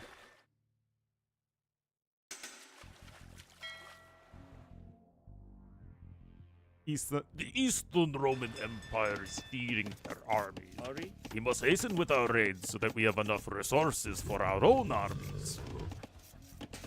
Anyway, Lix is going to be here in the gray as the Malay to the east, and over to the west in the purple as the Persians. It will be iBuyPower, so clearly Lix not listening to me, and it will be an Italian mirror on migration, oh boy, if it does go to a game number 5. But Lix still just one game away from victory, sweet victory. Yellow Persians and red Malay, that is true. I mean, those are just objectively the correct colors for these two civs. Although orange is a good secondary color for Persians. What's a secondary color for Malay? I feel like blue also works for Malay. Like, they're definitely a red first civ, but blue is okay.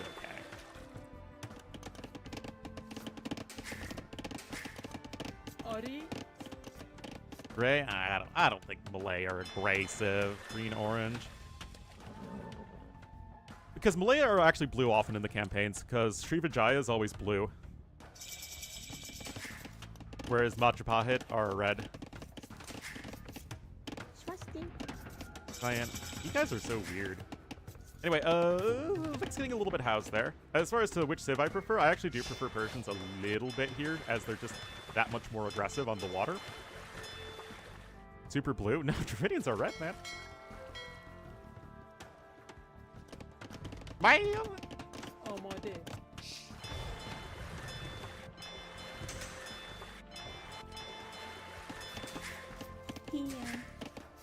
like within the expansions, all of the different civs have to be different colors. Purple Savars are sick? That is true. آماده. But Savars are sick in like every color, so it's kind of unfair. That's like saying Teutonic Knights look amazing in X, but Teutonic Knights look amazing in every color, so it's kind of a moot point. Anyway, the one Militia Drush, really it's just the Scout Cavalry plus Fireship combo, is going to secure that villager kill. And I've actually done that already, Behilito. I think Cyan Savars are fine. Blue Savars are a little weird, but persons just aren't a blue civ.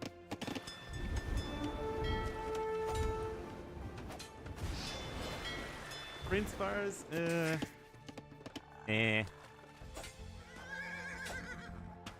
Okay, those are good quick walls from Lix. So he is going to save a villager and kill one on the other side. It was a tier... Well, I did use Tier Maker, but I really just... It was using it to sort the civs. I could have just as easily used Excel if I really wanted to. Looks a nice run, Tier Maker. Yeah, it was a categorization. Anyway, it is 3... Actually, I can make that 4 fire ships to 2. Have that advantage, of course, with the Persian docks.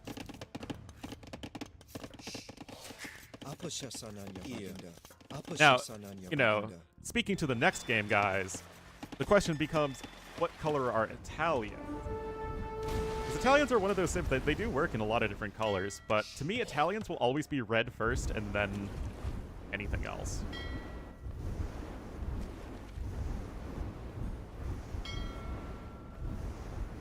I feel like blue or red is probably like the most common, but they definitely feel like a red civ.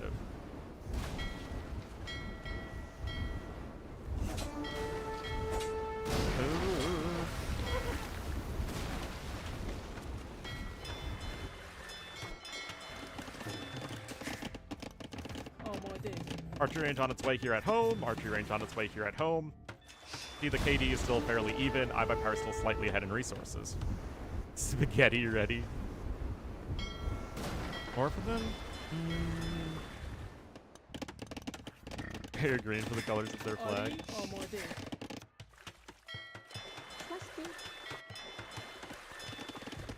سلام. There aren't many gray civs. There are a few. Bulgarians are definitely a gray civ. Goths are a gray civ. Teutons, I would say their secondary color is gray after red. Bohemians, I'd say gray is their secondary color. No, Mayans are purple or orange. You can pick which order you want. They're always purple or orange in the campaigns. Except when you play as Cyan, but we don't care about that.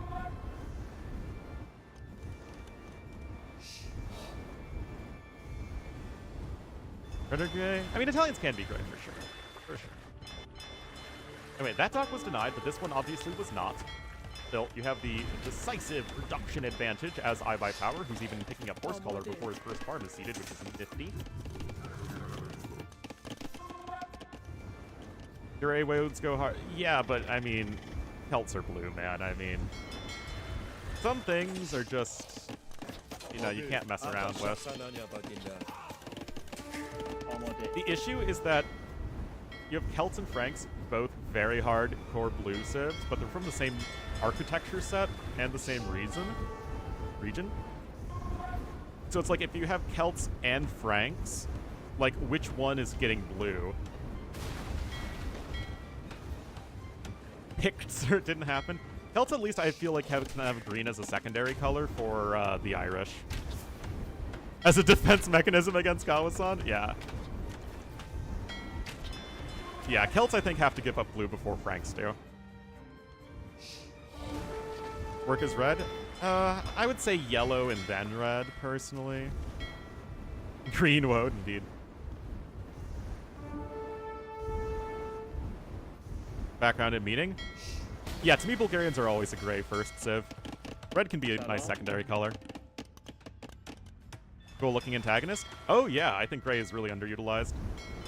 Gray was really bad in AOC. One of the things that DE really upgraded over the original AOC was making gray much more visible. A home and an away color? Oh, that's fair. That's totally fair. Yeah, we have no gray campaign. And we only had one official orange campaign until Bob War.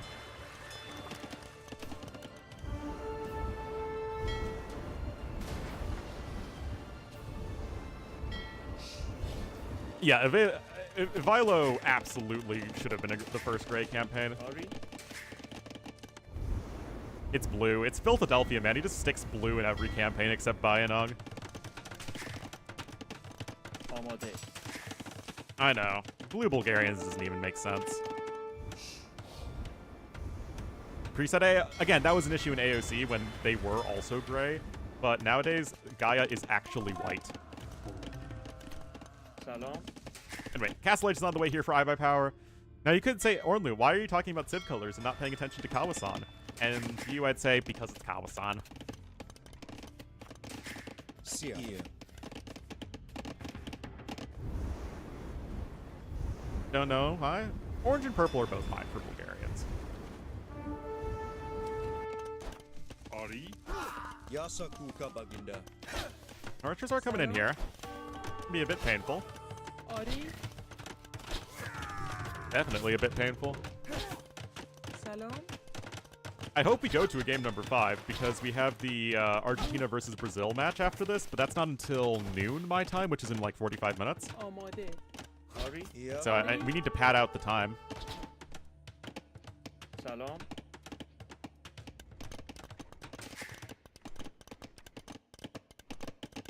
With the grids? آماده No, I don't do the grids every day or anything. Apa shasananya baginda. Here. I just do them when we need to kill time.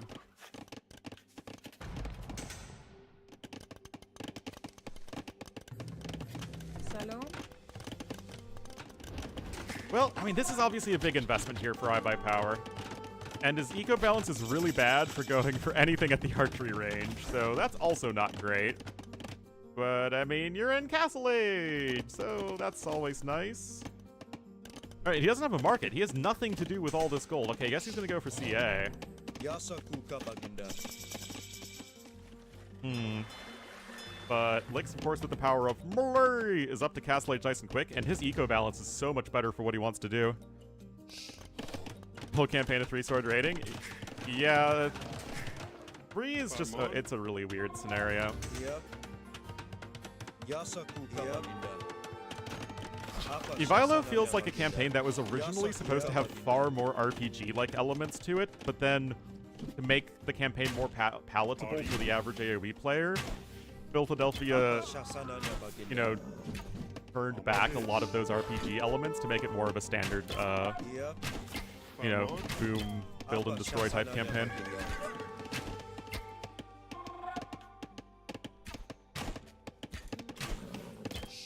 By the way, the Cumans and Totters, yep. Yasa kuka baginda. آری Alright, TC coming up in the middle of the map here for Licks. And yeah, you're getting that Cav Archer production started here. Even having the +2 defense early is nice for iBuyPower, but its eco has been so heavily harassed by this little blob of archers, and now the crossbowmen as well. And so much villager time running around back and forth.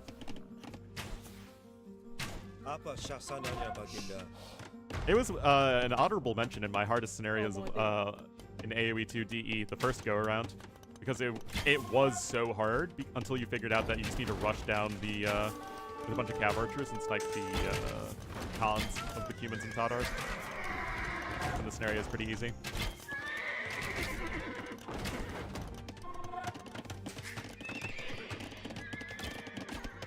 Yeah, it's one with the transport.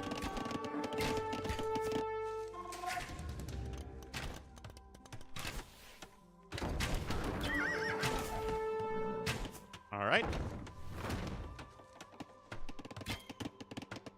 Well, again, the populations are close, and iBuyPower is working towards some Persian Cav Archers and Yasa getting kuka baginda. Catholic Parthian tactics.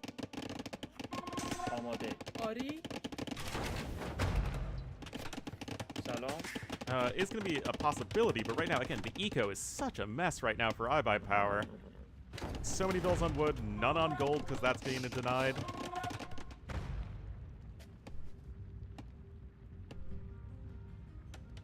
Oh, the new patch? I have no idea. I don't get told these things. Apa syasananya baginda?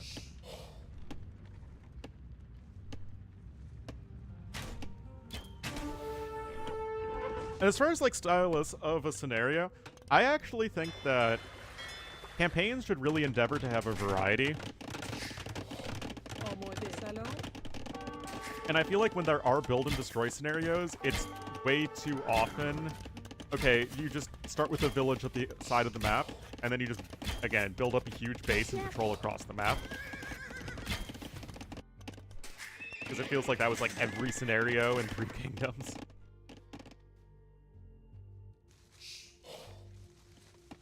Okay, there is the University Inn, and Ballistics can come in just a moment here for our Grey player Lix. I don't like ludicrous-sized maps in general. I think it's just it's a little too much. آری. Even giant maps, size maps are pushing it.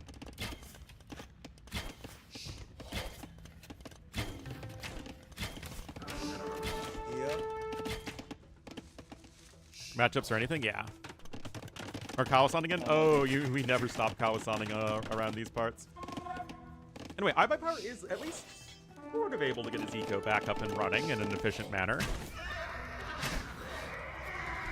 There we go. Oh, Renru, thank you so much for the 37 months. Thank you, thank you. Okay, nice hit there for iBuyPower as well. Remember, it is his tournament life on the line. Find a way to get to your best army comp. You don't even need to find a way. Usually you're not even attacked all that often. You just boom until you think, okay, what's the best army comp for my civ? And then you make that, and then you just patrol across the map.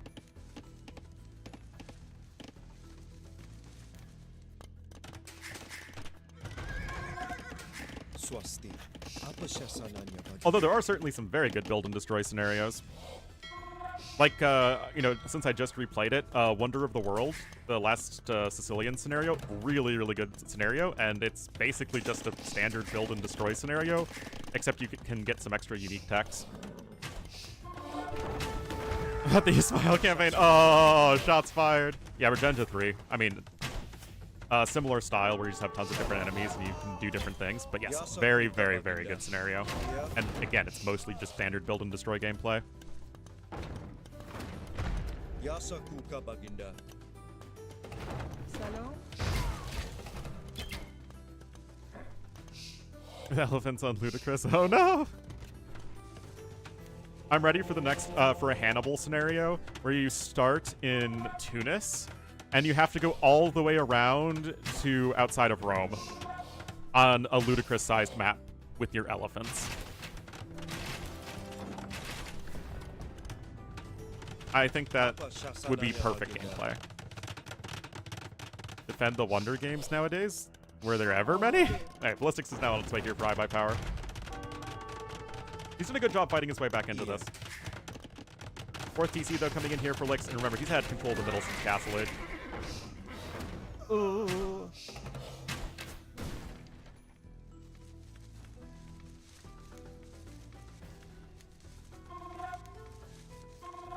So Ballistics is going to be in for both sides. You have the extra bowsaw upgrade here as Lix, and I think that with the power of the melee faster Imperial Age, like if you have the momentum, you know, the timing and the momentum as melee, it can be really, really tough to stop them. Slogger legit build and destroy. I've only played it, I think, twice. I don't really have that many memories of it, positive or negative. I like how you have the Ghaznavids raid you a fair bit, but I seem to also remember it being kind of sluggish.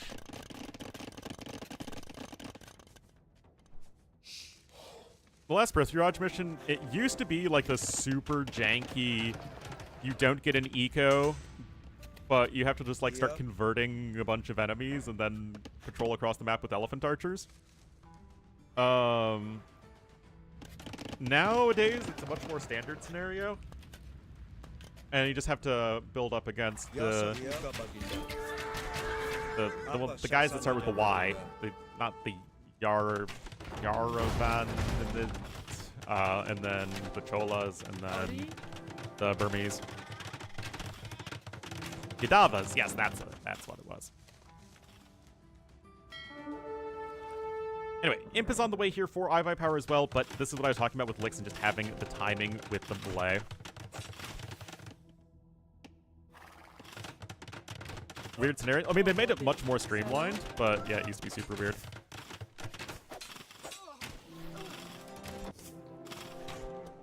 Ori. And now you're going to be in a situation as Persians where you just don't have a cheap army to make an early Imperial Age for having like a 97 villagers. The issue with Persians, and what has always been their issue, which is perfectly fine, it's good for civs to have weaknesses, is that they don't have a good low eco army. They just always want to boom, boom, boom, I want you in my room. Everything they make is expensive. That's like at all decent. Gunning Casper still art? Yes.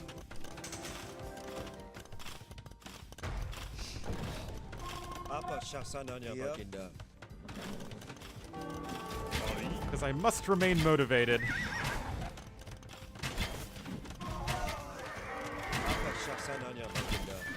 Yeah, the last Bob War scenarios. I don't know. I didn't like Bob War. Which is unfortunate for such an important historical figure, but I just didn't like it. The Battle of Panipat was a pretty good scenario. I kind of like how you have to like withstand the enemy attack with your support, and then you can go for your own counterattack. But yeah, it just didn't do it for me.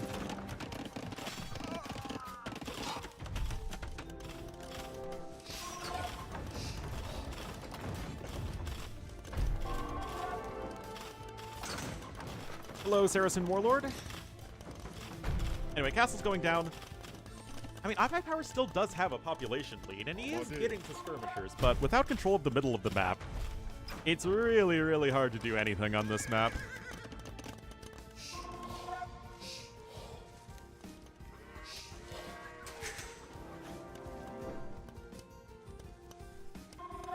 Bobber had great voice lines and cutscenes. Yes. That was quite nice. Although I think that his motivations were kind of weird. It's like he goes back and forth from being like, I'm so awesome, to being super melancholy. Now remember, Persians are always going to have that mobility advantage over Malay, which is nice.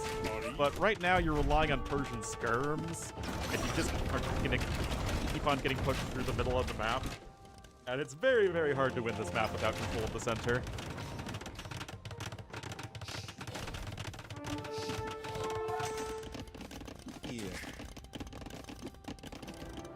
Well, that's quite the castle attempt. Okay. I mean, iVi Power's tournament life is on the line. He knows he's going to make something happen. With both lakes, because he was slower up to Castle Age and was kind of stuck in the middle of the map, or without being in the middle of the map. Remember the big counterattack with the archers as he rushed up to Castle Age, then couldn't do anything with Castle Age?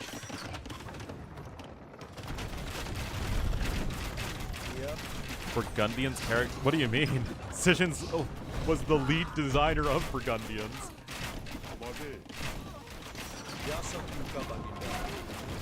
Overtly evil? I mean, it was designed to be the antithesis of the Joan of Arc campaign, and I thought it did a really good job of that. Anyway, there's the GG called, and Lix will take the series 3-1.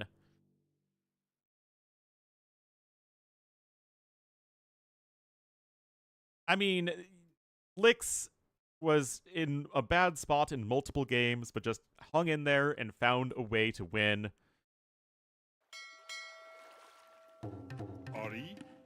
Very, very well done from him. And he will be facing Daniel tomorrow. Just took control of the middle and then never let it go.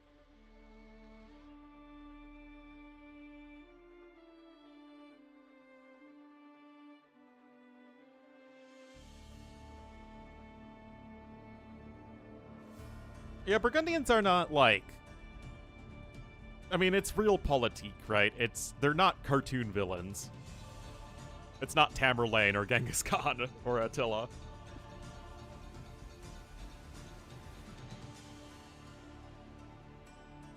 Okay, yeah, I need to see who's going to be on the left and right.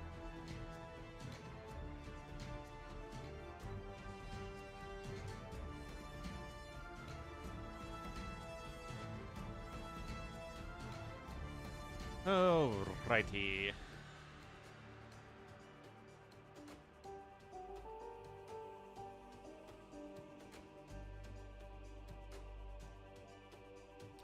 Yes, but that one I think doesn't start for a little while.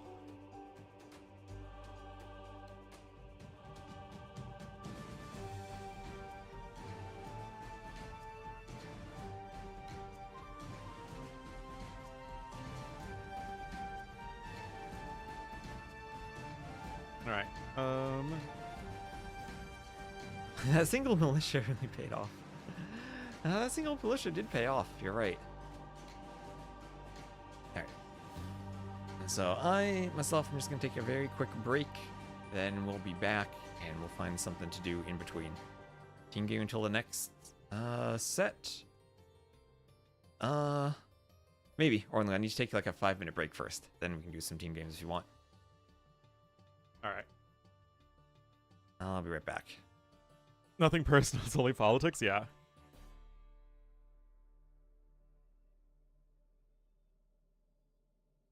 All right.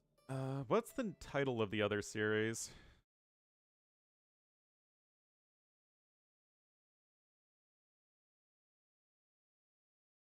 Or the other tournament? It's like Rivalry something? Rivalry Gauntlet, yes.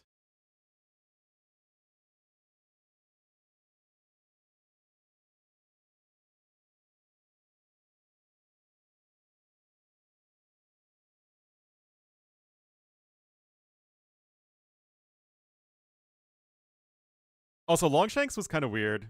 It was in my mind, Longshanks was the last mediocre campaign that was ever added.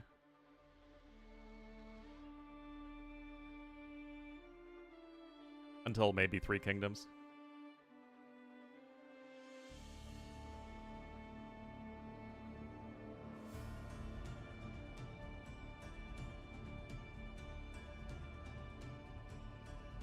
Seven. So yeah, guys, the Rivalry Gauntlet thing is going to be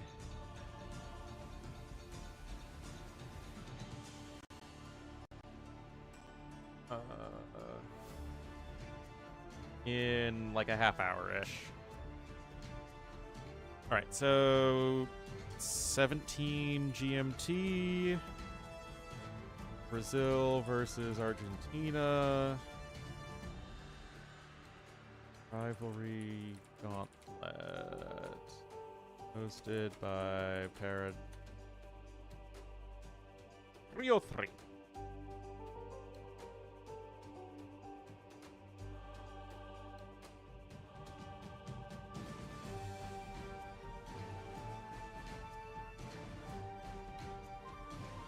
Oh no, it's too many characters!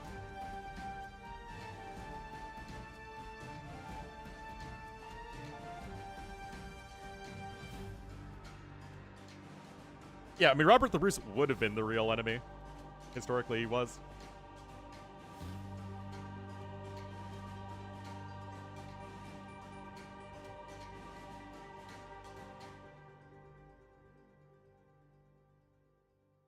All right, let's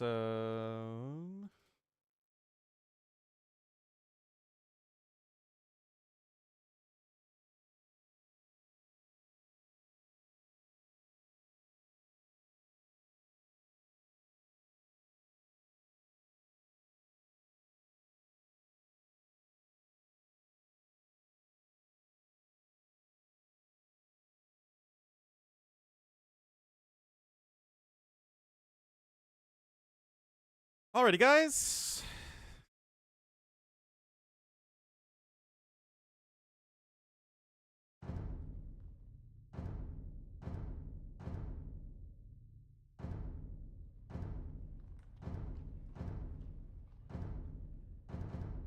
That...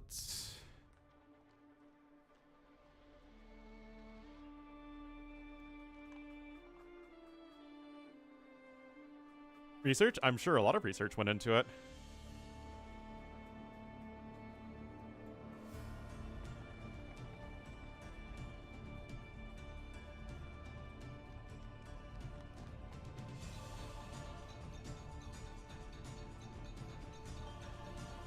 All right, so what I am going to do is take my own quick break. I'll be right back, and then we'll probably play a team game, maybe two, with T West, and then we will be off on our merry way.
Alrighty.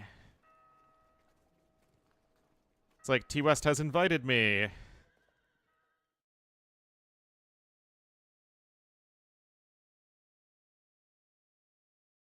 You're gonna face with the Nazis and the Soviets? Jeez.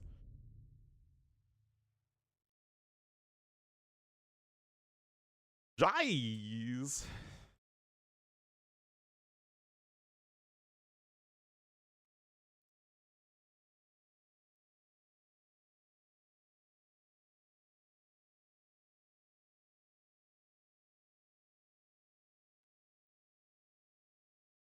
Do I have people to invite?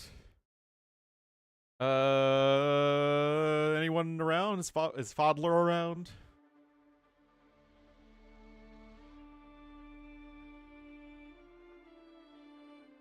People can play if they want.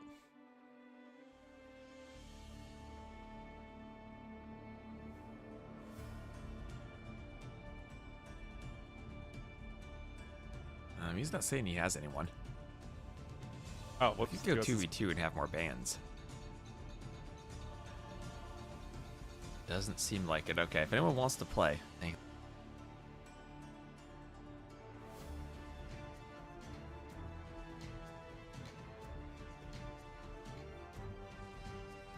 All right.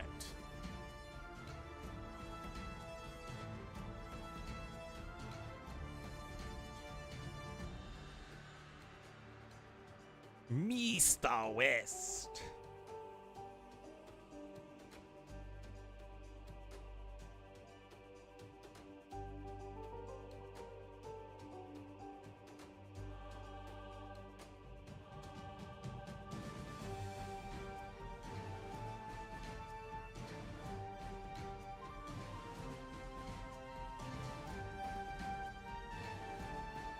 Well, I'm ready to go. Oh, we got one.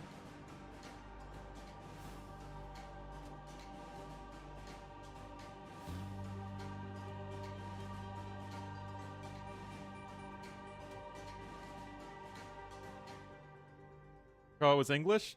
I thought the English more than anyone else saw the English as villains. Oh, hey, Paradox.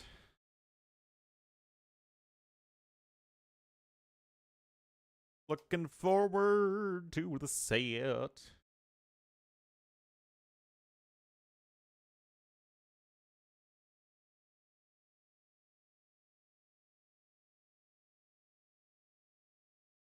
Oh my goodness, I have too many tabs.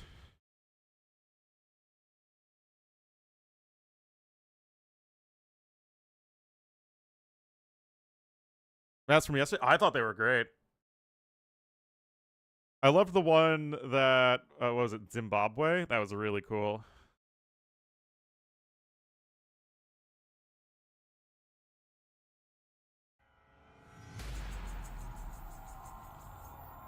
We have literally forgotten on our team.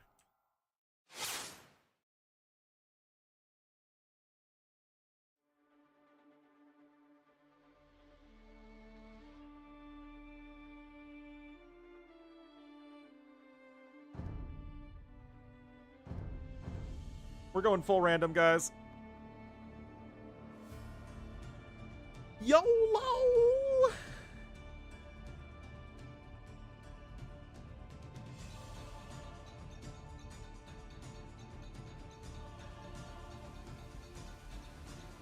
Oh boy. They want TOS tonight to play Pocket? Oh no.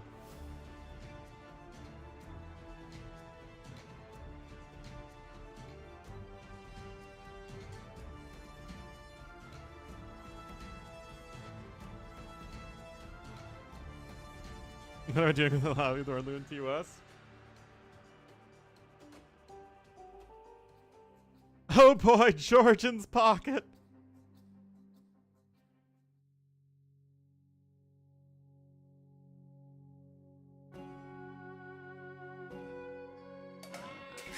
Get you out. I'm a shitty baby. Get you out. Georgia. Rebelli. Georgia.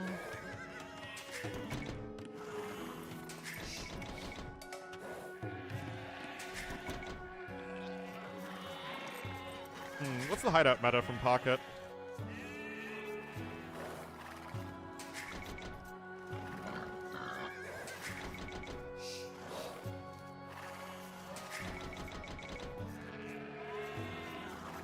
I mean,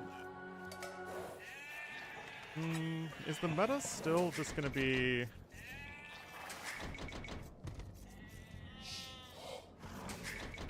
Maybe Light Cav? Maybe FC Light Cav? კეთილ არს იყოს I mean, I'm Georgians too. Of course, I'm gonna go for Cav, but I think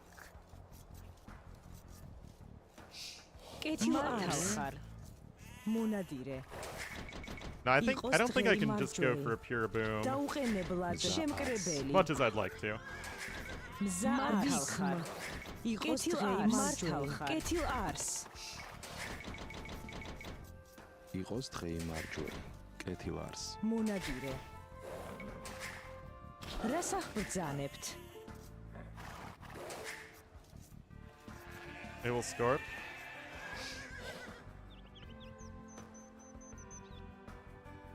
რასა კეთილ არს იყოს დღე მარჯვე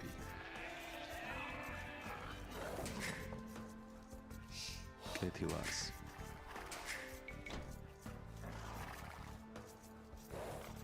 We can go over to wood nice and light here with the Georgians, and that'll help us get a good uptime. Especially since we also have like a 4 Ibex start. იყოს დღე მარჯვე მონადირე იყოს დღე მარჯვე მართავ ხარ რას ახბრძანებთ მზა არს კეთილ არს რას ახბრძანებთ მზა არს იყოს დღე მარჯვე არს Alright, fine. Lefty dies. You know, I'm okay being a terrible teammate to T West, but if it's a rando, right? მზა არს I'll be nice to them. იყოს What დღე are these მარჯვე dum-dums doing?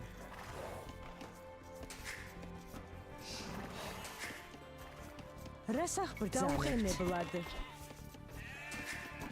Let's go ahead and get a belt. This isn't... Oh, wait. I think... Yeah, Forgotten is the rando. I think Lefty is the T West viewer. იყოს დღე მარჯვე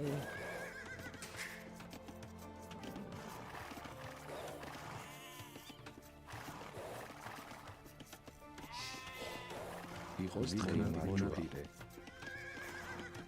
მზა არს იყოს დღე მარჯვე მონადირე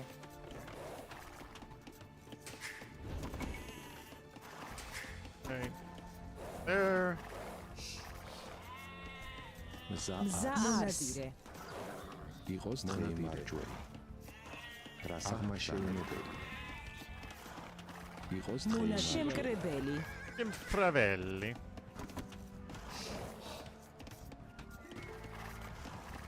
კეთილ არს რას Human Poggin will ახბრძანებთ destroy them. Rip. მზა ის მკაფელი რას ახბრძანებთ მზა არს აღმაშენებელი აღმაშენებელი Gotta believe. რას ახბრძანებთ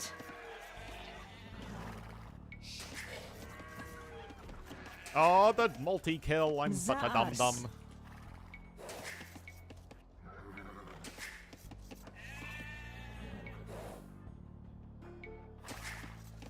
Are we dead?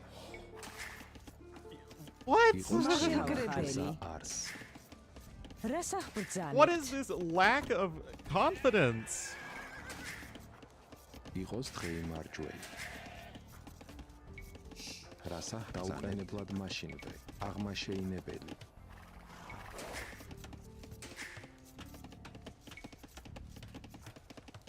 იყოს დღე შემკრებელი მზა არს იყოს დაუყენებლად შემკრებელი მზა არს აღმაშენებელი რას ახბრძანებლად მაშინვე აღმაშენებელი მზა არს კეთილ არს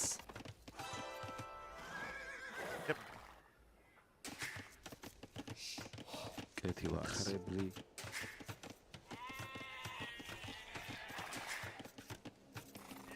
რას ახბრძანებელი Man, I didn't think the ladder would be filled with such cowards. იყოს დღე მარჯვე რას იყოს დღე მარჯვე Delicious.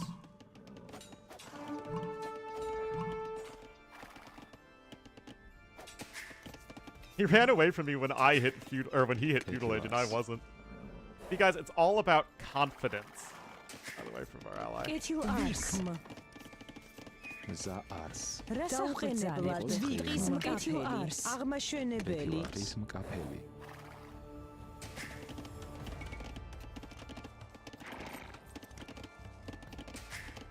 იყოს დღე კეთილ არს.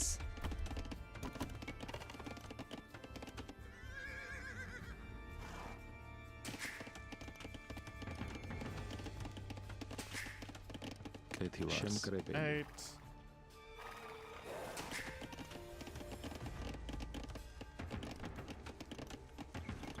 დასაყრდანებლად.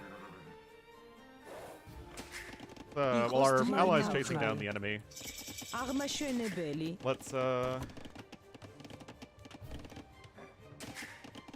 რასახბრძანებთ? კეთილ ensure არს. that we are keeping tabs on what our ally is up to. აღმაშენებლა საფრთხის მკაფელი. What? How are you stuck, you dum-dum? მზა არს. ის მკაფელი.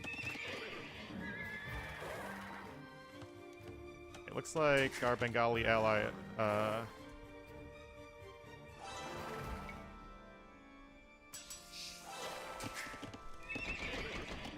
რასახბრძანებთ? oh my god, the freaking mill is stuck!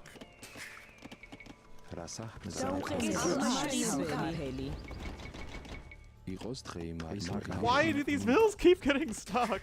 მზა არს. მკაფელი. იყოს დღე იმარის მკაფელი. მზა არს. ის მკაფელი. Getting stuck and then idle, it's even better. მზა არის მკაფელი. კეთილ არს. აღმაშენებელი. იყოს დღე იმარჯვეი. აღმაშენებელი. რასახბრძანებთ? აღმაშენებელი.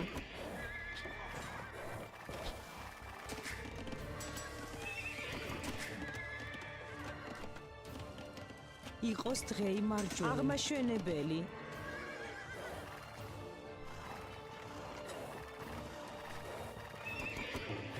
კეთილ არს. აღმაშენებელი. მზა არს. აღმაშენებელი.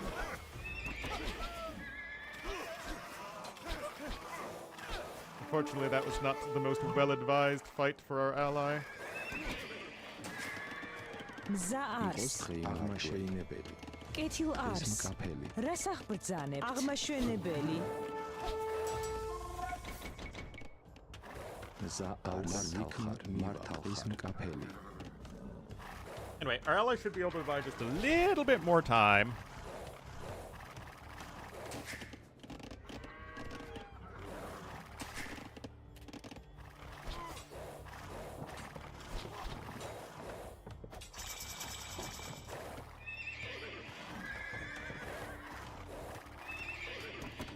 Night. იყოს დღე იმარჯვეი. აღმაშენებელი.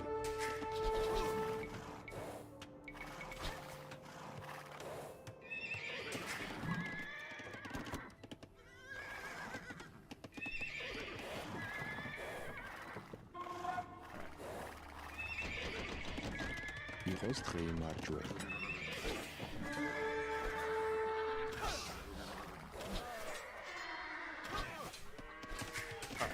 რასახბრძანებთ? აღმაშენებელი. ის მკაფელი. აღმაშენებელი.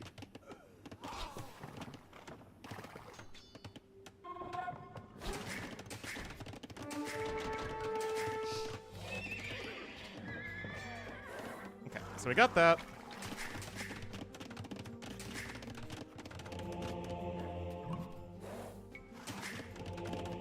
იყოს დღე იმარჯვეი. მზა არს. აღმაშენებელი. რასახბრძანებთ? აღმაშენებელი. კეთილ არს. მზარებლი. იყოს დღე იმარჯვეი. აღმაშენებელი. აღმაშენებელი.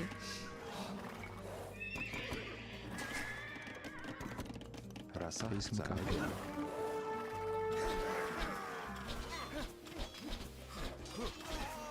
Oh no, red!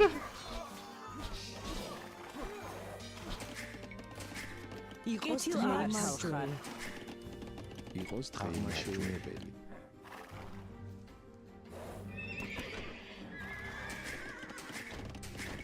რასახბრძანებთ? იყოს დღე იმარჯვეი.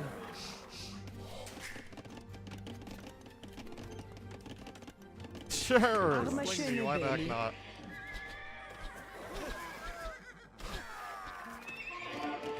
Rasach Need to get this Arma extra schöne infrastructure down Belly. pronto. Rasach bzane tausa kafeli.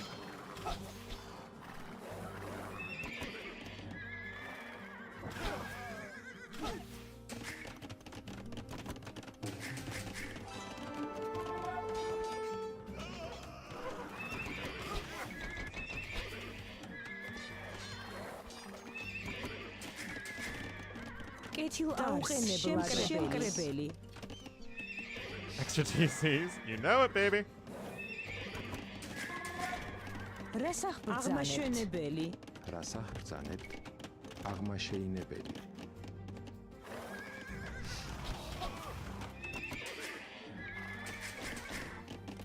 Mza აღმაშენებელი. აღმაშენებელი. Uh-oh. Poor red man. Oh, no. Rasach bzane აღმაშენებელი. იყოს დღე აღმაშენებელი.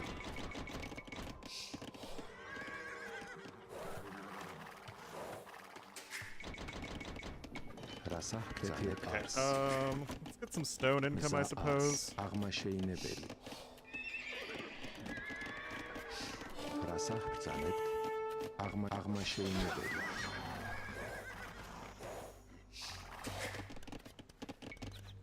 Boom. იყოს დღე აღმაშენებელი. აღმაშენებელი. Okay, now the sling's starting.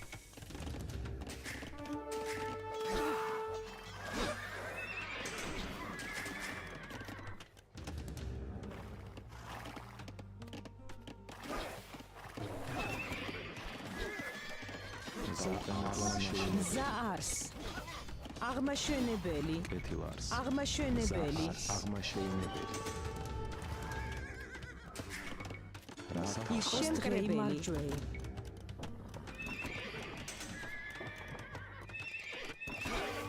კეთილ არს. აღმაშენებელი. ვიქმ. აღმაშენებელი.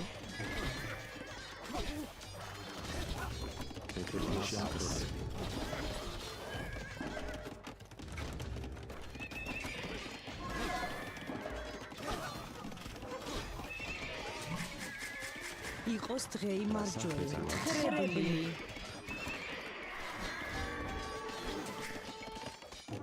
კეთილ არს. აღმაშენებელი. ხრებელი.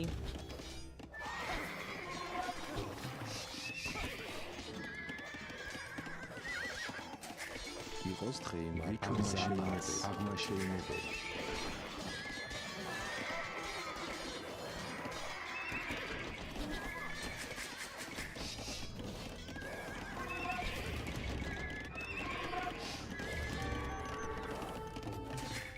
კეთილ ars. რასახ ბრძანე. Sorry, guys. I'm not very good at talking and playing. მზა ars. იყოს დღე აღმაშენებელი. მზა არს. დაუყენებლად. აღმაშენებელი. იყოს დღე მარჯვე. აღმაშენებელი.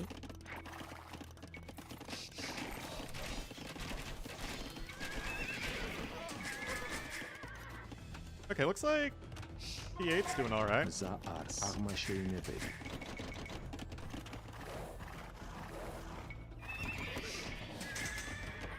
რასახ ბრძანე. აღმაშენებელი. მზა არს. დაუყენებლად აღმაშენებელი.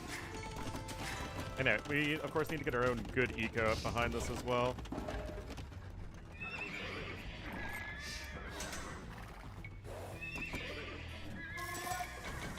And also not get housed, but not getting housed is really not a part of my preferred gameplay.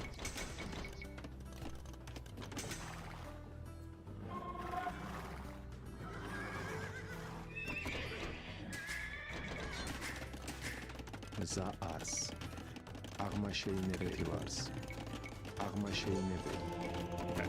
Need to get more fortified churches down pronto.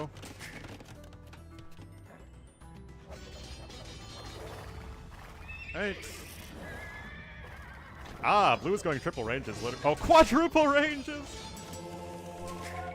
კეთილარს აღმაშენებელი იყოს დღეი მარჯვეი რასა ბრძანებთ აღმაშენებელი კეთილარს Wait, why am I still forward? Oh my goodness, I have freaking gather point set somewhere weird. აღმაშენებელი იყოს დღეი მარჯვეი აღმაშენებელი კეთილარს კეთილარს რასახ ბრძანებთ აღმაშენებელი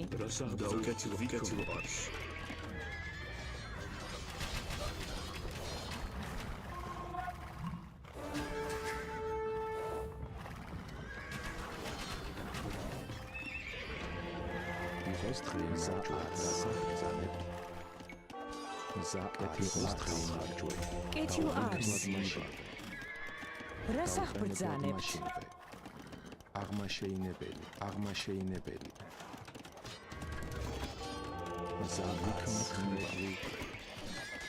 Need to get some more staples up.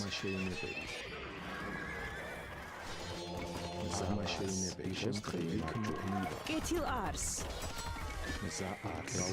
აღმაშენებელი იყოს დღეი მარჯვეი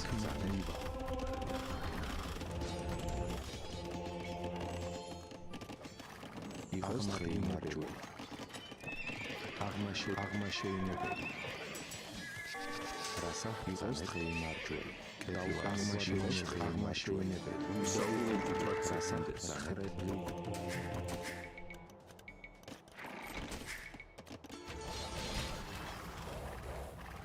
იყოს დღეი მარჯვეი კეთილარს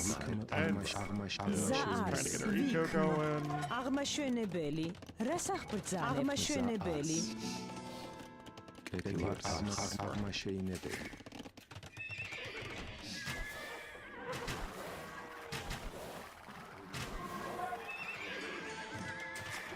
კეთილარს დაუყენებლად აღმაშენებელი Because I need to be in a position where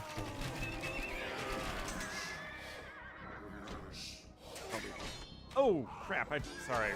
Sorry, Red. I'm sorry.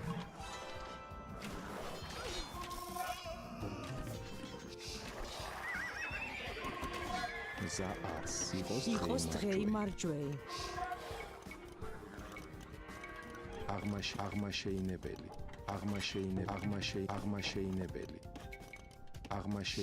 ზაარს იყოს დღეი მარჯვეი აღმაშენებელი Okay, I'm gonna click up and იყოს suck დღეი it. მარჯვეი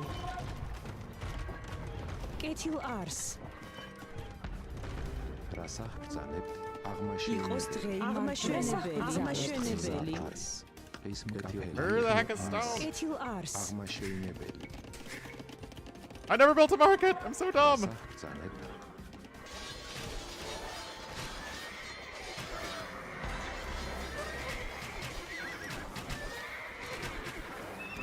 Okay. Up. ზაარს მართავ ხარ აღმაშენებელი მარჯვეი კეთილარს ზაარს აღმაშენებელი მარჯვეი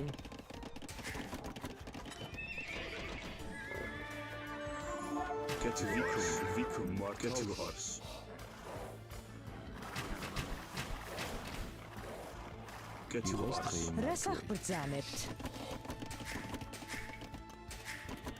ზაარს კეთილარს აღმაშენებელი კეთილ ვიქნა მივა კეთილარს More of that. ზაარს იყოს დღეი მარჯვეი აღმაშენებელი ზაარს აღმაშენებელი ხრები აღმაშენებელი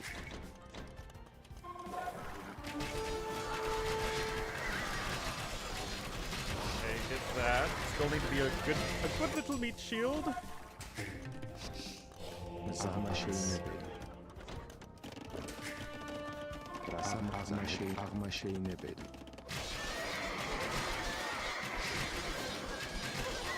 Oh wait, what's Orange doing over here? I guess Orange is just chilling.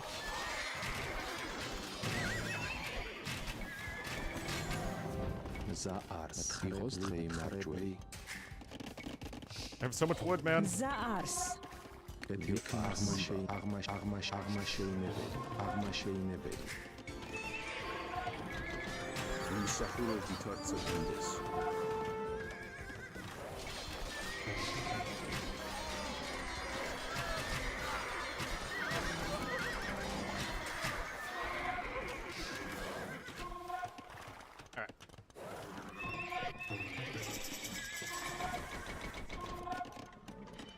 I still never built a market.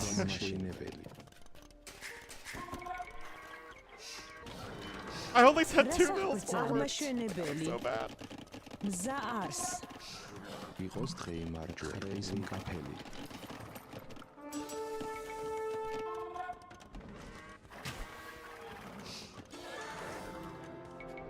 Description. აღმაშენებელი. იყოს დღე Get you მარჯვე. ars.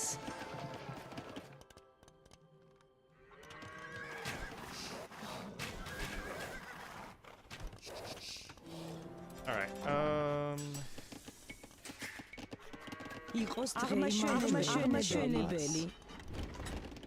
რას აღბრძანებთ? კეთილარს. მათხრებული. აღმაშენებელი.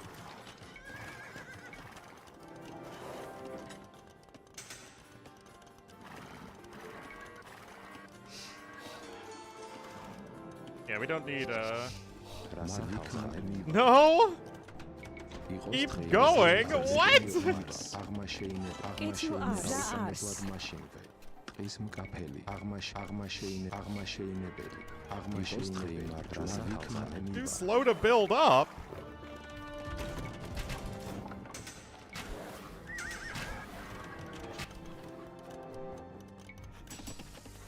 კეთილარს.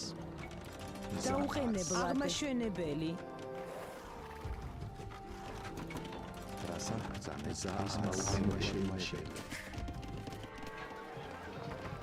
Alright, what price is already bottomed out like crazy?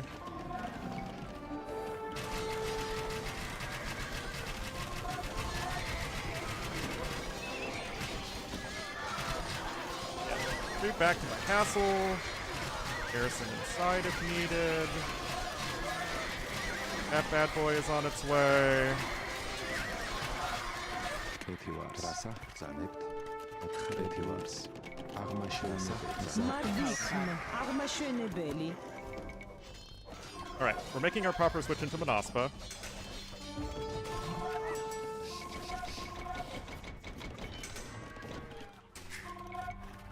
Okay, hold on, I need to stop making bills.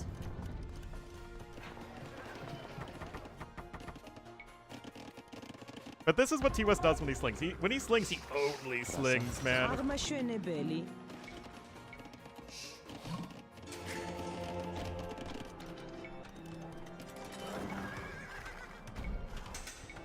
რას აღბრძანებთ? აღმაშენებელი. აღმაშენებელი. Alright. Let's send these cavalry around to go for a counterattack. აღმაშენებელი.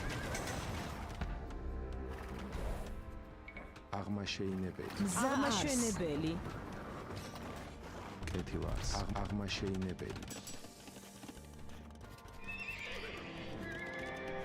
You. კეთილ ars. აღმაშენებელი.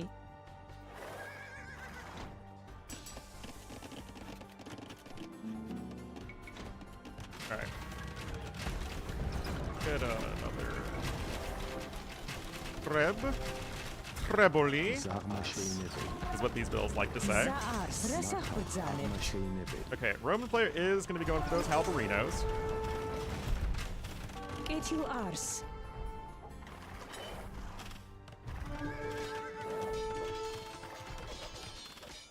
Oh, come on. That's just stupid, man.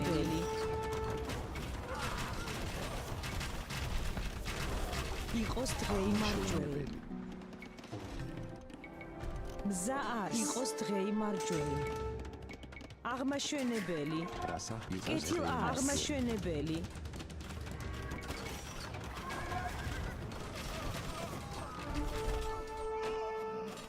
They're still trying to pathfind. Yes! What? What are they doing?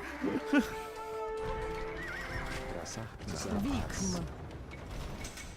Getil ars. Getil ars. Arma schöne belly. Getil ars. Maschinenwe. Rasa Trebli. nice, Arma nice. schöne belly.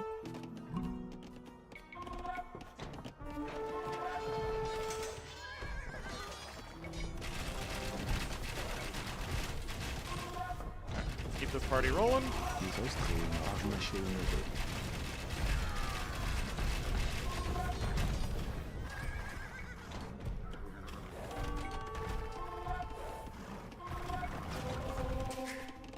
Mza ars. Resach brzalept. Za ars. Ketilars. ისახურო ვითარცა გაის აღიგეთ საჭურველი Igos treinar agmaşeynebeli. Right. ისახურო ვითარცა გინდეს Of course, I have Red to help me out against Halberinos. Rasa zanet. How's the other side looking? Getil ars. Let's keep this look happening, because we kind of need to. Arma schöne belly.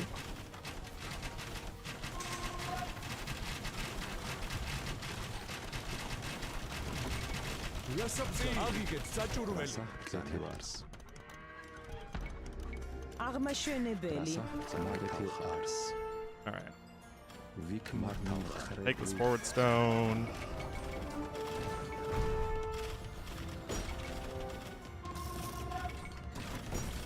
And again, the Rams are pretty important here for just destroying all this infrastructure as fast as possible. Arma schöne belly.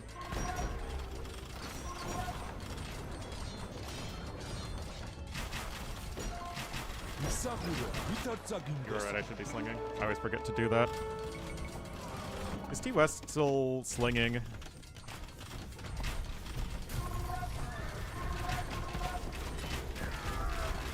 რასაბზარი Anyway, let's.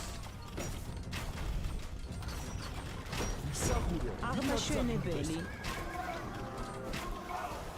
ketilars. Mza ars. Vik mi agmaşeynebeli.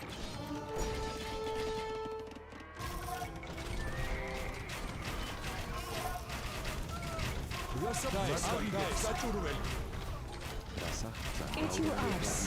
agmaşeynebeli. Alright. Za ars. Vikm. Getil ars. Vikm. Arma schöne belly.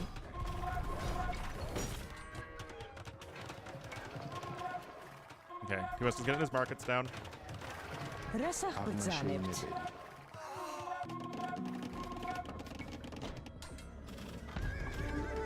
ისახიგეთ საჭურველი Treinar agmaşeynebeli. კეთი აღიგეთ საჭურველი Igos drei marjuel. Za ars. Getil ars. Vikm. Okay, I do need to get some more castles forward, Arma though. schöne belly. Fortunately, just sort of nature is like the Manaspa are my best units. Ugh. Ars. But I also cannot make them too close to the front lines. There you go.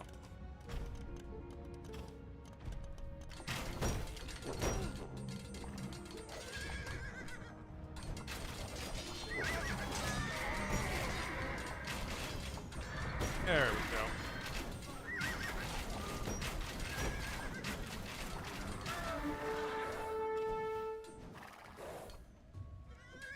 Well, I didn't think I would be in a slinging position, but here I am. Vikm.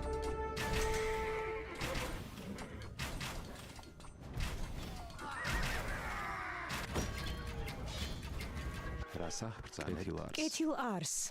Igos treinar ketilars. Agmaşeynebeli. Mza ars. Getil ars. Agmaşeynebeli. Igos treinar agmaşeynebeli.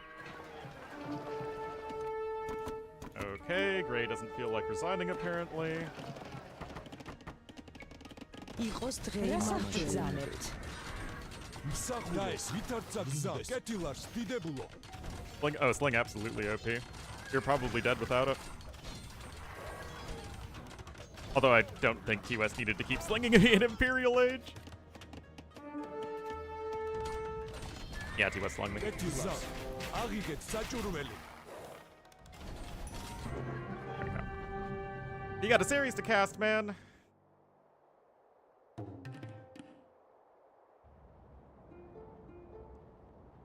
One pop!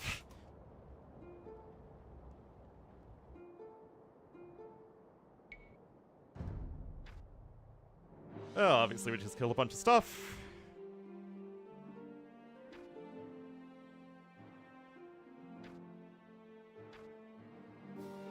US literally did the 200 bill sling, oh my god. Alright, so hopefully... He sure did sing a lot. Brazil and Argentina? I am from neither of those places. IDK if you know.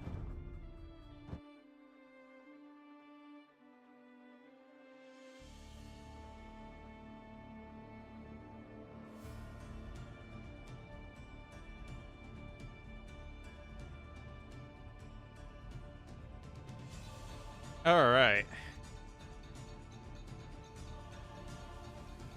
I always said, like, Whoa! Wait, did I lose the spec dashboard? I did not lose the spec dashboard. Haha!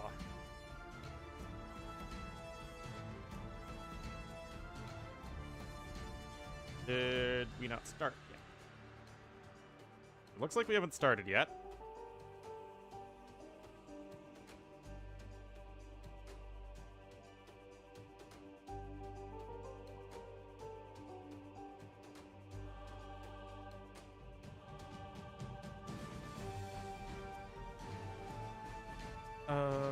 Civ draft we do need to find, because they have kind of interesting Civ rules. Alright. Let me show this to you guys.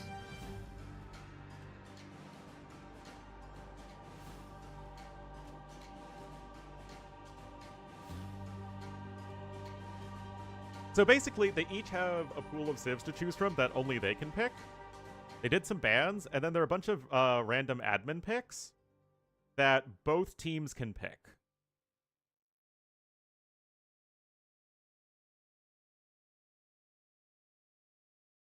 If that makes sense.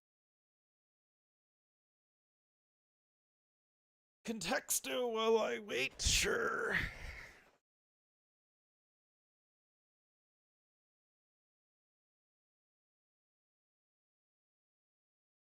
Do people actually sub on YouTube? I don't even know how that works. I think I need to set up like super donations or something.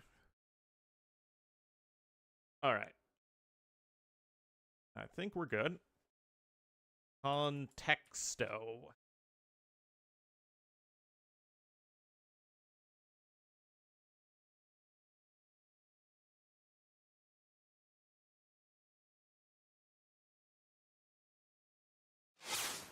Channel membership? Is that the thing? Okay, find the secret word. The words were sorted by artificial language algorithm according to how similar they are to the secret word. After submitting the word, you'll see its position. The secret word is number 1. Okay, so what if I type in world? That seems... Okay, so world, I don't know if that's close or not.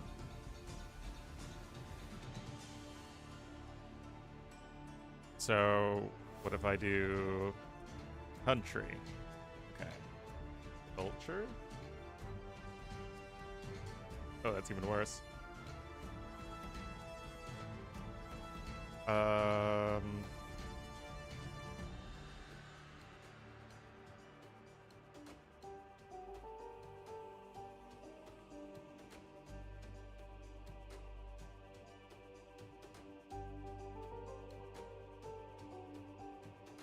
Round? Alright, alright.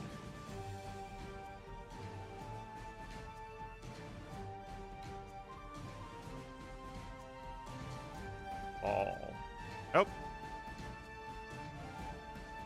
Sphere?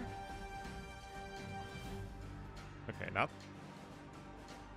Round is the closest. All round.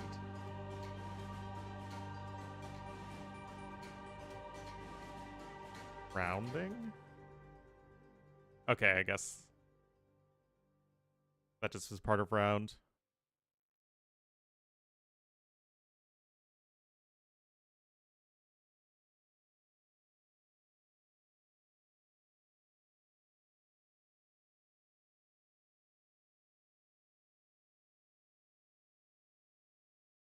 No, not bowl.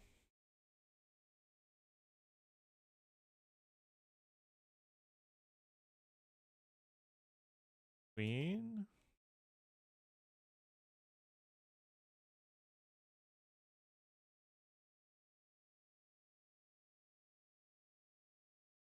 Perimeter? Nope.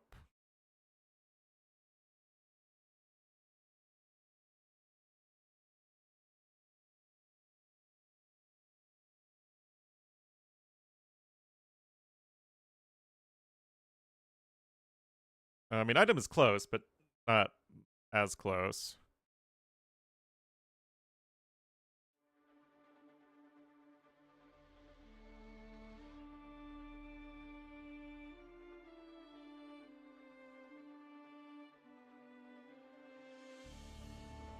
Set.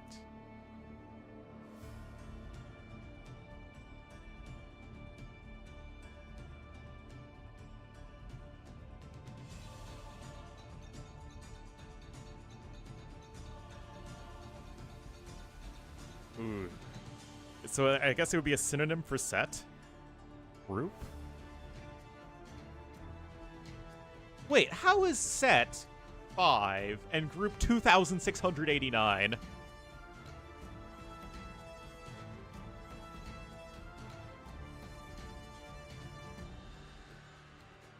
Set. Bowl? Oh. Match. Set is the collective noun form. Okay.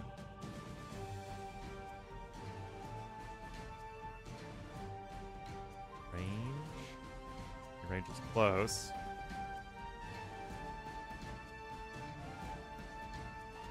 Badger. If it's Badger, man. Oh, sad Badger.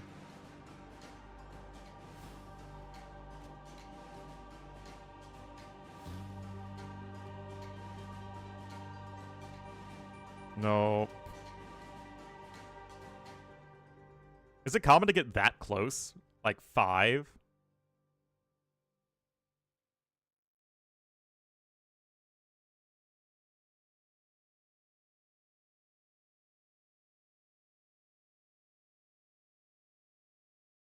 Rain. I'm stuck on 2 Gs.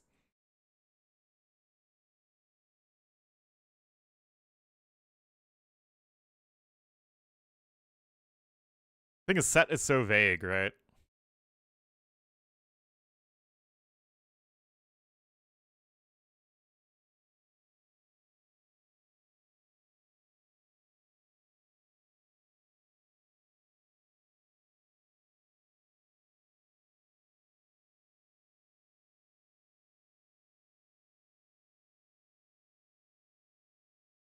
Probably not sport either.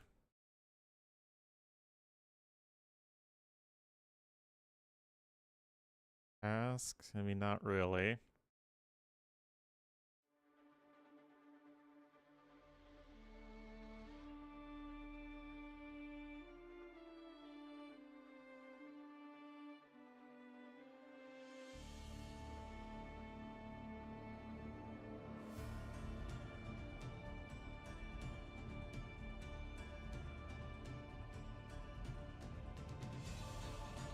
Is it anything competition-based? No, not at all.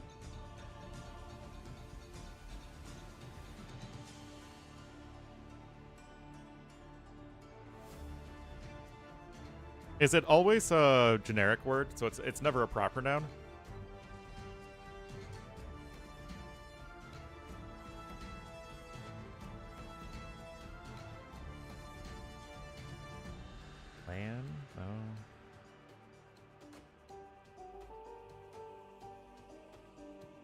No.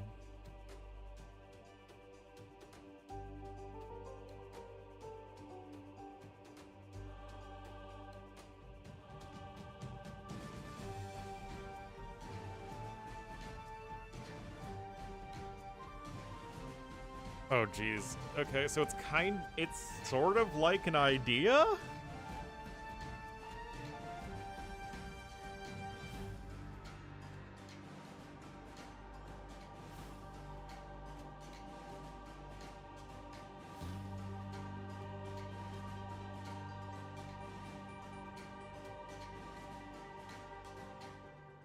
Nope.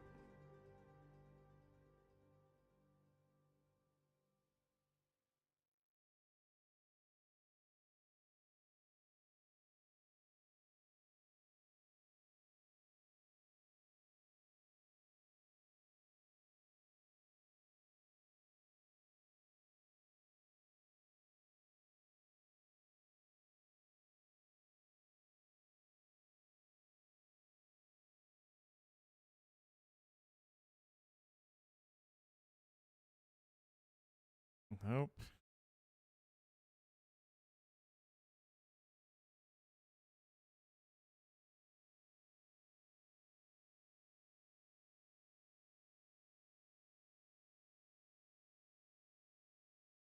So it's not that dissimilar from art, but isn't art.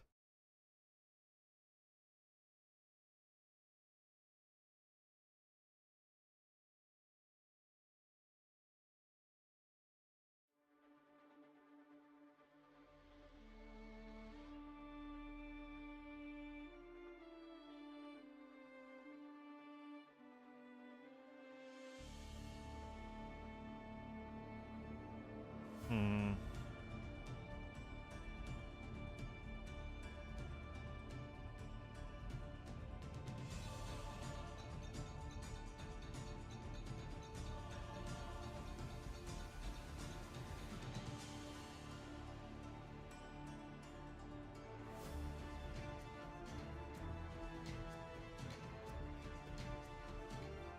Contexto.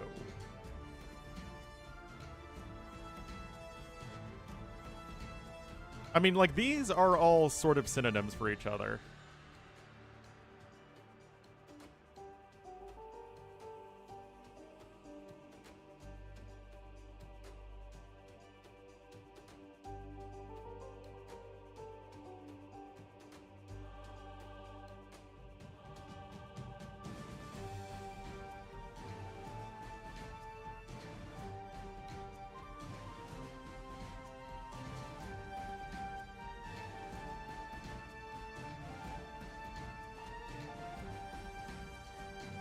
Well, I don't think it's a location. Oh.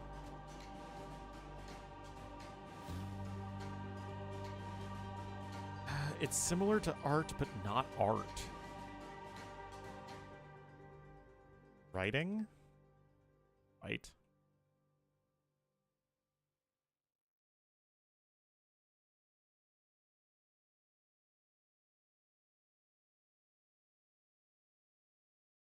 Paint. Easel?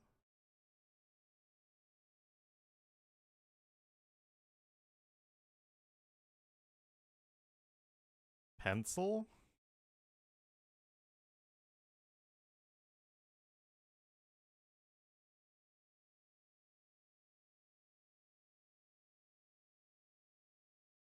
I can't spell. I don't think that's how you spell scenery. Nope, it is how you spell scenery.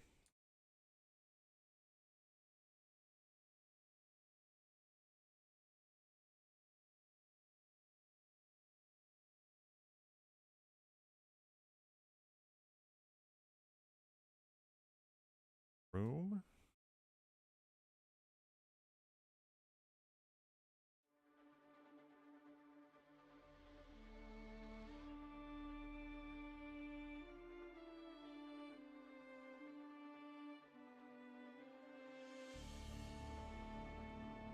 Bellamere got it.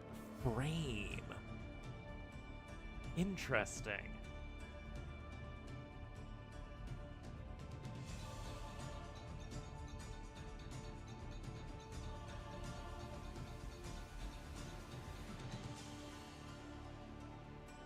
That feels like it's too close.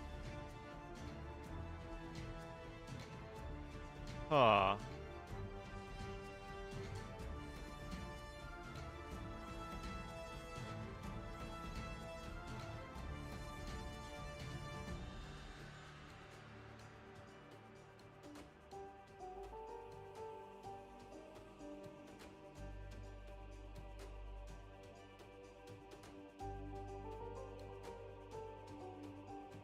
Brain does not work like this. I mean, I guess it's how an AI thinks, right?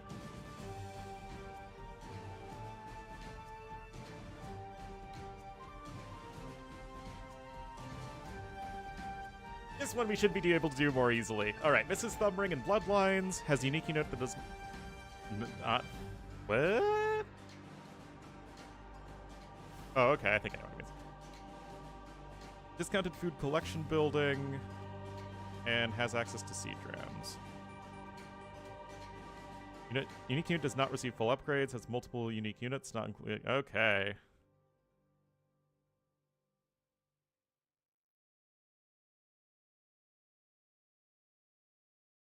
Yep. Great.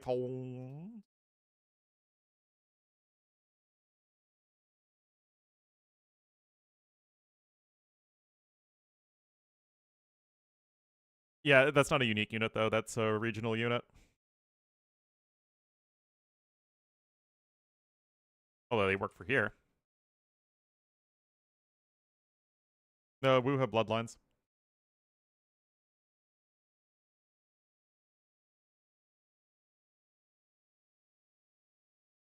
Yeah, Burgundians work here. Unique unit does not receive full upgrade.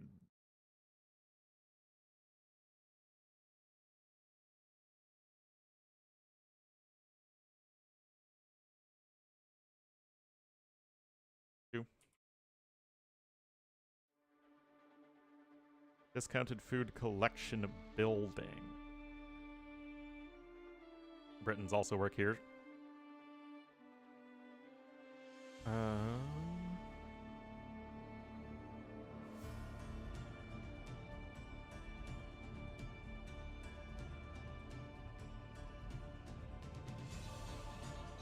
Aliens.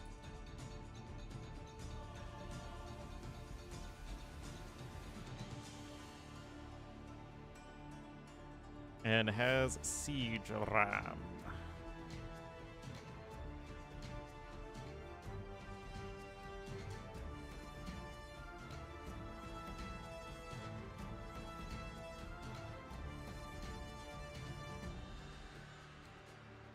Right, almost in the lobby.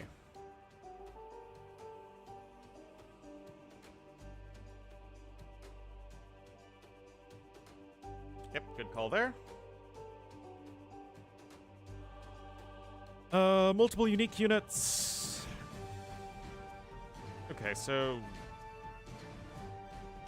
this could be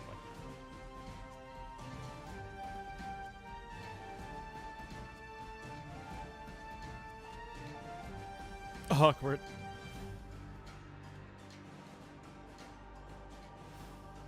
Guess this could be Inca. Oh, wait a minute. Oh, but Inca.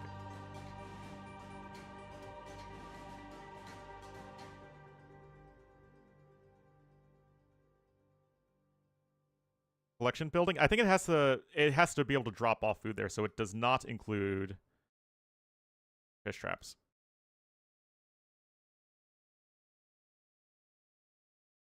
All right, multiple unique units and Vikings. That's an interesting one. Yeah, this one's just Burgundians.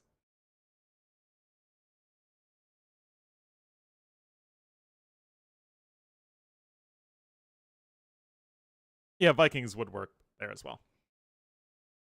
Vikings work in both of these. All right, what's taking so... Like, they finished the draft ages ago, man.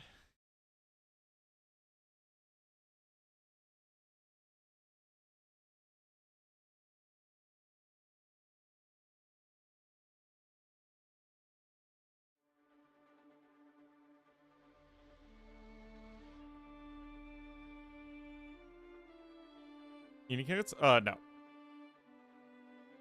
Alright, coastline on the Indian Ocean, name is long, lots of metals, big country, drives on the left, flag with a coat of arms. Alright.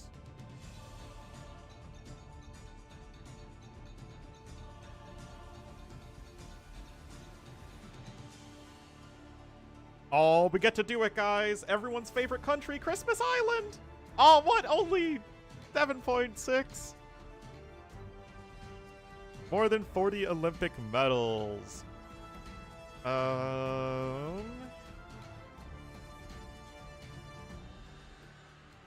Mozambique? Nope.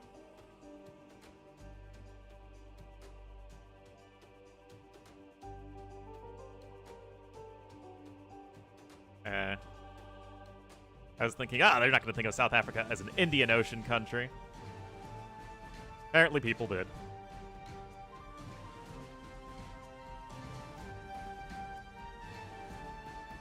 Iran. Okay, yeah, there we go. The Indian Ocean country of Iran.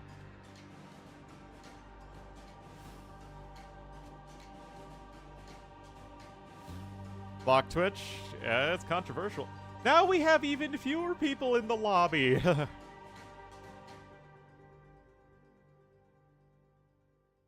You know, this is why people don't bother hosting team game tournaments, by the way.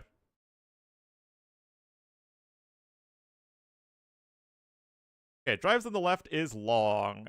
Oh, it's time, guys. South Georgia with their population of 0.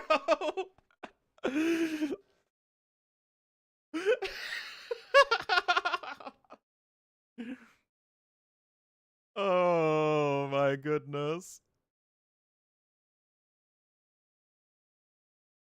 Does Tristan da count? No, it has to actually be part of it. Oh my goodness. Apparently.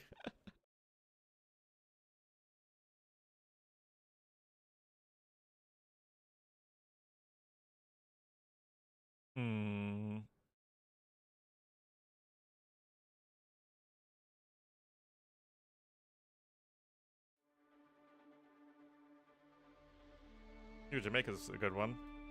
Yeah. Good. Okay, so there's only going to be so many of these. So like what country drives on the left that would barely have over 50 million people?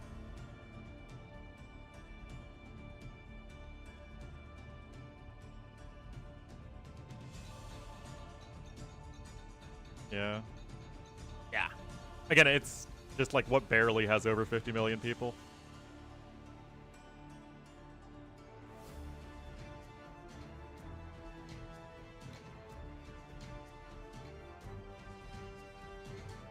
Okay, flag with the coat of arms is 10 letters long.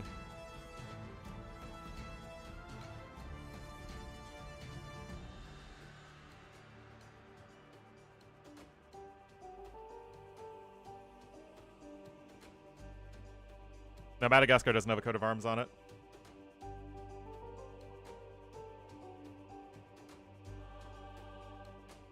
Darn it. Oh, you bet we're busting out some island nation.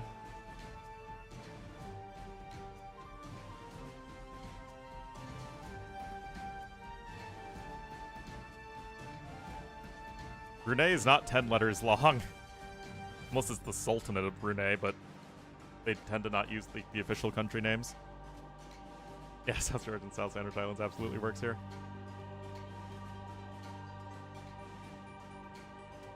Oh, is it time to bust out the Pitcairn Islands? Oh, boy.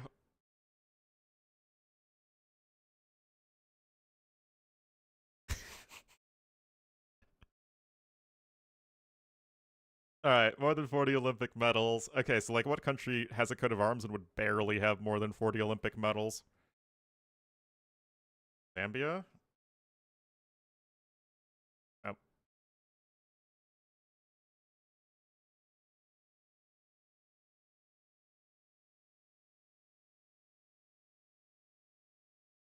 Jamaica doesn't have a coat of arms on their flag, also we used it already. I like how Wales isn't a country, but the Pitcairn Islands, definitely a country.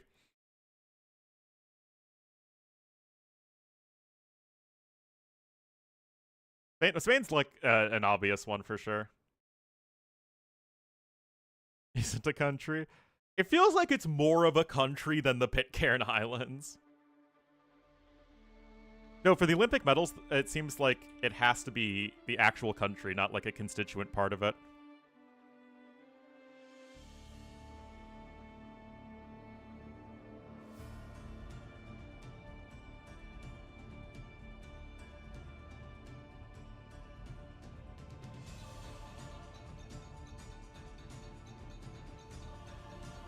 Fiji? Oh, that's a good one.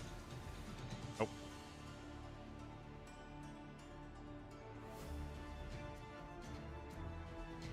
Nope. I mean, Mexico is again like going to be a very big one.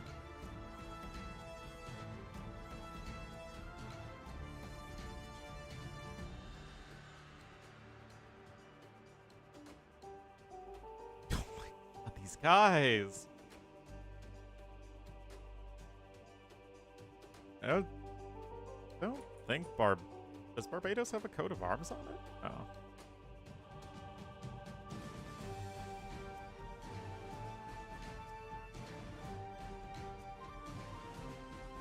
Ecuador? Yeah, I thought it was just a trident.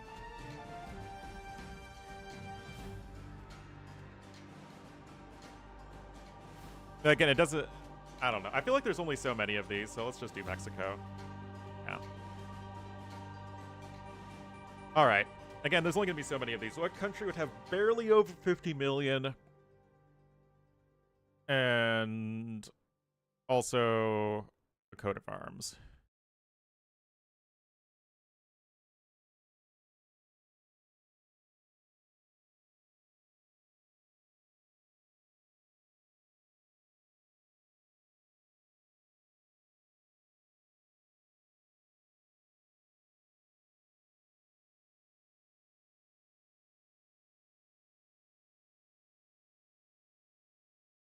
Massachusetts? I don't think that'd work. Also, they don't have 50 million people.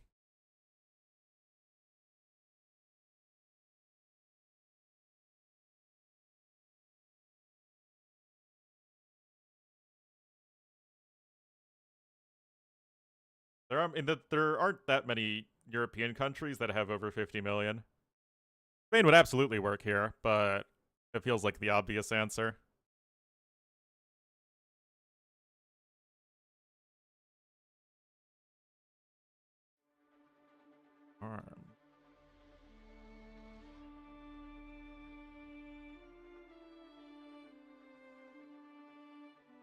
I don't think Peru has enough people.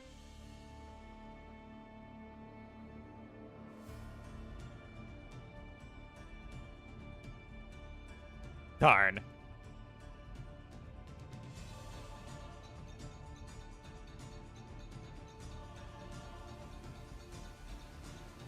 There's only 30 with greater than 30 million. Yeah, I mean 30 million's or 50 million's a lot. Philippines doesn't have a coat of arms on it. Portugal, I doubt Portugal has enough people. Oh. Yeah, Egypt was my thought. Let's see. But yeah, Egypt was a very popular one.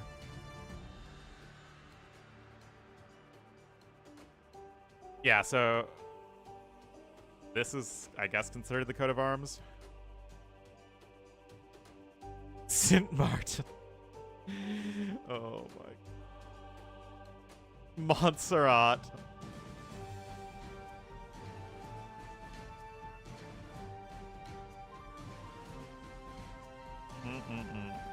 We got Kenya, though, as the most uncommon one there.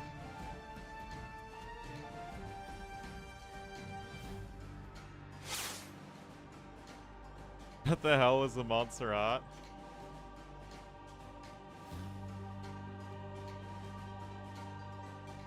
This is Montserrat. It is very, very, very, very, very pretty.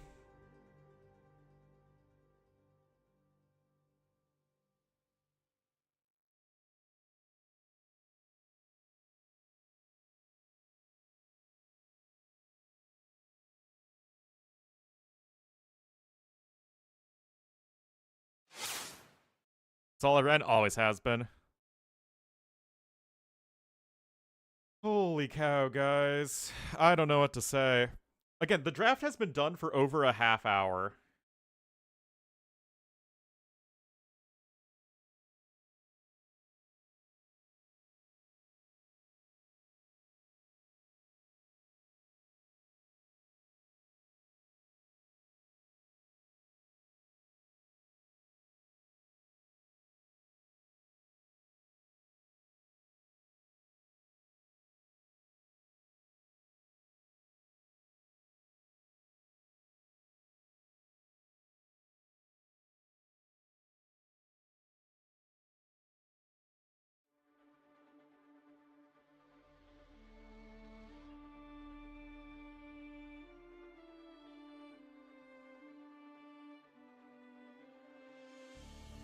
Is the language barrier too significant? I don't know about that.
Oh, it doesn't have over 50 million.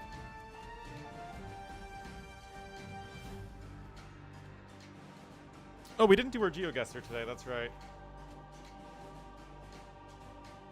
We just did the other one.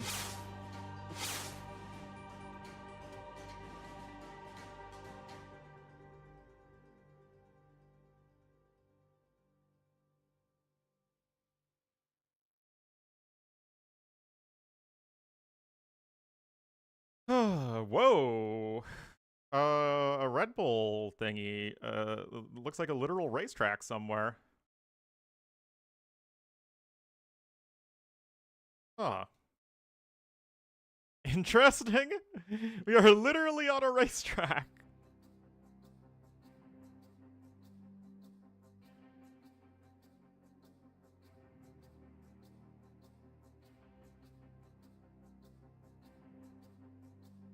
Yeah, probably Salzburg.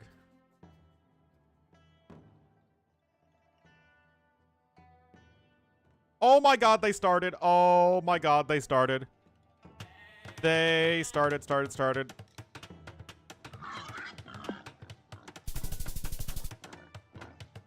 I was actually in Spielberg, the land of Steven.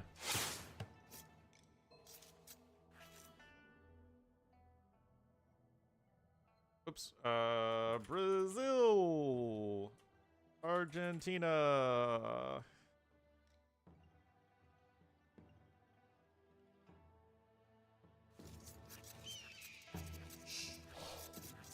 Mini Steven? I don't know. There's only one Steven Spielberg I know. Oh, and it's also a best of 7, and it's the thingy. What's this called? What is this thing called again?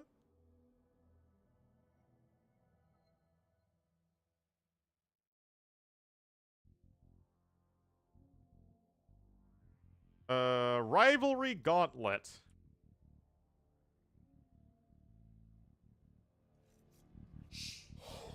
Alrighty, here we are, guys.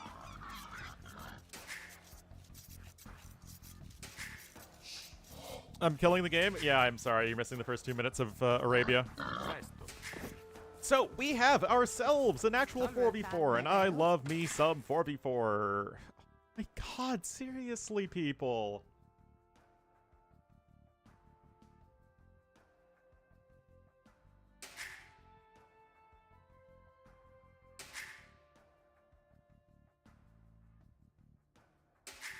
Recupero.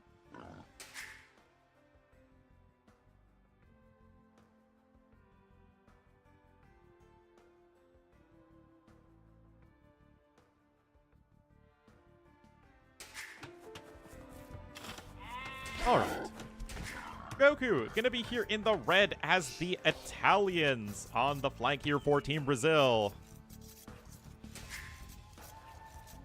Fire gonna be in the yellow as the Georgians in the pocket. Yellow pocket Georgians, where does that seem familiar? Stark is gonna be in the purple as the Huns in the other pocket. And Dogao gonna be the orange Vietnamese on the south flank. That opponents will, of course, be Argentina, with Lucho in the blue as the south flank. Cobb gonna be the green Gujaras in the pocket. Prisma as the Cyan Magyars in the other pocket. So Lucho and Prisma aren't playing together, interestingly. And Mana is gonna be the gray Ethiopians on the north flank. But among these Tyrant, Secret, or GL? Tyrant was the most dominant of those three. It was by far the most dominant era. Because Tyrant had almost every single top player. Whereas by the time Secret came around, you already had AM as a strong contender.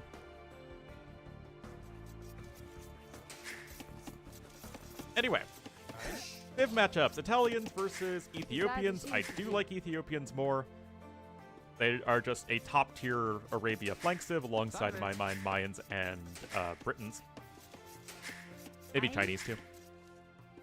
Maybe Chinese still a little lower. Oh, yes. Those were the days. Italians are only like one tier below, though. Getting the extra armor is still a nice little boost, as is the cheaper H-up, but in my mind, they're still kind of like a lightly worse Vietnamese until late game. Speaking of which, Vietnamese here for Dogao versus the Shu. Again, Shu are good, but Vietnamese are better. Vietnamese have still probably a stronger eco and a better archer bonus for like the entire game, basically. The issue with Shu is that they don't have an insane eco, nor do they have an insane military boost in a team game setting. All competitive, they sure were. And Vietnam as well. Pocket civs, Georgians versus Georgians, Magyars. They're good pocket civs for sure. Yeah, no idea why they're nerfing the Shu eco.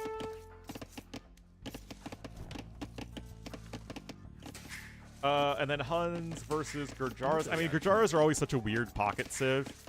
I do like that Argentina's taking the effort here to, or like, not the effort, but the extra risk of going for a camel pocket civ, because in 3v3s it's kind of hard to do that, because the camels need, you only have like the one camel player for the 2 archer players, which is kind of a lot.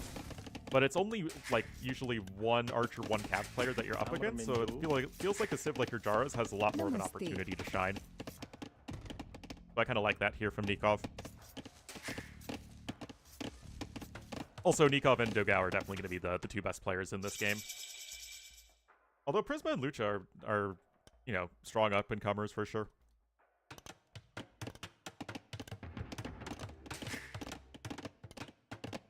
Ornlu was a young wolf indeed. I mean, obviously, it's Arabia. It's all about who can take the good fights together. Civ-wise, it's still very, very close.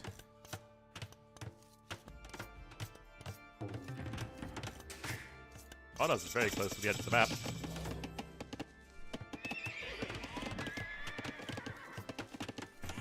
Like, rank 25? Yeah, no, it's, doing well.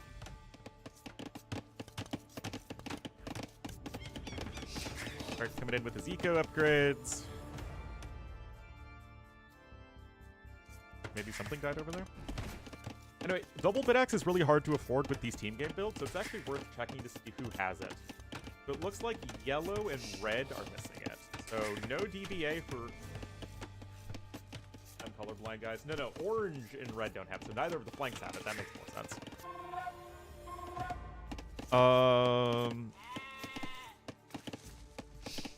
is also at the same level. Yeah, I actually think I like the Argentinian team a little bit more here. I mean, they're both very good. I think this should be a good set. I think it should be closer than the yesterday's set. But Wow. I think I favor Argentina a little bit.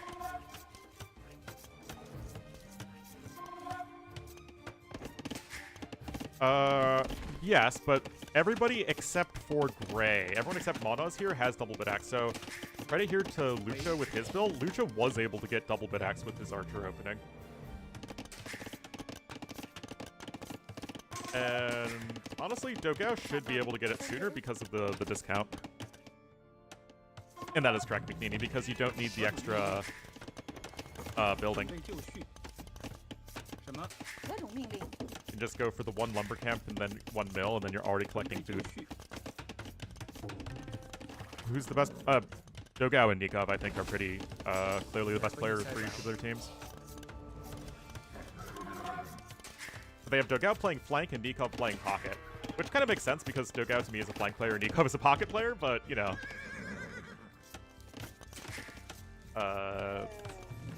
It's interesting. With a lot of strats? Yeah, Age of Empires just felt more fun back in the day. Like, there was drama, of course, but it felt like, for the most part, people didn't take things as seriously as they do now. There's only one daddy? That's very true. Yeah, no LOS Mig Dog today. Dark is already swooping in with the kill, though. Like I said, I mean, I favor Argentina, but not by much. The thing is, Fire, Goku, and Stark are all very accomplished team game players, whereas Monos, I think, is the weakest player in this game in terms of just, again, 1v1 skill. Again, not that he's bad, it's just, you know, you're with a bunch of very strong players. In the Scouts build, well, considering that you need 2 buildings to click up unless you're Khmer, in which case they do skip the mill very often.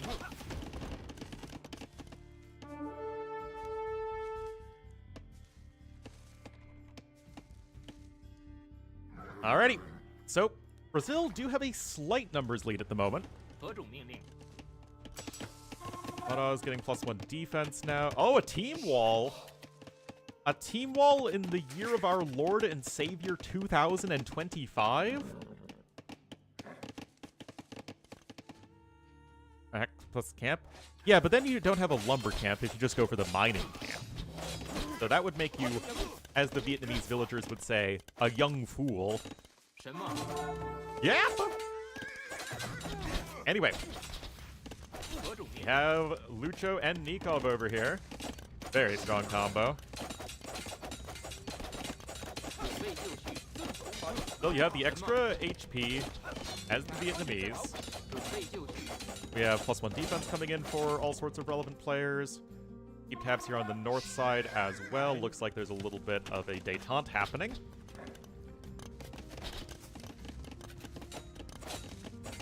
Yeah, Vine Smash, I think Argentina is the slight favorite.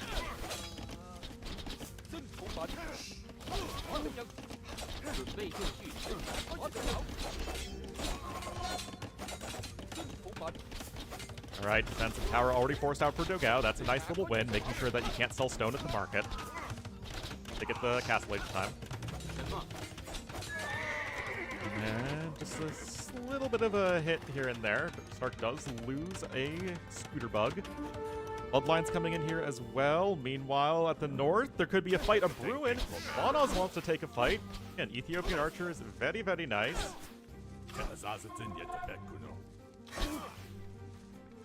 Meanwhile, no +1 defense, and full upgrades for Fire. So, Prisma, okay, he's getting +1 defense now, but it's not in yet, and that matters a lot with the Archers, of course. All about how you take the fight, kids. Okay, Orange was able to squeeze in double bit axe than Dogao. Like I said, you're much more able to do that as Vietnamese. Still just a little bit of a border clash, so to say.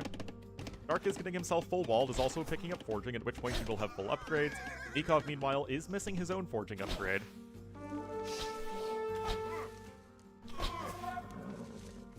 Nope, looks like full upgrades in for everyone here. I mean, extra defense doesn't really matter all that much. Oh, Stark is trying to go for his own wall. Oh, the classic. As always, Stark and Fire showing the best teamwork. Alright guys, credit here to Monos. He was able to sell the stone, so that's a credit to both him and his ally, making sure that the fighting is happening far enough away that you don't need to worry about the defensive tower. So I really, really like that. And then Nikov, of course, also on his way up to Castle Age. No market needed whatsoever. Very smooth early game.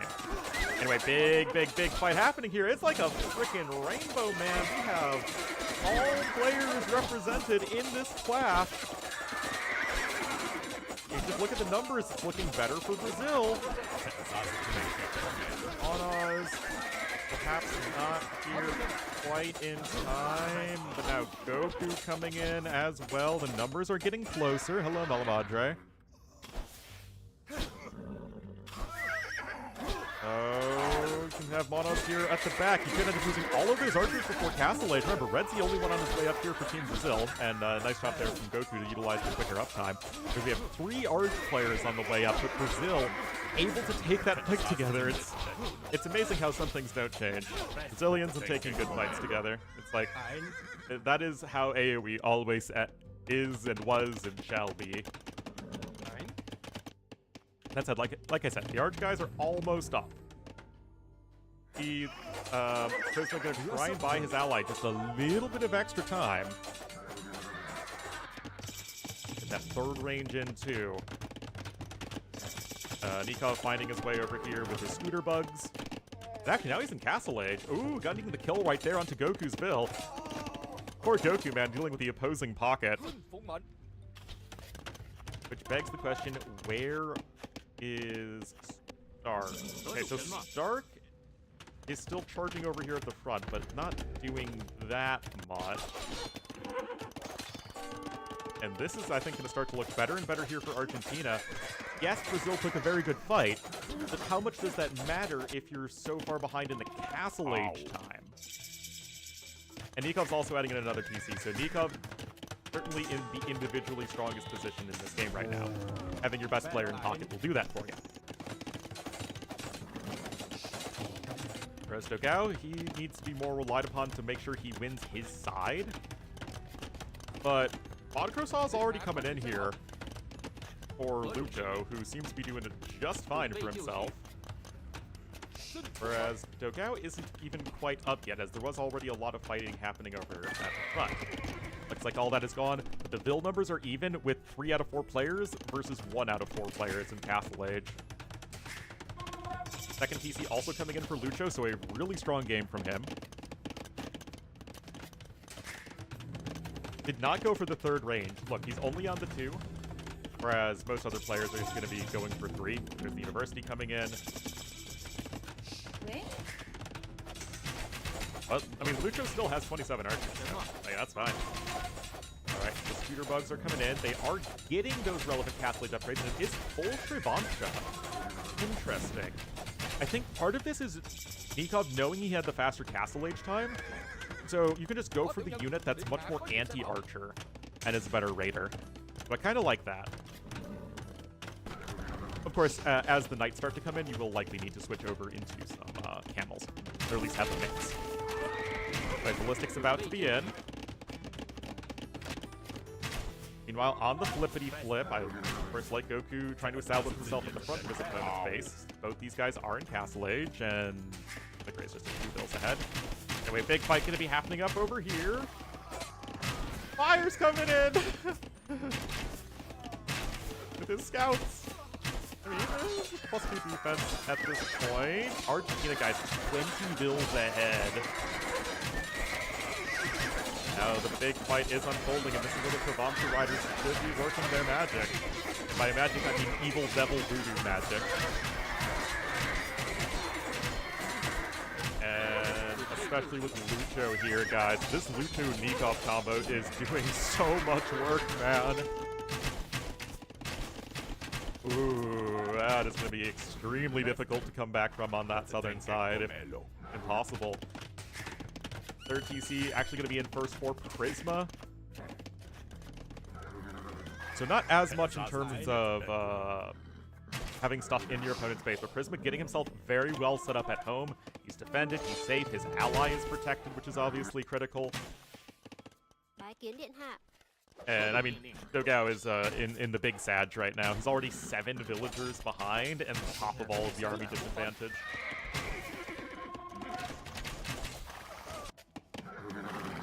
So, Dogao, again, being in the worst spot on his team, not a great sign. That is a very sad eco. And Argentina in a very good spot here in game number 1.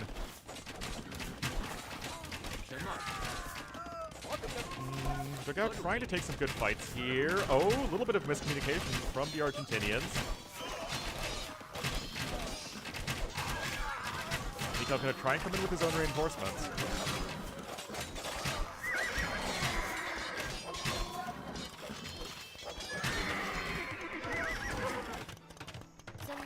I mean, that is a better fight, for sure. But I think the Vil discrepancy is going to be a huge issue. Goku's getting Thumb Ring. How's that looking for Gray? Oh, he doesn't have Bodkin! Photos! What are you doing? He's getting Thumb Ring and he doesn't have Bodkin! Oh my god! Goku also has the extra +1/+1 armor. You do have the extra attack in for Cyan. But that's a downhill hit, and Brazil now have a bit of an army lead.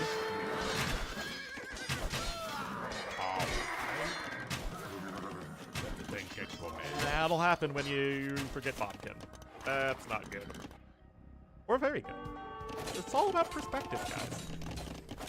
Alright, Trinamcho's going to look to do a little bit of raiding. But the defense is, look at this. I mean, you're basically having 3 out of 4 players walled on our Brazilian team. Still trying to fight their way in this one. Again, they have a better army, like, by a sizable margin. There's Bodkin, holy cow. And now the army is marching at your doorstep. Note, guys, Stark is booming, because, of course he is. Fire's still only on 1 TC. Much less good. He's got a 4th TC coming in right now for Prisma. These Arch guys wants to get their eco going and are trying to take a big fight over here. Again, if all else fails, you know, just good teamwork here from the Brazilians, and now you have Lucho, who's has otherwise done such a great job this game, has now actually been sandwiched twice. And that's because Nikov's trying to come in to help out the struggling opposite side, but there is a big fight here. Look at this. It is a 3v2.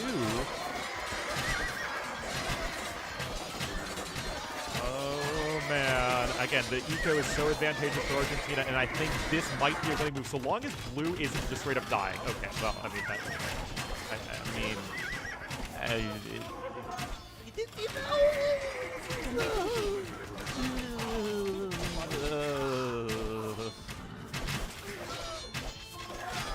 Oh, man.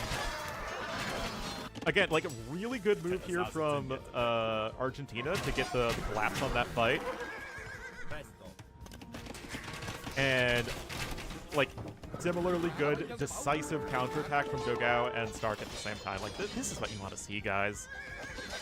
I did call it. It was great for, like, it would be amazing for Argentina. They would have just, I think, won the game instantly if Lucho didn't take a huge beating right there, but obviously he did. Because it was the perfect, perfectly timed countermeasure here from Team Brazil. Still, how long will you be able to keep taking good fights if your opponents are still always going to be ahead of you in eco? That is the question. Because right now, Nikov and Prisma are just cruising. Like, they are sipping martinis at the fancy bar. Just loving life. Right, Ironcasting coming in here from Stark, Nikov, but it's a lot of those guys taking upgrades. And now, Dogao, 45 crossbowmen, largest army in the game right now. He had a really bad start, of course.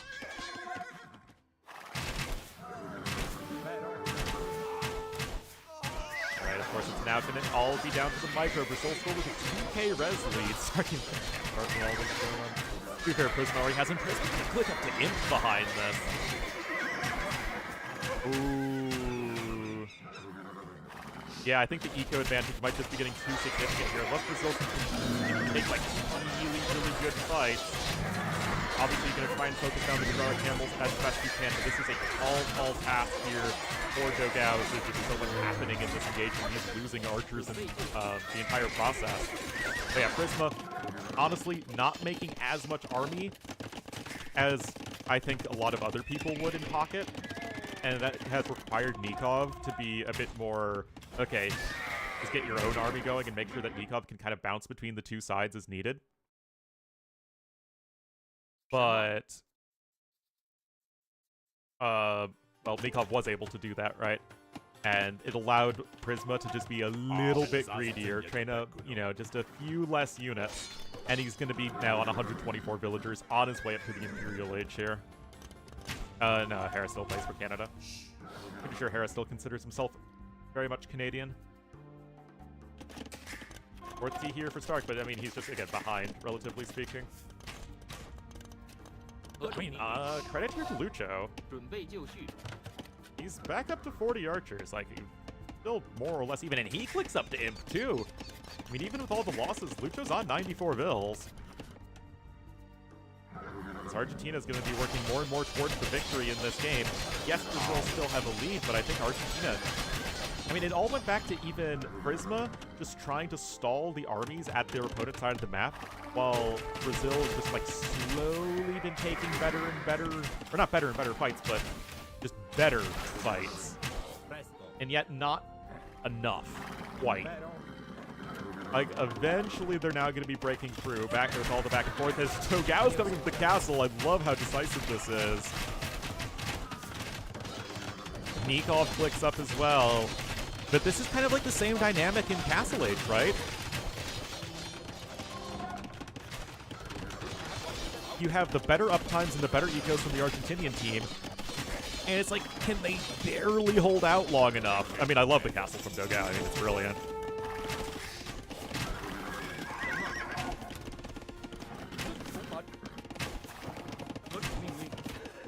Oh, more kills coming in. Like, obviously, the Argentinian team has an almost comically large villager advantage. They only have... Red is the only guy on the way up to Imp, and he's only on the 2 TCs. Fight over here. Is it going to be enough, guys? +4 attack is in. However much that's worth. But you don't have any of the other Imp upgrades.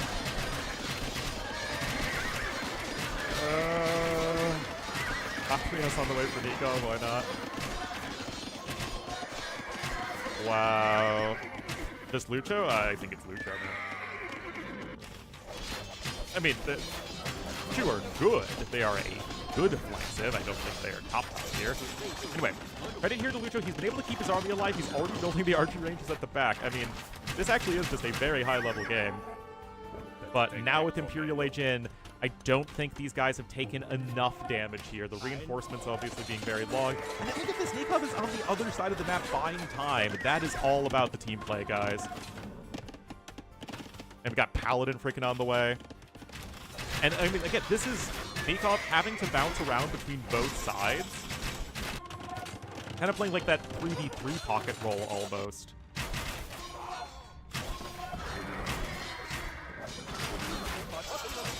And obviously, like, Dogao is doing the absolute best he can. He's on 1 TC, and he's still on his way up to Imp with the beautiful forward castle. And yet, it just still does not quite seem like it's going to be enough. Paladin's going to be in a minute 40. Elite Trumper Rider, sure, why not? All those poor archers going to be having a very bad day. And likely the GG could be coming in very, very shortly.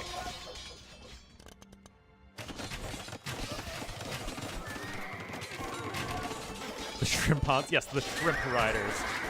The mighty rider of the Shrimp. Empire trying to build a castle there, but his eco has not been sufficient. I mean, he wants to click up to Imp, but obviously that's kind of a pipe dream at this point. And likely we will see our Argentinian team taking game number 1. Yep, Elite Trump is in. Fully upgraded here for Nikov, including Chatrias. Gonna get Heavy Camel as well, of course. He's max pop. Cyan's max pop.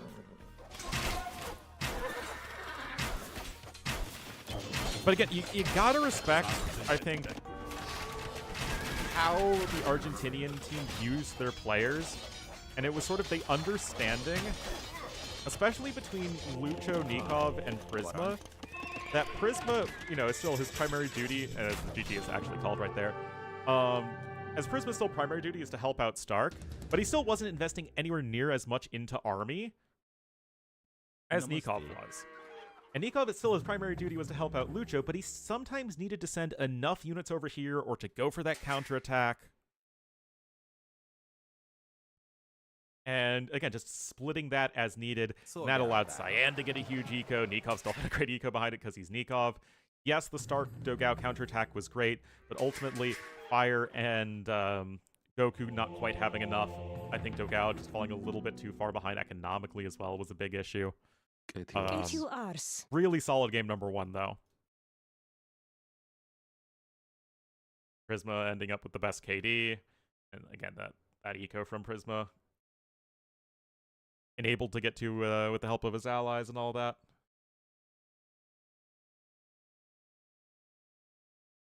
And like this is, it's Nikov, most map exploration, which is actually a relevant stat here because it shows how much Nikov was literally all over the place with his cavalry. That's pretty good.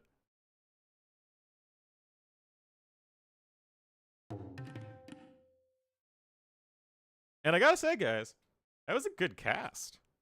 I don't know. I felt like I was on point that game, with prescient analysis and enthusiasm.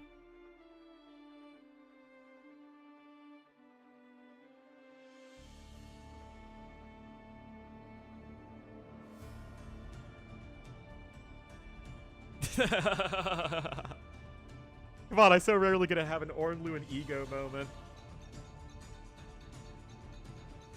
Alright, so actually skipping Mayans. So that's Ethiopians, Shu, and Magyars, and Tagaras. Are they down here?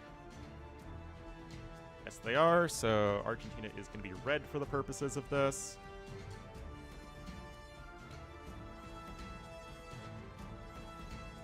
Hardcore? I mean, this is my job. Although, am I thrilled that I lost like 40+% of my viewership over the last, you know, between the end of Linghe Cup and now? No, but you know, we still here. We're still doing the best we can. I mean, that is Huns losing, and Georgians losing, and Vietnamese losing, and Italians losing. All of the actual civ points for Brazil being used. No shared cibs.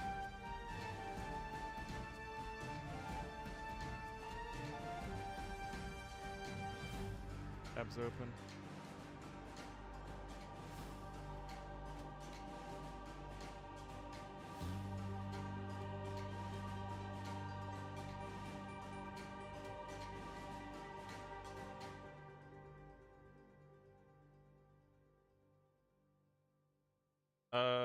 Of course not in the lobby yet.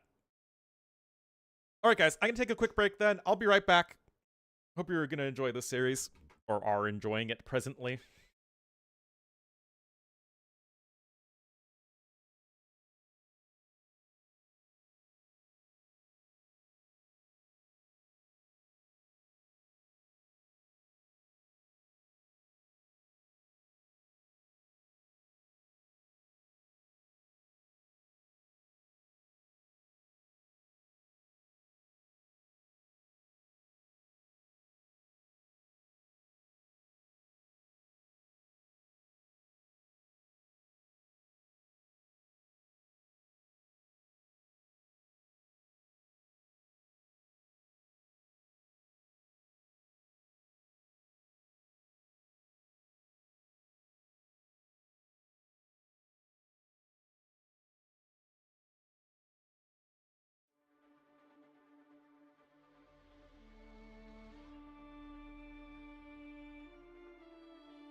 All right, thank you for your patience.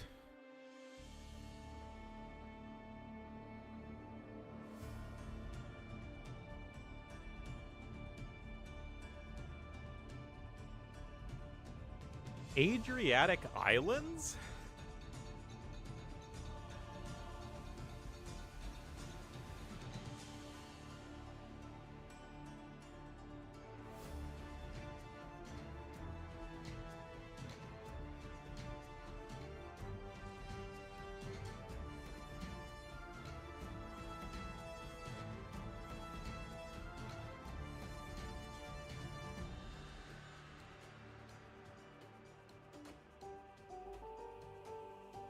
Okay, yeah, I do not know this map at all.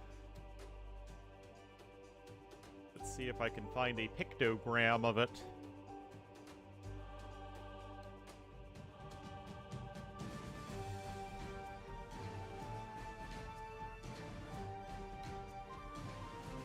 Oh, what?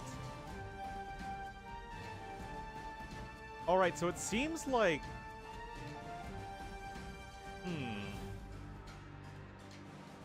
I hate to say it, guys. It seems like Crater Lake. Uh-oh. Uh-oh, guys. I think it might be... I think it might be Crater Lake. But honestly, these are the sorts of maps I enjoy, where, like, you're working more within the existing AoE map architecture. Instead of violence? Whoa! Islands, violence, kind of similar.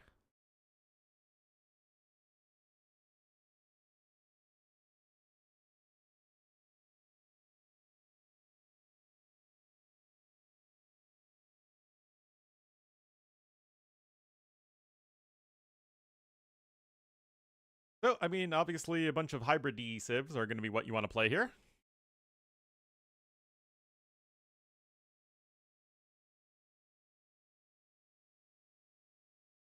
I think we probably spent around 25 minutes in game and around a little more than an hour waiting.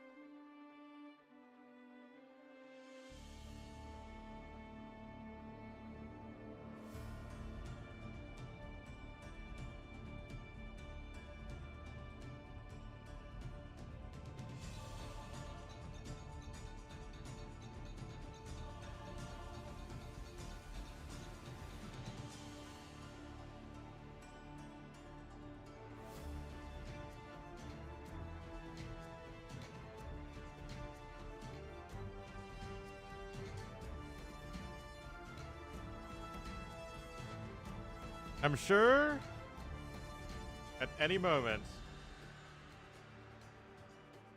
we'll start the game.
Why, oh why does the flag have to get removed?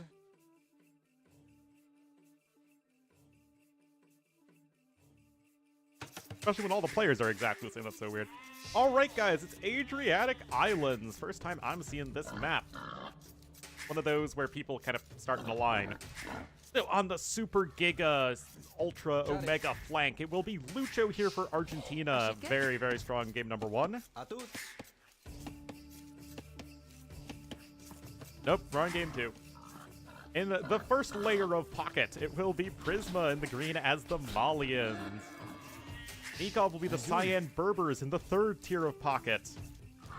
And the Monos will be in the gray as the Saracens in the fourth tier of pocket.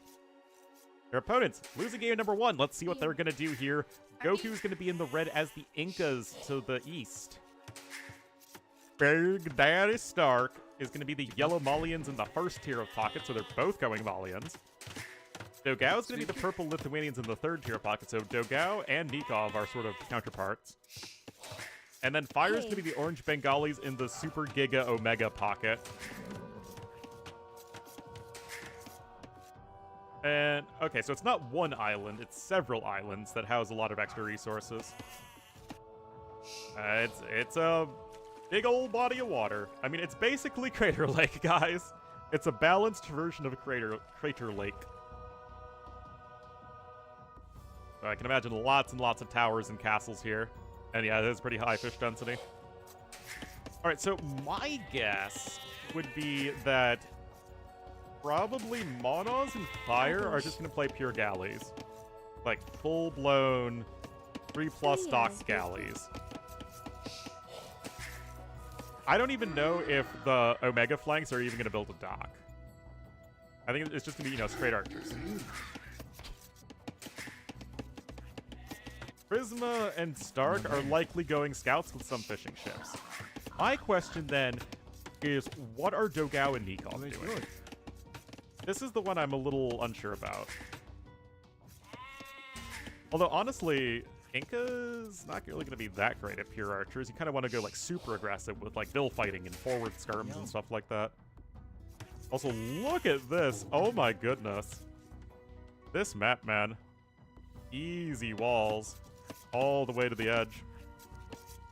I mean, it's not like it's bad for Stark if that's what he wants to do, but it's harder for sure. Eco and water, you need to fight water with 2? Yeah, I think that's what I would guess. Berbers and do you want to use Lithuanians, though, as like a full-blown galley civ?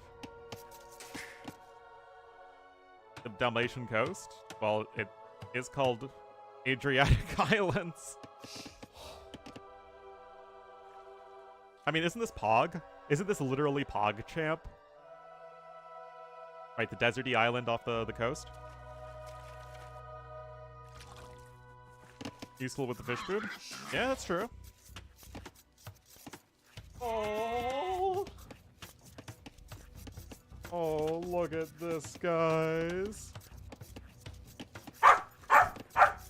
He was crying to me with a toy in his mouth. The corgi is so forlorn.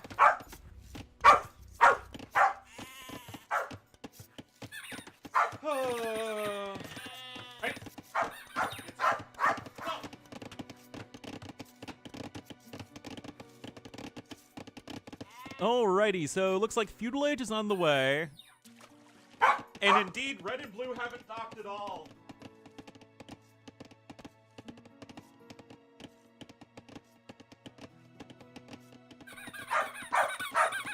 Ready? It's up. Go. Am I still home alone? Yes. My parents should be back maybe, I don't know, like...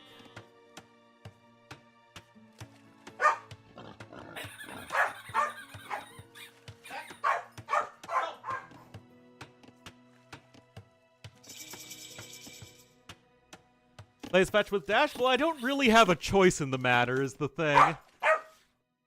Unless you just want the working in the background.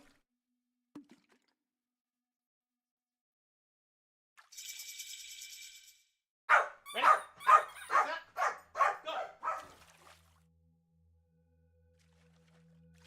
go! Like, you know it, baby. Alright, so we do have double ranges coming in over here. And same deal for Goku. Oh, wait! Blue didn't take one of his boar! Oh, that's awkward.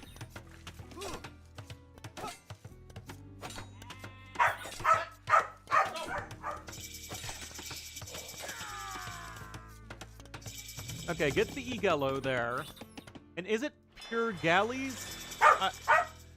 Because the thing is, there really is no reason in a map with this much water to not have everybody who's going Navy go for galleys.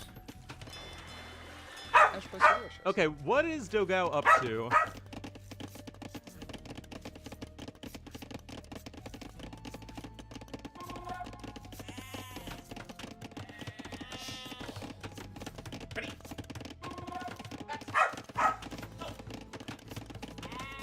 Oh, he gets so excited.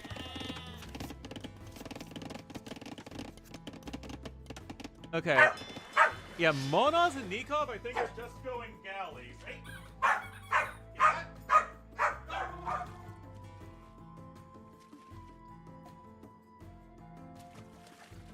Okay, oh,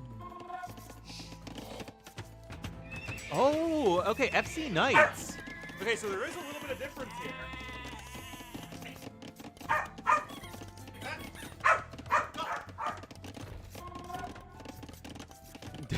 Toe in the water, you know it. Still, the double galley should crush this, right? I think Arch might have the right idea here.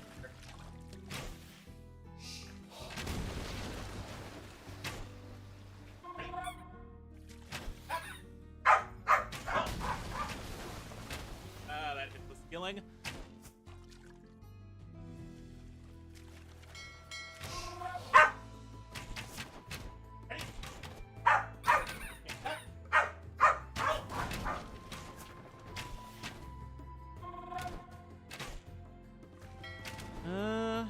I mean, Fire's trying to sail around here. Okay, how are things going on the land? Again, to me, the biggest question mark is Dogao. I mean, he's going to click up to Castle Age in a moment. But he's already lost a lot of his...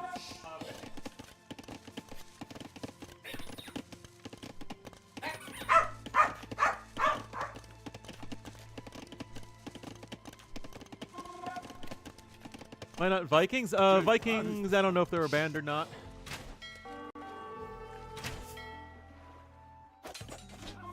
I mean, it is very good here for the Argentinian team. But I don't think it... I mean, it's still fairly easy to wall on this side.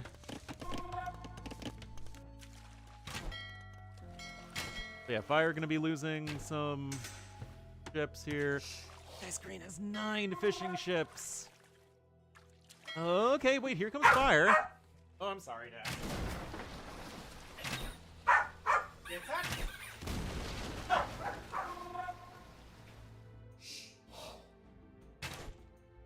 Okay, well, that's going to get some value here for a Brazilian team, but look at that Vil difference in favor of Arge.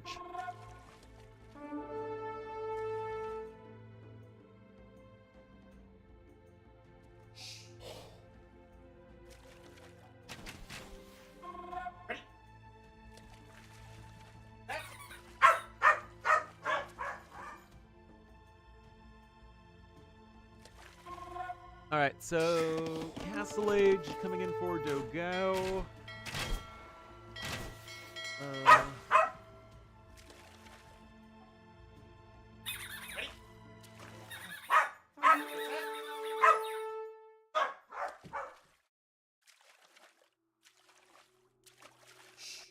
Okay, so big fight over here. I don't know how much this actually matters, though.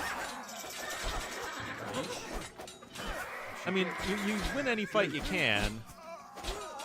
And this is going to be a good one here for Prisma, at least in cleaning up the enemy archers. Lucha is able to keep most of his alive. But yeah, I mean, Dogao obviously needs to get so much done here. He's the only one, I think, who went remotely fast castle, but... I mean, Nikov's almost up as well. Ready? Attack. Oh.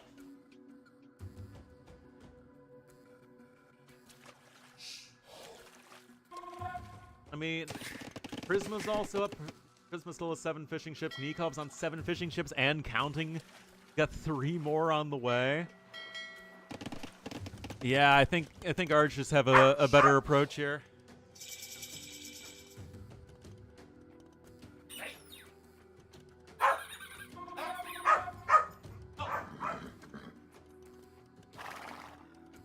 Being a single corgi parent is tough.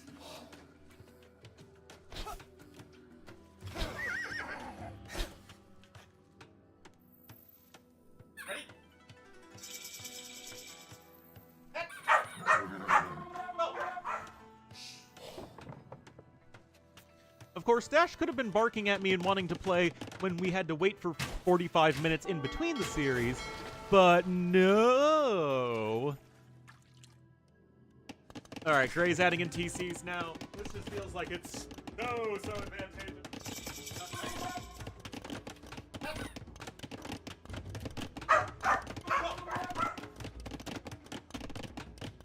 I think whoever said that if you have 3 fishing fleets to protect, you need 2 players at least going full water was absolutely right. I think that this is just too tall of a task for Dogao to try and push through here. I mean, Lucho's even on his way up.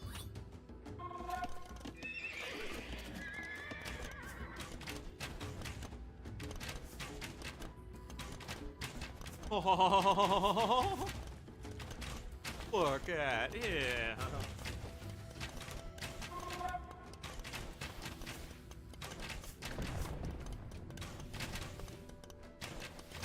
Now we're happy.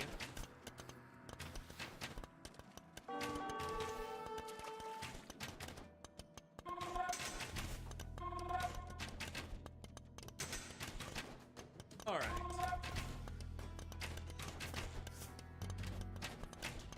Scooching. Scooching. Hardly for a while. I'm trying my best, guys.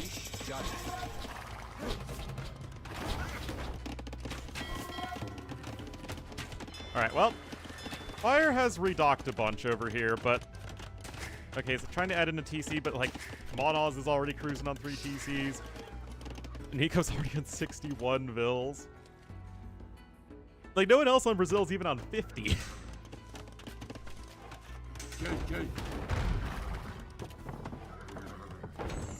I got my daily exercise? Not even.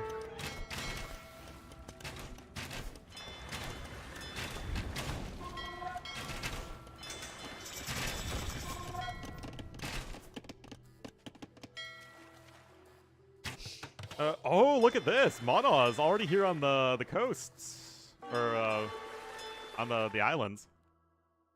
Now, you do have room here for TCs and castles, although it's still going to be a pretty tight fit. I mean, this is scary, right? I mean, it's not going to be too fun for Lucho, but at the same time... Fire's trying to go for the... Well, Fires. I feel like Lucho and Prisma can do a really good job of dying slowly here. And then that's just going to leave time for Nikov to come online. Look at this. Thor stables here from the Berbers player. But also not overdoing it on the fishing ships. Like, as good as the fish is here, so to say, it's going to be very inefficient before all that long, unless you're docking over here on the side. But, like, the fish over here are going to be very slow to take. They don't want to, like, overinvest into fishing ships. The 10 sounds pretty good.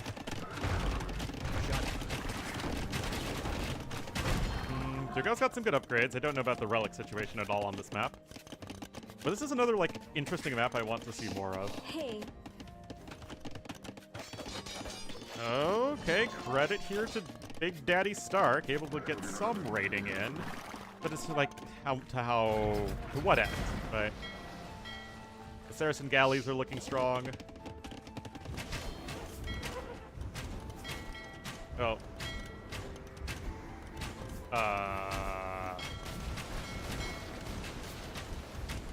Well, over here is the most important thing. But yeah, I think that What you do now is Argentina say, okay, Monos, your task is to make sure that nobody comes back on the water. And then that's going to allow Nikov to just completely steamroll here on the land. I think that's a very reasonable plan. Is cute. Well, now he's being a good boy. Right corner? Ah, okay. Well, for whatever it's worth,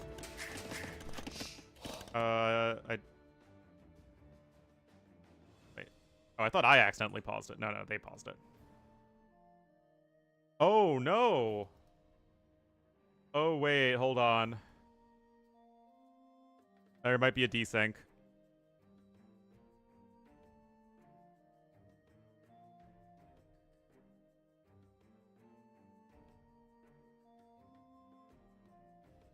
Uh-oh. Oh. Nope, never mind. They're just pausing. Well, nice attempt there. Monos. No dice. I mean, Nikov still has pretty poor upgrades on his cavalry, to be fair. But with 30 more villagers than his counterparts, he's going to be able to make a lot of units.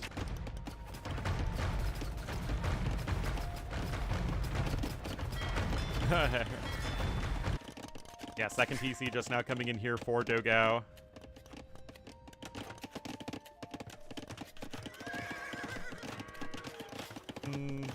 Again, like, this is... In a vacuum, this is good, but is it sufficient? No.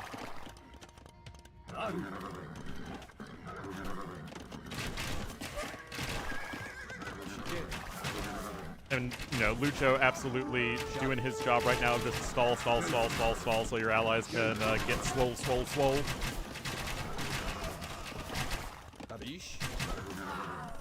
That said, Red will have thumb range, so that's going to be a nice advantage for Goku. And I guess a bunch of TCs are coming in here for Orange, but again, there's only so much you can do at this point. Got some fires coming in for Monos as well.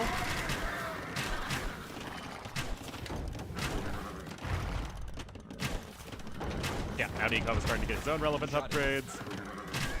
Well, Prisma probably should get Husbandry. Just throwing that out there. But he's been able to establish a fairly strong eco. I mean, Stark's on 69 bills and 88 for green. Yeah, he's chewing on his toy. We need to make sure he's not doing anything like biting off some rubber and swallowing it. Have the better players? I mean, I also think Argen's the favorite. But they are looking really good.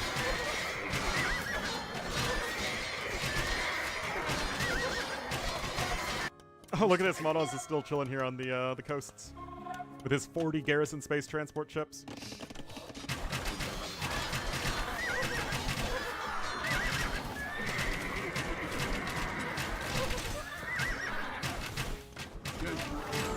I like the map, though. I want to see more of it.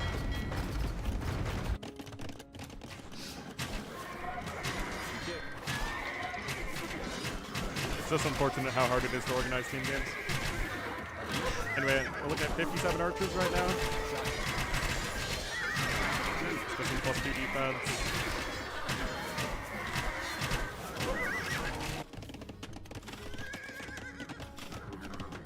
Again, this isn't bad, it's just not enough. Mono's getting a castle up over here, even just a few defensive Mamluks wouldn't be a bad touch. Deal with like have raids from Stark.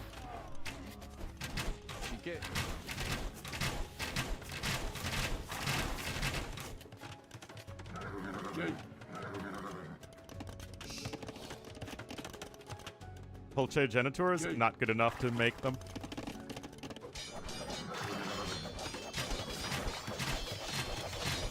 Players on the outside. Well, this is only the second. It's basically just a couple of show matches. I don't even think it's a full tournament. But yeah, that map is also really cool.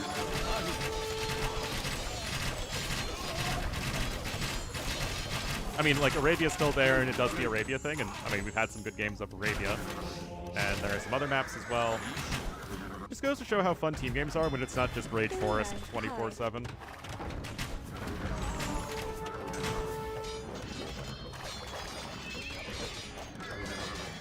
Anyway, unfortunately for Brazil, they are looking like they're going to go down to 0-2. Fire's on his way up, and he might, you know, successfully try and push back out on the water, but Gray's still up even faster.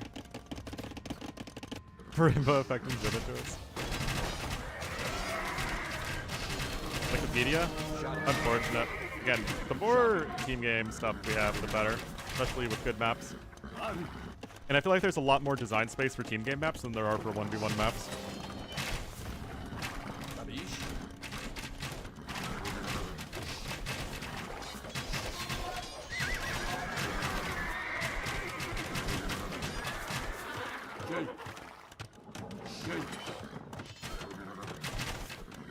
It's twice the prize pool. Oh, really?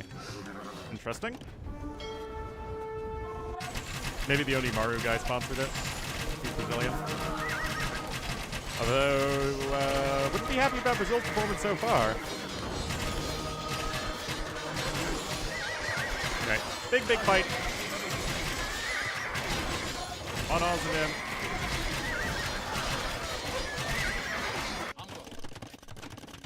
Inscription, okay. Oh hey, Sneakov's over here with a bunch of knights. What do you know? Castle drop here from Monoz too. Oh my goodness.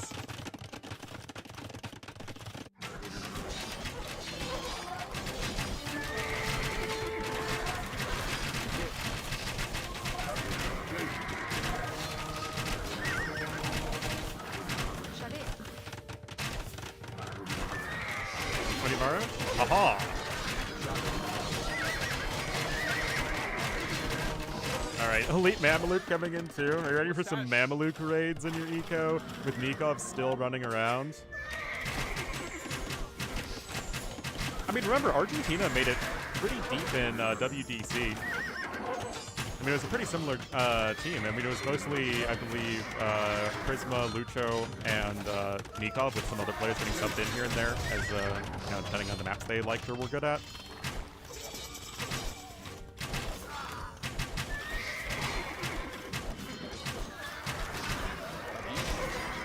Didn't they get third place, I think? Shot it.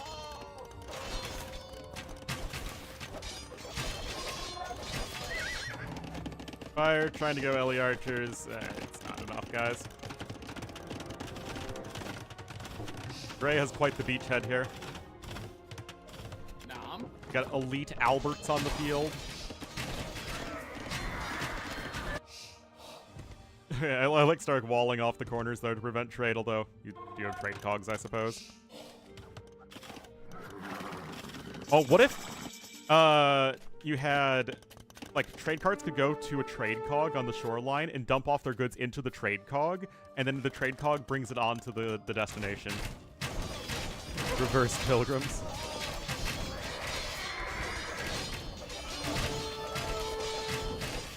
No, it is absolutely not going to trade.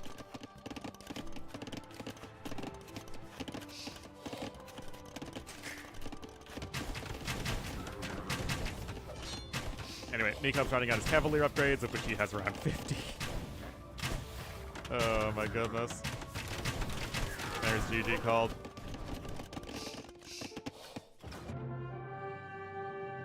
Look at that, 226 Cavalier.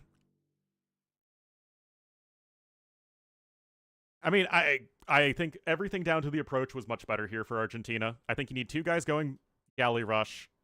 You have the super flank just play as defensively as possible. And then you have the first layer pocket support it with scouts as best you can.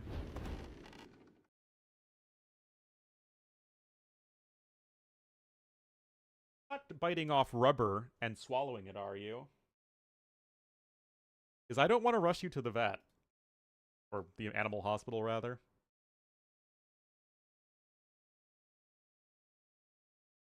Who, me?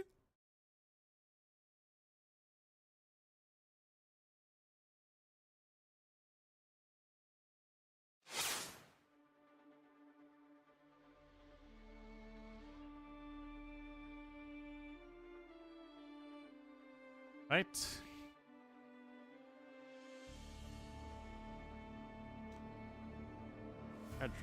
Adriatic Islands down. And they both used Malians.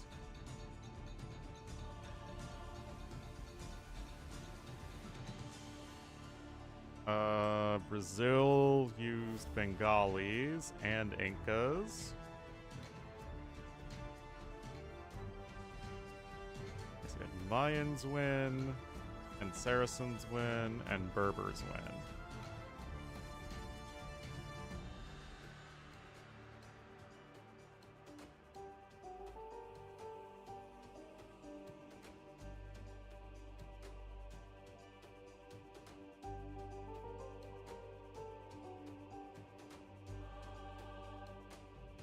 Oh yeah, Lithuanians.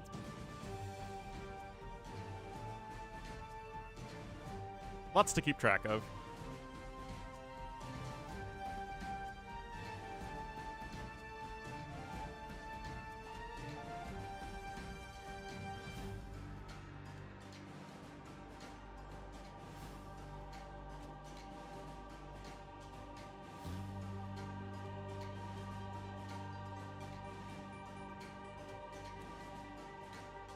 Well, oops. Are you being a good boy?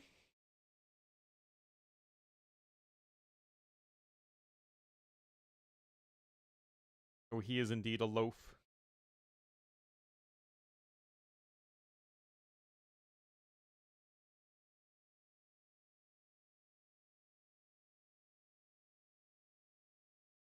Spinosaurus Rex.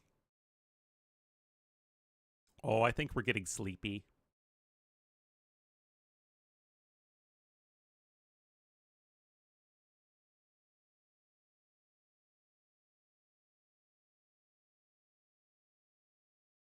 Let's lick Squeaky Fishy once.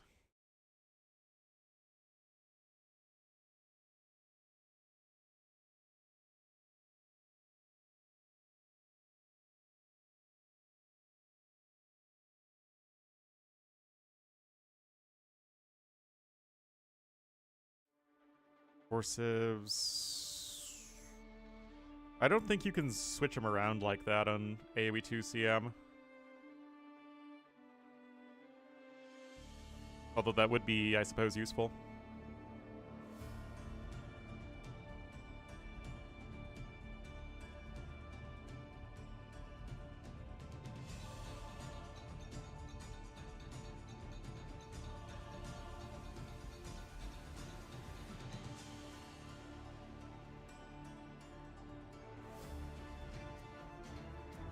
Alright. I'm pretty tired, guys. Oh, no. The spec dashboard thinks we're still in game.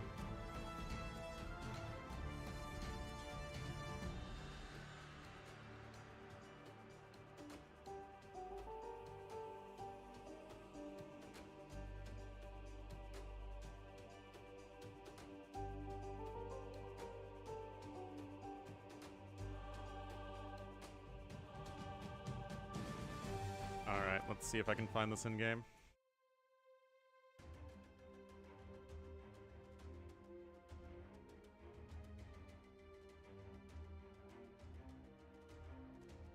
Nope, all I see is a folder game.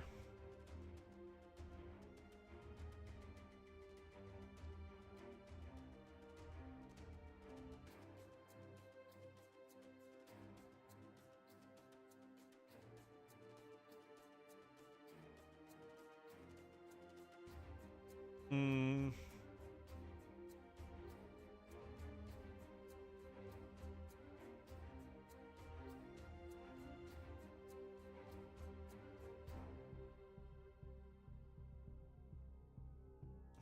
Hello, unflushable.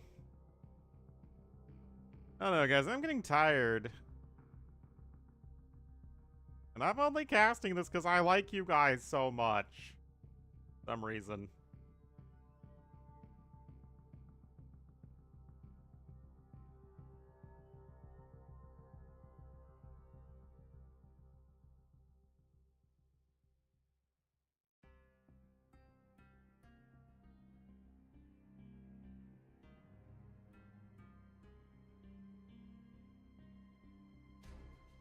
Thanks, I guess.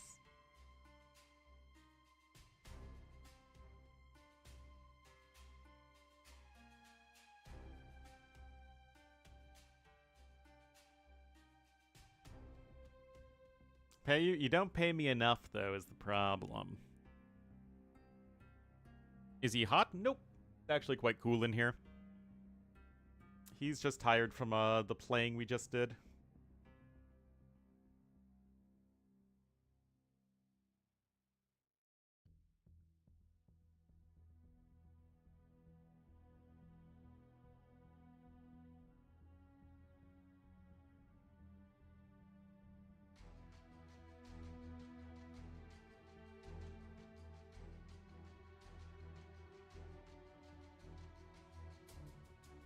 Synchromising.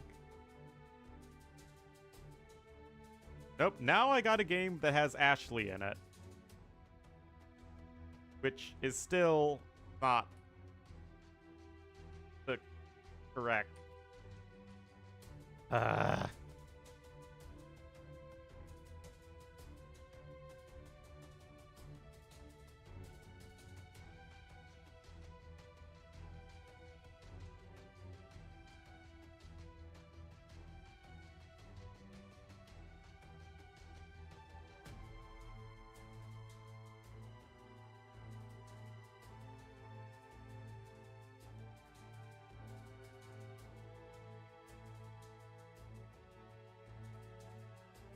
In limbo forever?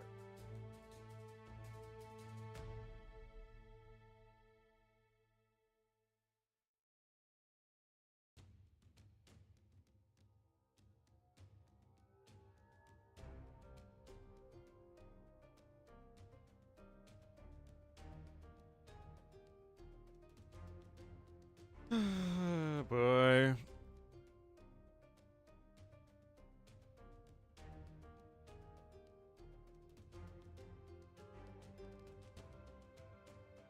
I guess they're just not in the game yet?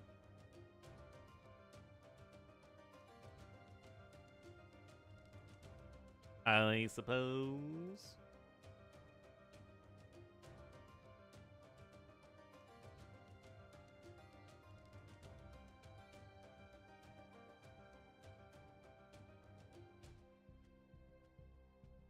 Oh, maybe there's still a player in the game itself.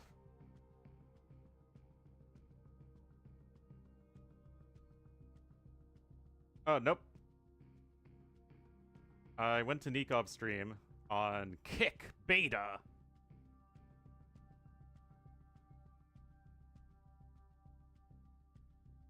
There really isn't a good way to test the pup balance. Embarrassing moments? I'd rather not think about my most embarrassing moment. Okay, looks like Migration's gonna be the next map.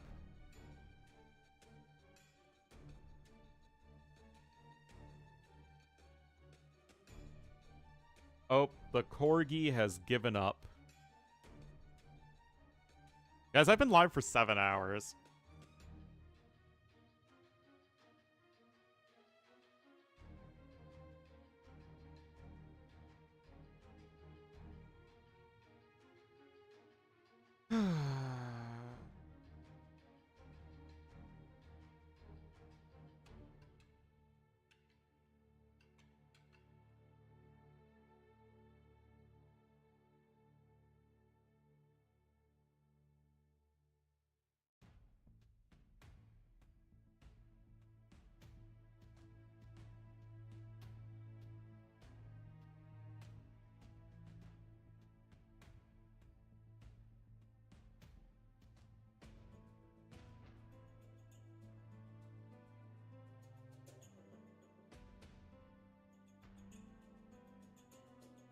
For playtime at this point, yeah.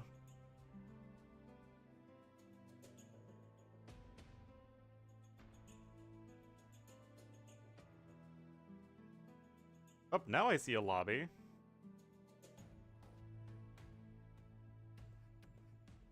And on Nikov's stream,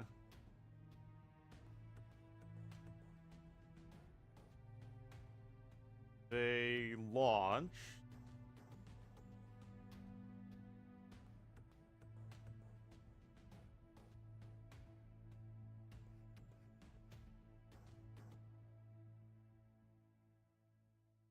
Okay, seems like they didn't crash. Now it just seems like the spec dashboard is behind the times. Try in-game. Okay, I'm able to find it in-game. And I failed to download match content. This is the freaking third time today, guys. I've had to restart because of failed to download match content.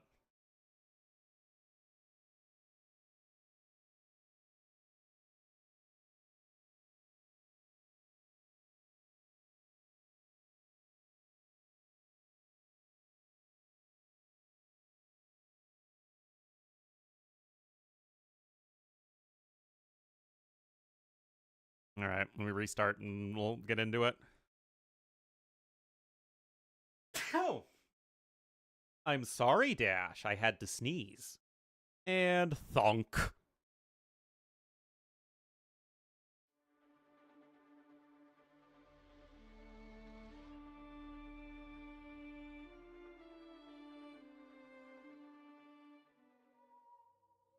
Hello.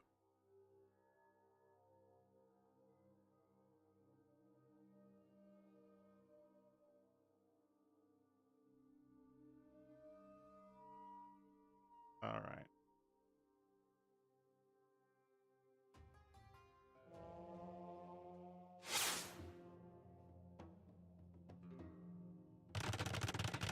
And I have to redo the flags again.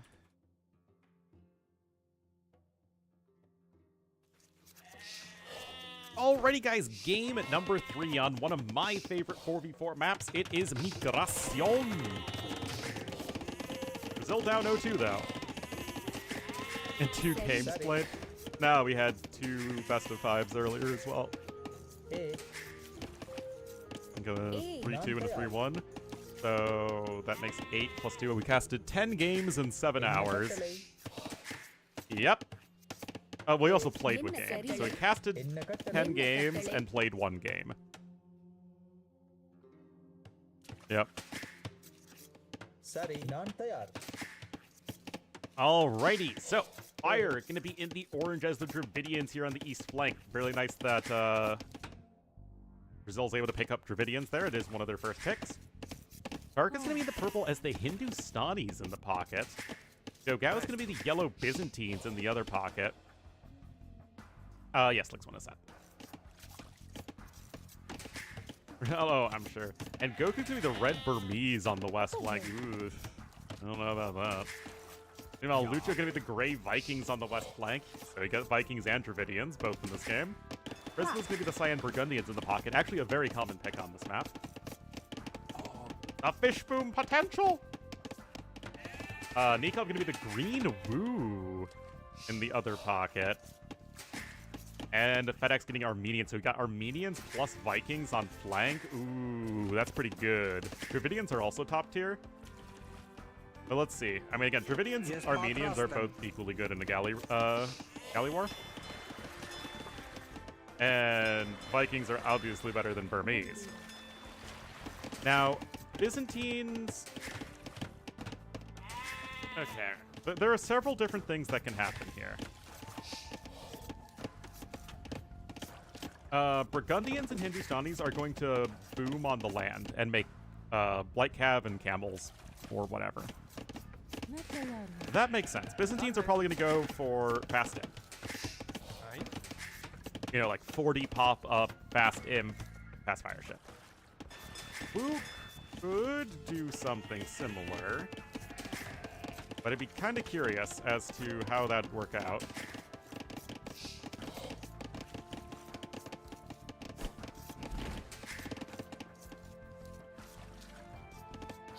So yeah, let's see. Obviously, all the flanks are going to click up as quickly as possible, with the exception of Fire, who is a little bit of a later uptime.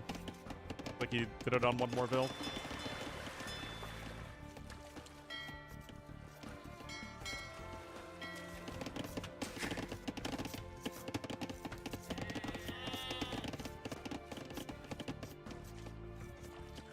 So, let's see the plans here from the pockets. I mean, migration, it's like, It's such a hamstery map on flank and a very clowny map on pocket.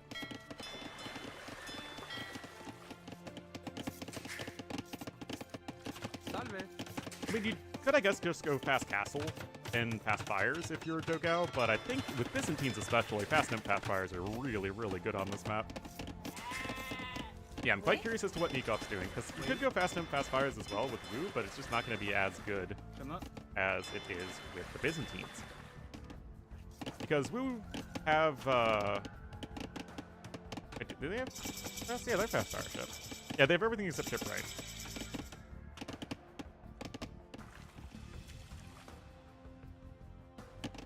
But what you could do is you could go for the Castle Age dry dock play. And then get the movement speed boost. I love me some Castle Age dry dock. 15% movement speed in Castle Age for, like, what is it, like 150 food and 100 gold? Like Bloodlines resources, man.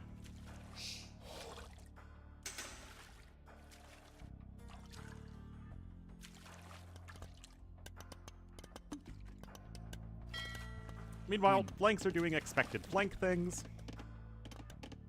No, Bergs are very, very common on this map. You go for light cav, booming with a sick eco, and then cavalry to take control of the middle. Hindustani's good for a very similar reason, and they have camels, so it's going to be a little bit more awkward there for Burgundians, although Burgundians have a bit of a better eco in the first place. I mean, I love the Chinese pocket, personally, because you can go for the dragon ships.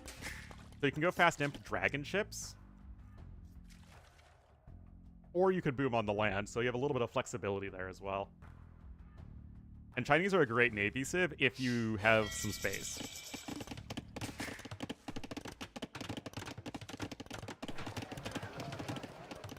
Here, look at this market and blacksmith way in the corner.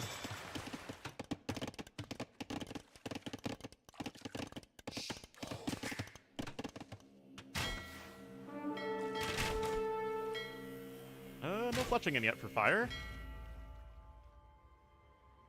Looks like bills are similar on all sides. We got blacksmith coming in here for Lucha. And look at this, Lucha's even having some forward-ish docks to go a bit more aggressive.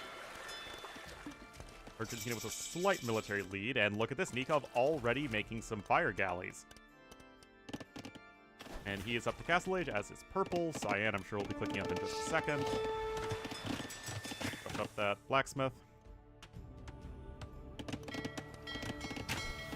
It is fletching, and soon to be the fletching. Gotta be careful there. Up. Up. Also, FedEx joining, I just noticed. FedEx replacing Monos. Walkabout, I think just Cyans. Not that that's really going to be a thing. Anyway, Prisma over here is already making scouts to take control of the middle, whereas I think Purple... What? Market Blacksmith, yeah. Also look at that Feudal Age Gill Nuts, man. 17, 16 fishing ships, 13, 18, so, Dark with the fewest fishing ships. And I guess Dogao with the most by a tiny bit.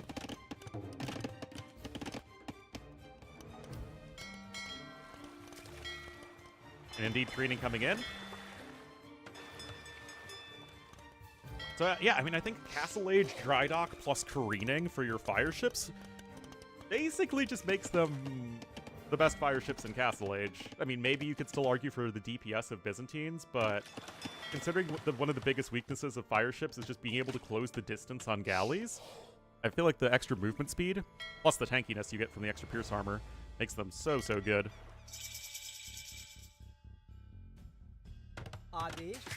Anyway, Stark is adding his TC first, as he is faster to Castle Age than Cyan, but the scouts are coming across the map and can do some damage.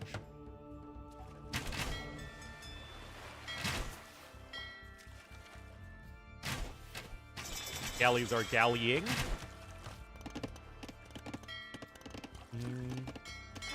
That's where Dogao was pinging. Anyway, oh, he's easily going to be able to click up to Imp. Oh my goodness, guys.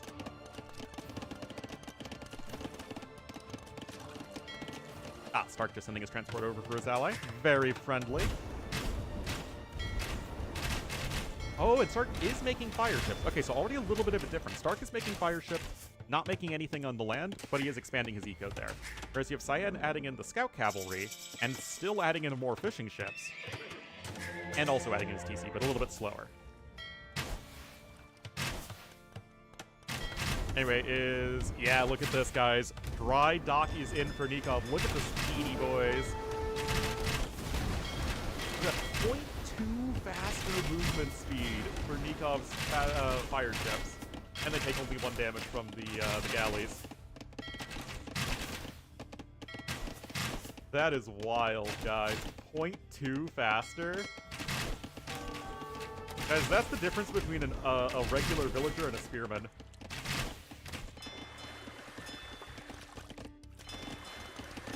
Anyway, Imp is indeed on the way here for yellow, and he's getting greening himself.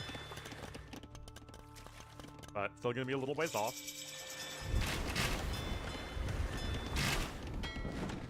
Of course, that dock's gonna go down mighty fast. Fire is in the castle age, though. Blue not yet up. Actually, what is Orange even doing? Not really getting anything. Resources are stretched pretty thin. There's vodka on its way. Oh, the Fisky Mothers! Uh-oh. These should have been sent back over here a while ago. There's the university coming in. Okay, there's War Galley on its way and in.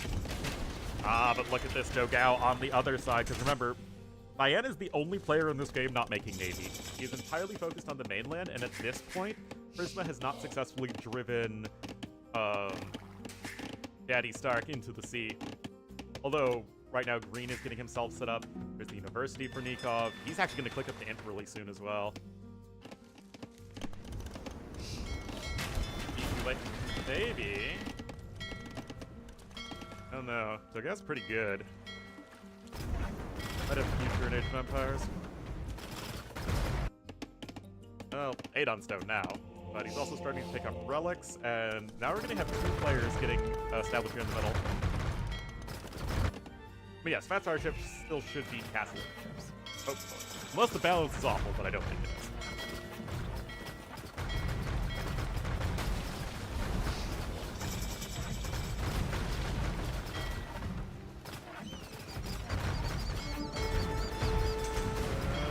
Here we go. Imp is on the way for Nikov. And this side is going to be a very, very decisive victory here for Team Argentina, but this is looking really scary from Brazil. And this Hanson, well, he is LOS Mig Dog for a reason. Alright, War Galley's in. Ballistics is on its way. Red already has the upgrade, though, so well done there. And I mean, now, look at this, guys. Those War Galleys are doing a big fat nothing to the fast fire ships. All of these fishing ships are in danger. Oh boy. I mean, yes, we do get demos here as the Vikings, but right now, Brazil, thanks to Dogao, absolutely coming online here on the water. Remember, Cyan invested into those extra fishing ships on top of it. And now even Dry Dock's in. Ooh, I love that. Because now the fast fire ships are faster than the war galleys. Because fast fire ships, guys, have the same movement speed as the galley line. Whereas in Feudal and Castle Age, they're slower. So with Dry Dock in, now you're actually faster than the enemy ships and can hunt them down. Alright, Nikov is creeping closer and closer to Imp, and he is at least on a second town center. Prisma going ahead and collecting a bunch of relics. He did play rather greedy on Arabia. Look at this Patron Stark. Oh my goodness. Act! Camels are coming out, though. Still, we have to favor Brazil's position. I mean, Dogao is absolutely crushing it with the fast imp play. I mean, to be fair, I mean, it's not... Yes, it is water, but also Dogao is winning water, and he is winning it very, very well. Ray, I'm pretty sure is stuck on his island. Yeah. That ain't good for Lucho.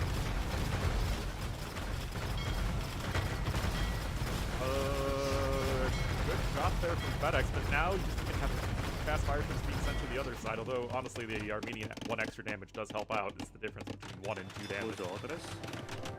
Prisma getting the castle, And now Dogao expanding to the middle. Brazil looking to be in a commanding spot for the first time this series.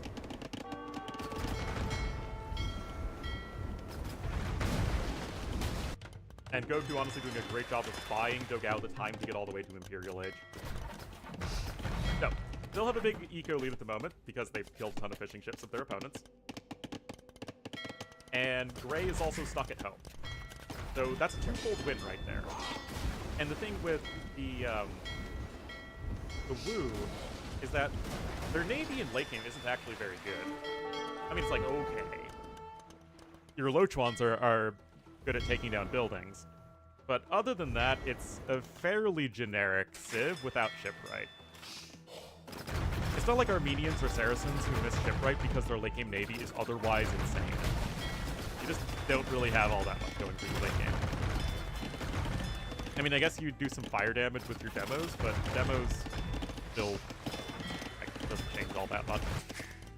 Anyway, Prisma is on his way up. He is on 92 bills, so is Stark.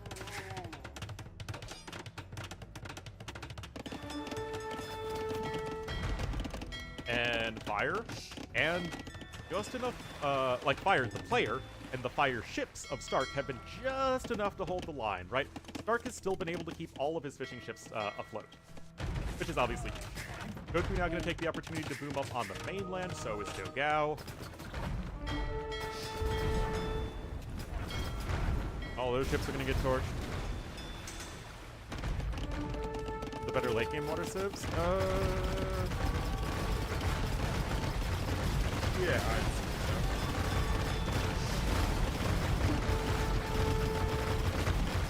say so. Oh, look at this! The demos are coming in, though! Look at this here from FedEx! Uh-oh. That was an overnight delivery there from FedEx, man. And now Nikov coming in with his own fast fire ships. They may be generic at this point, but I mean, they're still going to torch those war galleys as Argentina takes a very good fight there. And still probably insufficient to take back water here.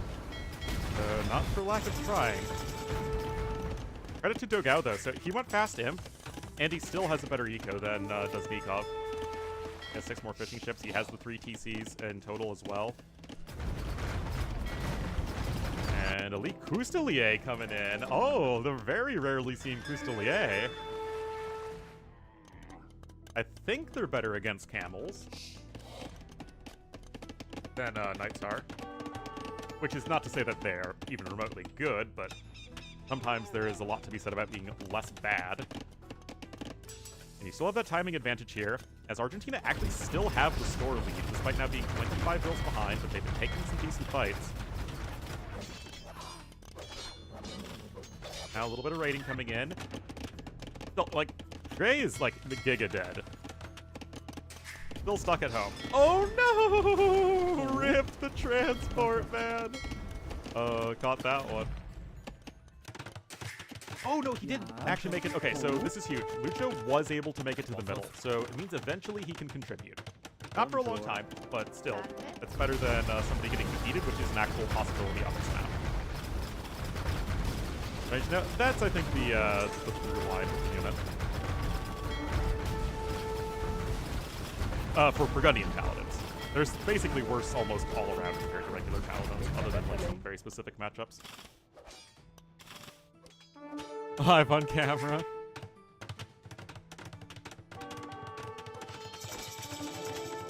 Alright, Castle coming up here for Stark. Camel numbers are climbing rapidly, and you need something that kills camels. Are the Qian swordsmen going to be good enough? I would think that Nikov would just go Hal. Not too sold. Worse than Cavaliers if you don't hit and run? No, generally speaking, they should beat generic Cavalier pretty comfortably, even with 0 micro. And they're slightly cheaper. Alright, heavy camel's on its way. Shipwright in now for Dogao. It's going to help him as he needs to continue fighting on water. Water still is important at all stages of the game. Although obviously it's less important now than it was prior. I don't know, guys. Yen Swordsman and Camels don't feel very good versus each other. Like, both units feel pretty bad. Anyway, guys, look at this. Elite Fusilier getting those charge hits in, able to kill the Camels right before Heavy Camels in. Also, the might be better. I mean, FedEx still trying to fight a water, but now he's got Galleon, and Armenian Galleon's obviously going to be doing much, much better here in terms of fighting on the water. You can see that Nikov has transitioned away from water completely after the fire ship play. Units are better than Cast Legends, but now we've got these Burmese Halbs, so soon to be Halbs in just a second. Going to be helping out, but that's where, again, the Yen Swordsman should be pretty good.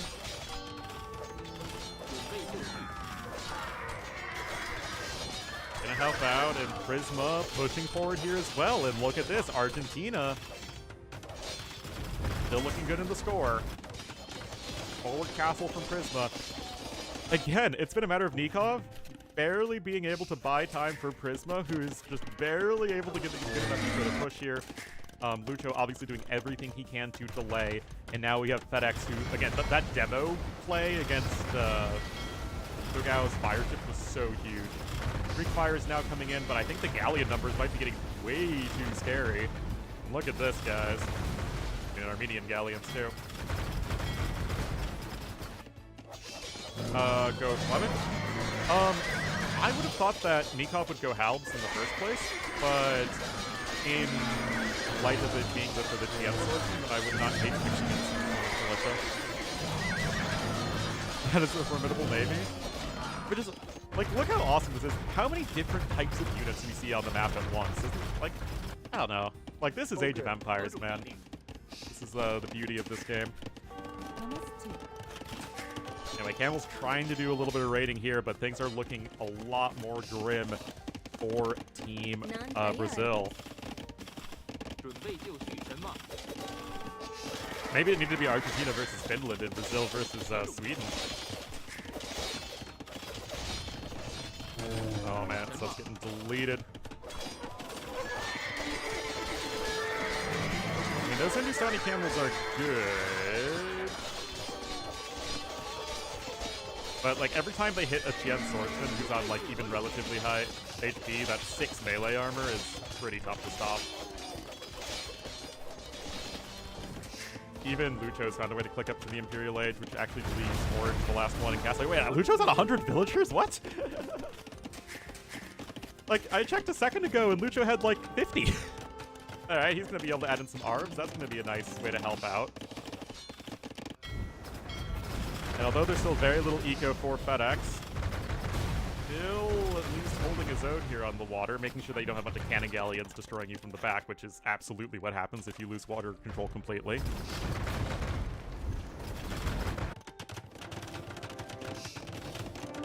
Looks like Goku's going to start adding in some regular swordsmen, which are going to be necessary to deal with all the Tien swordsmen, but they're also going to be very bad against the Fusilier. I think that this is way too far gone at this point, guys. There's no map control, and there's GG.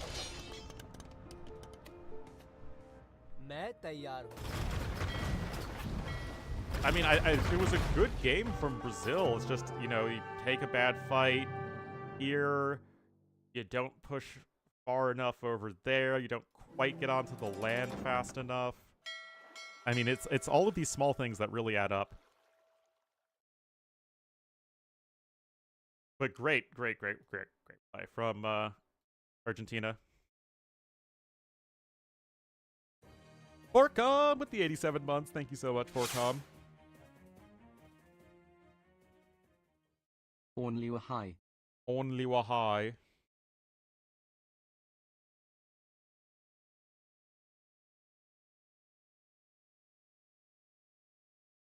Because just free boom. Again, it's just that the balancing act. I am using my hands when you can't see me.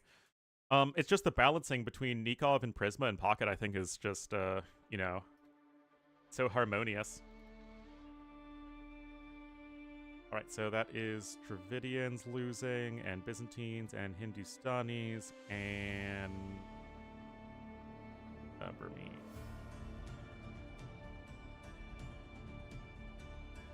Meanwhile, that's Burgundians, and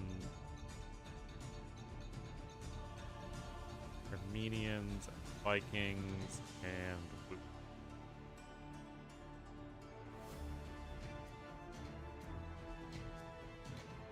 Uh-oh, guys, the spec dashboard's offline. I think it might be time to panic. Guys, I think it might be panicking time.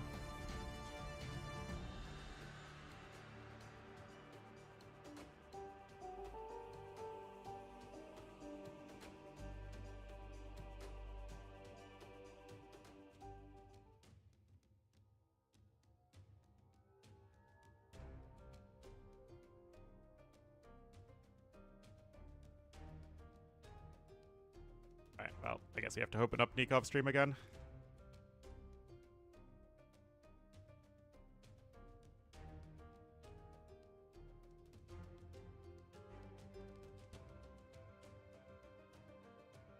Alrighty. See what the next map's gonna be. Could be Shrubland, which is kind of like Oasis. Especially in a team game setting.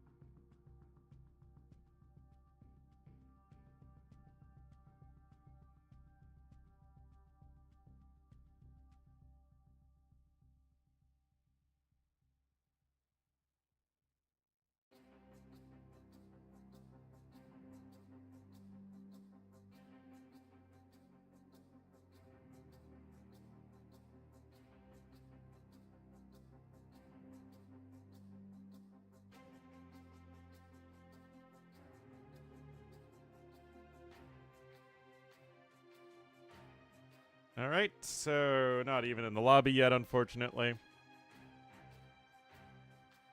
Trying to be strong and close this one out.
Wait, what? Oh, Nikov's checking out the map. Uh-huh.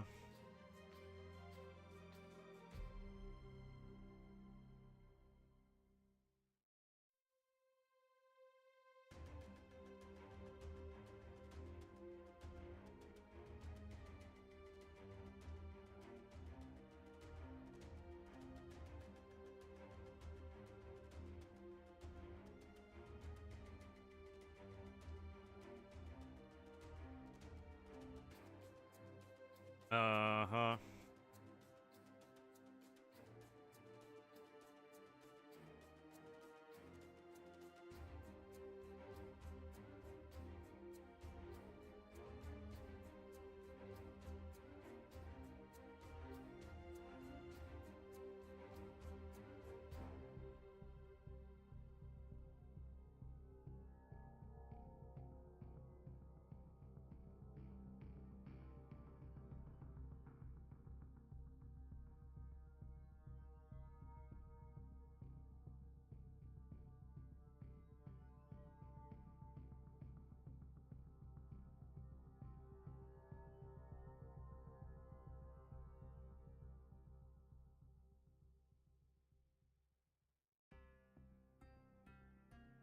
Alright, hopefully we'll get into the game here in just a moment.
Alright, so it looks like the next map is going to be Frontline, guys.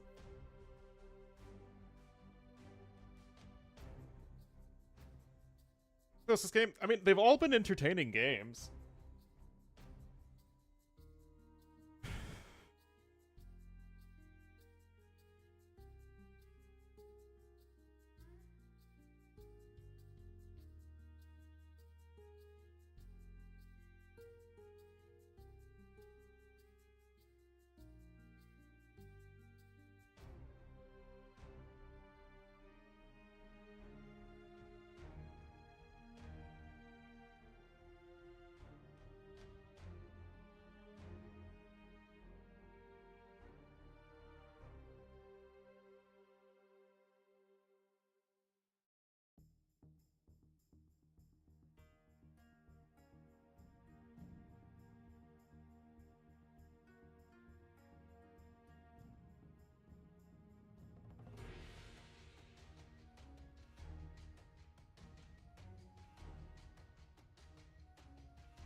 To mine this weekend. I know, I wanted to work out really bad yesterday, but I just got too tired.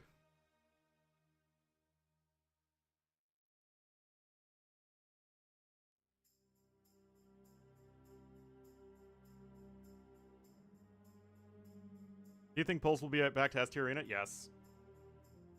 They're going to be S tier on any map that you can boom on.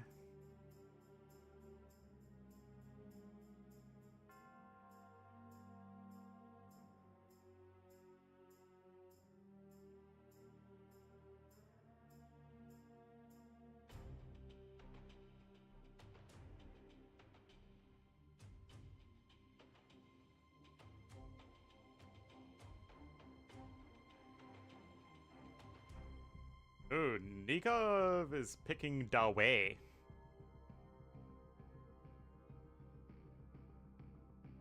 It also looks like he might be playing flank. Or maybe it's the Giga Pocket. I think that's actually Giga Pocket.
Super flank? I don't think so.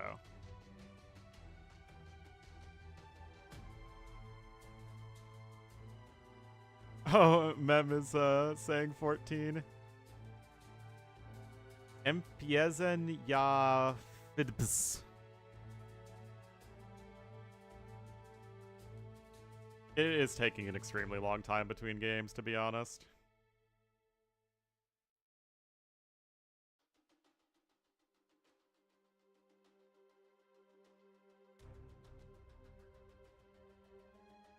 Oh my god, they had to redo the lobby!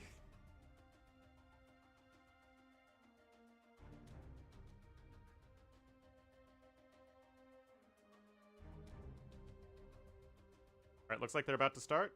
Everyone's all readied up? Oh, do I think poles are better than cumens? I think they're different.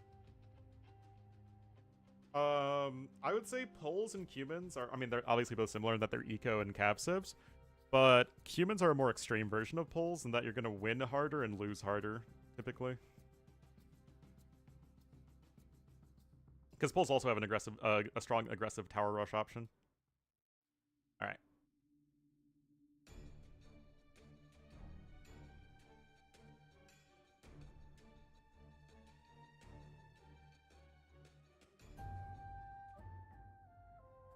Oh. And Funk. Oh, he is too cute. Alrighty, guys. Possibly the last game of the day. As much as I love these games, I hope it is. Like, personally, I like poles. I like playing poles. I don't like playing humans. But I think that could just be a me thing. Anyway, it's Frontline. Very good map, in my opinion. We'll have Fire here in the blue as the Goths on the flank. Series life on the line here for Brazil. Oh my goodness, he's swatting, guys. Look at that. That serves no purpose other than looking cute. Alright, blue Goths on the flank. First layer pockets Goku in the green as the Tadars. Probably, yeah, I'll explain it in a minute. Dark's gonna be the Cyan Romans in the Mega Pocket, and the Super Giga Turbo Omega Pocket is Dogao in the gray as the poles. On the flip side, one game away from winning, we'll have Lucho in the red as the Aztecs on the flank. Prisma as the yellow Ketons in the first layer of Pocket. Geeker is going to be the purple Bengalis at the third tier of Pocket. And Nikov is going to be in the orange as Dawe here in the back. The play to win people like humans, yeah. Adesh?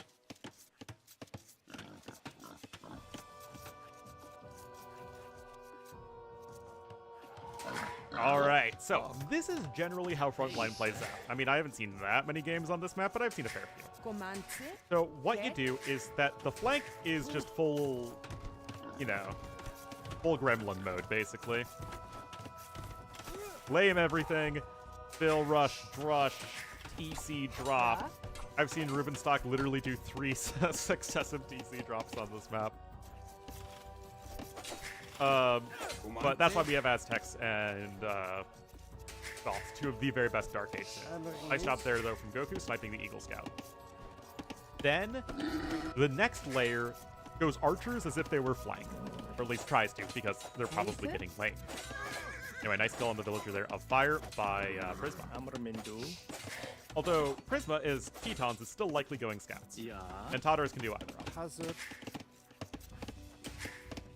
The third layer usually goes Scouts.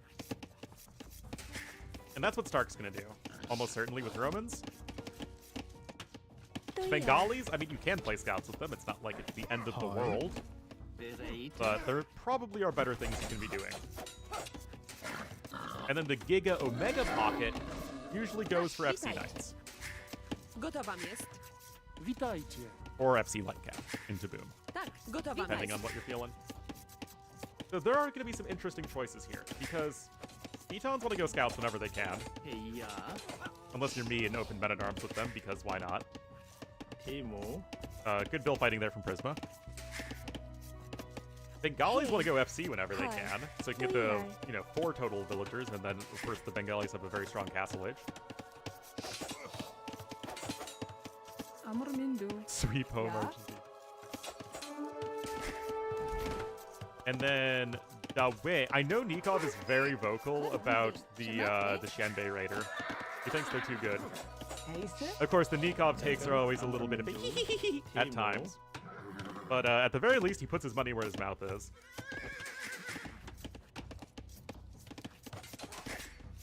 But nay. Oh, what's happening?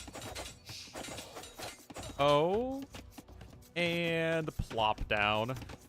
Hey, yeah. Yeah, pulls. I mean, there are a few better light cabin boom sieves. Like maybe Burgundians are the only civ that actually do that better.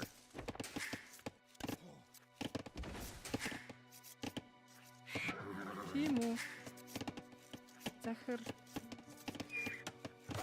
So, for degeneracy, you can see the overall bill counts are dead even between the two teams. Then they both have 2 of their scouts alive. Jay? More shanking. Romanze. Bereit. Hey, yeah. Alright, everyone's on the way up to feudal age here for Brazil. Except for, obviously, blue. Whereas nobody's up yet. Okay, so... Eager is gonna go for a phosphorute with the Bengalis. And that's something I also know that the Arch community is not the biggest fan of in terms of balance. Hi. Obviously, you're not doing anything else with this sort of uptime in stone mining. Prisma is going up on what would normally be 22 pop. It's still probably scouts, but he just had a very rough Dark Age with all the Vil fighting. That's my guess. This is still a thing that's happening. Nikov on 24 pop. I'm not sure. That's too much. Is he gonna FC this? Okay, looks like a good FC build. But nay. Ok. Whereas the Brazilian guys, I think, are gonna be doing... Okay, no, that's a forward stable here from Dogao. Okay. FC Knights? Nikov really likes his Xianbei Raiders. Yeah. It could be for the Haguan cap. I mean, that certainly would not be a bad thing. Jay? But I feel like it might be the Xianbei. You could certainly justify either. Wait, he's gonna market blacksmith? Is he gonna boom? Oh my goodness. But nay.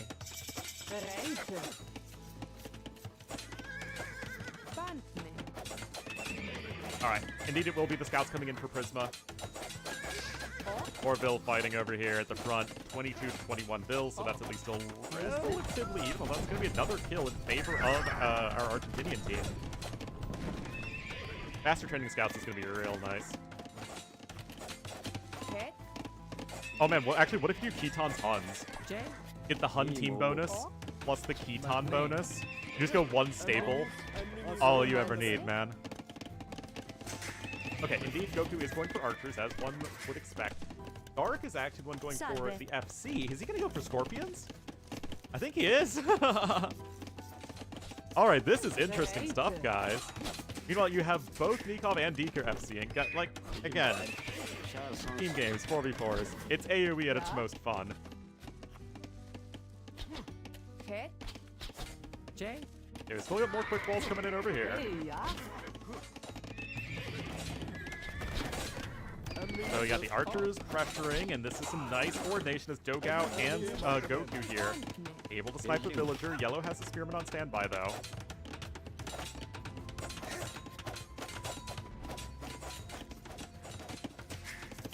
Wait, didn't they just flip? Wasn't Argentina in cool colors and Brazil in warm colors before? Oh, man. Uh-oh. Prisma scouts are coming in here to pour fire space. On 20 Vils to, I guess, 23. I think that's still significant. Got more walls on their way. Goku coming forward here with archers. He has fletching coming in as well, and Stark is likely going to have lots of scorpions in the near future. I think. Like, look at this. Okay, now purple space is in jeopardy. Dogao is here with the scouts.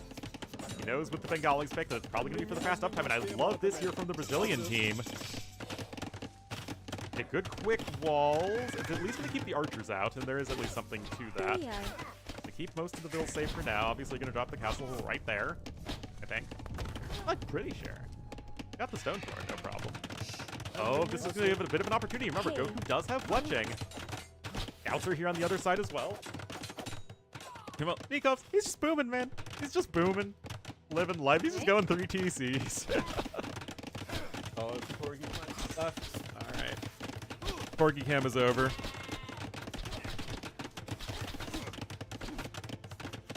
Too far from the TC. You know what? It did. But he was trying to secure the gold, so I understand why he did it. I just think it was a little too greedy. I mean, the Vil numbers are even. Okay, Red's on his way up at least. And he comes literally just booming, man. So Rafa are on the way. We have our forging in. We do not have forging in for Prisma. Here come the Scorpions. Indeed, they're the double workshops.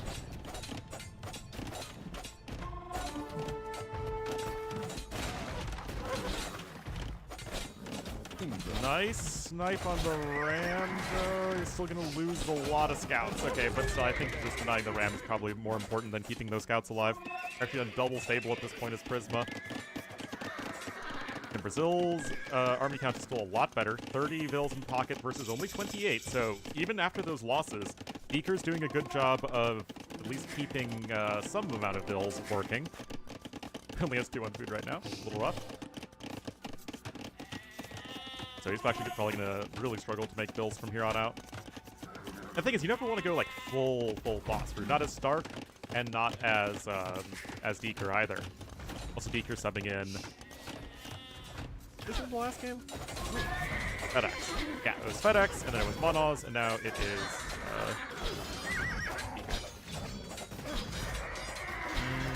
Rafa getting some value against Ogao, who is, by the way, on his way up to Castle Age. 37 Vils, hasn't been touched all game long, I'm pretty sure. Got his full Varky, full of Arkin. Rams are back coming in, but bouncing out there are the scouts, and they do have forging now.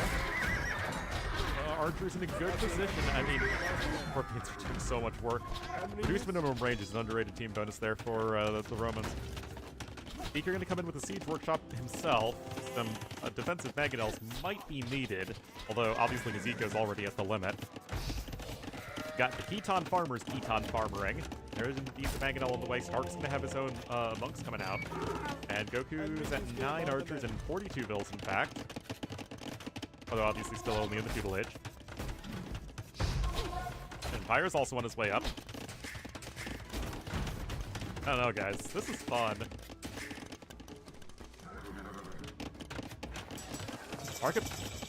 Lucho's not that far from Castle Age. Holy cow. Impressive. Alright. Gotta be careful, man. No ballistics in yet, by the way, though, for Stark. A little too expensive with this build. And Stark is adding in more bills over time, and so is Purple now. Too far ahead? Possibly. I think maybe Dogao needed to go for maybe a bit of a faster castle build. He is getting heavy plow, but he's still only on the 1 TC. Fire with his own blacksmith and market coming in. Redemption's going to be in there actually for Stark's monks. Still in the ramp. Still, Nikon's the only one with extra TCs, and like he's just chilling, man. Okay, so he's going to go for some Haegwon Cav. Okay, it is Haegwon Cav. I thought it might be for the Chanbei Adventures. Yeah, Haegwon Cav do actually probably make the most sense here. Awesome. Especially with all of the Scorpions hanging around. But remember, no redemption for Romans. They are literally irredeemable. I think many of us would agree on that. Rotha can just switch over to their bows and get the kill there on the monk if they don't miss all their shots.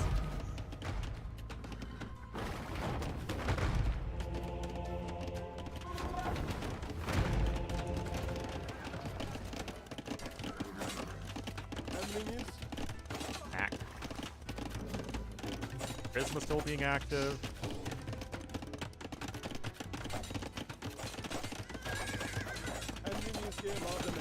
I think maybe part of the reason I also really... Oh, wait, hold on. Knights are coming in here from our Bulls player, Dogao.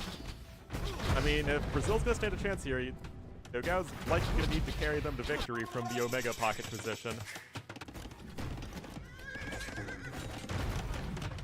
Like, sometimes you just need to have a very good player just get that huge eco and just start spamming units all over the place.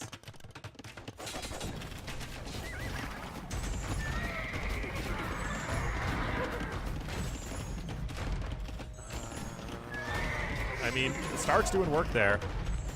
Oh yeah, what I was going to say is that I think one of the reasons I like team games so much is that because the teamwork itself is such a huge part of the actual skill that's being displayed in any given team game, that there really are so many more players that can contribute at even the very highest level. Yeah, I mean, it's still a very strong army here from Brazil, but I really have to favor the eco. Although, remember, the eco advantage is basically just Nikov. Like, everything else is at least fairly comparable, except red is definitely ahead of blue, so credit to Lucho for being able to come back there. I also hate the Haekwang sound effects. It sounds like an archer attack, which makes, of course, little to no sense. Yeah, it's so tough without Sanctity, although...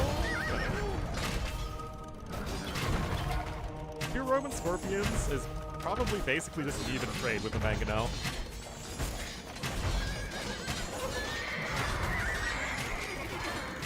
I actually don't even like the Haekwang as a unit design. To me, it feels like it's different just for the sake of being different. There aren't enough actual differences between the Haegwangs and Knights for me to actually think that, okay, this is an interesting unit. And he's getting up on.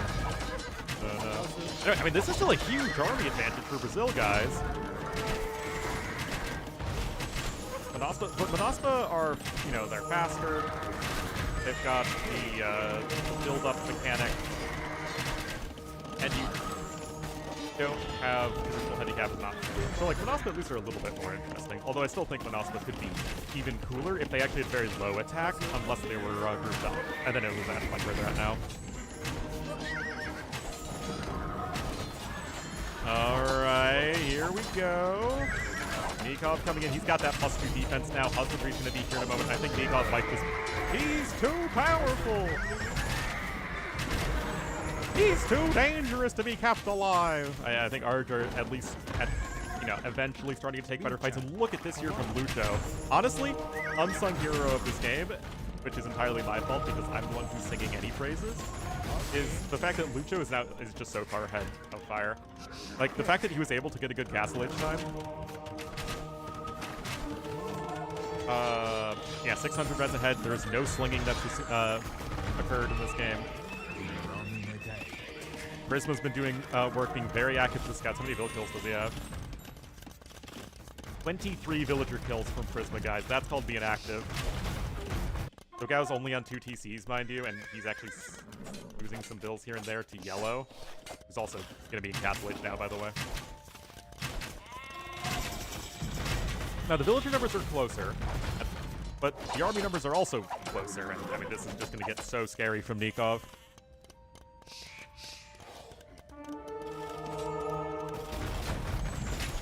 The massing mechanic is not the most relevant aspect of the unit, but I think, like, that's what makes the Manaspa interesting, right? Do I love aura effects? No, but units at least just buffing up each other's attack. Probably like one of the least offensive ways you could add it to the game. Anyway, now Nikov's going to be coming in with his big counterattack. He's on his way up to Imperial Age, guys. Now remember, you still have the last armor as Dawei. So you could still potentially fall victim to a ton of archers and scorpions. Talking about Manaspas, someone mentioned them when comparing them to the Haekwang Cav. Look at that, triple bow saw. Brazil still have a slight score lead. And you do have Fire getting his own eco down.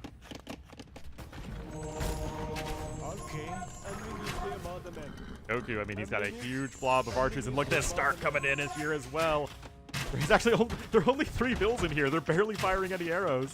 Uh-oh. Uh-oh. Oh, no!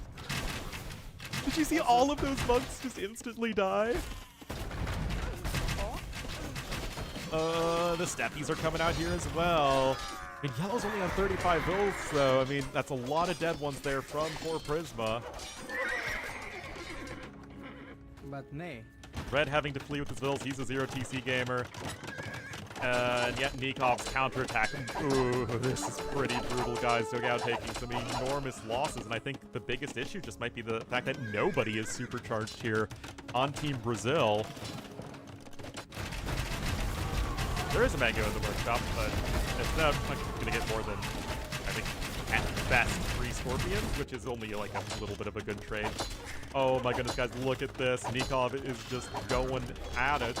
Stark pretending he's AoE 1 robe into cheap towers. Power friendship.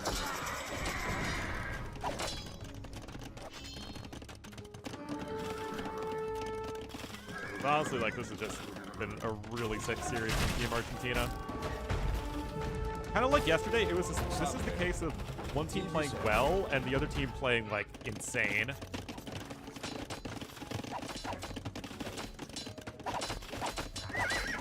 Lucho's a good tank. Lucho's been doing great as a tank. And Nikov's been what? The mage? Isn't that like the, you know, it take time to charge up the spell. Everyone has to protect the mage, and then the mage just unleashes vengeance.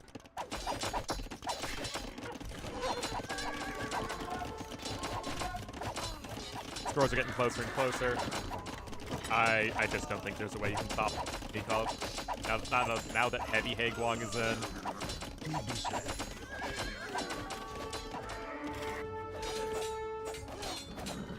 He's 139 bills. Yes, I do not like the Haegwang attack sound at all. I mean, green is on his way up to imp, but you don't have R as Todd R's, right? I think Goku probably needed to switch into Cav Arches at some point, but I understand the need to push in the right now time frame, so I totally get why he didn't. I just think that it's not necessarily going to pan out. Casting Haegwang, indeed. But Nikov's pretty short, so that the beard would have to like reach all the way to the ground. Guys, if this were like an ARPG, I'm pretty sure the Haegwang attack sound you could literally use to replace the sound of your attack missing. Like, every attack that misses just sounds like this, if it was like an ARPG. Anyway, Dogao is basically dead. Fire is still not really getting anywhere in this game. The Step Lancers from Prisma are coming in. Arj has the score lead now. Again, like, this is a very scary push, but there's just not nothing behind it. Also, it doesn't kill buildings, which isn't great.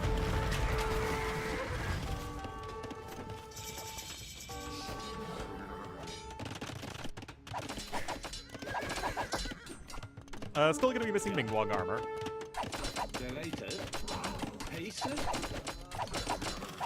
Scorpions kill buildings? Yes, but still not very efficiently.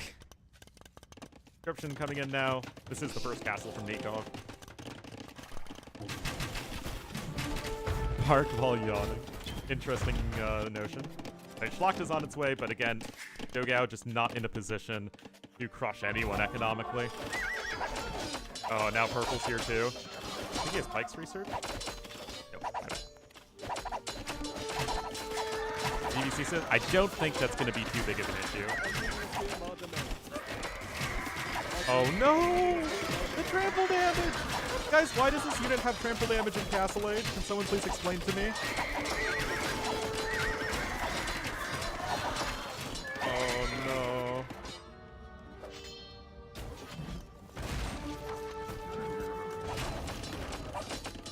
Oh my god, Goku lost literally everything. It does kill skirms. Oh, even Tunxian coming in. Tunxian before Mingguang armor.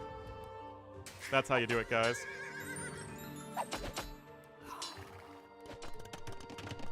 I think Nico might have gotten the text backwards.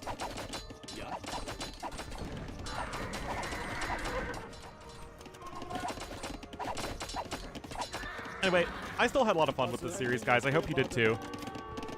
You got bonus to skirms? You're probably right. Start trying to add those TCs over there, but obviously, like, everyone's basically dead right now for Team Brazil. I mean, it's just everybody contributing here on Team Argentina. Nikov had 112 villager kills, jeez. But honestly, the 50 villager kills from Yellow are probably more important than the 100 villager kills from Nikov. Because the 50 villager kills from Prisma were mostly in terms of making sure that Jogao or Stark or Goku could not get to the power level of Nikov. Mostly interesting. I totally agree. The only game that was just really one-sided was game number 2. Alright, GG is called.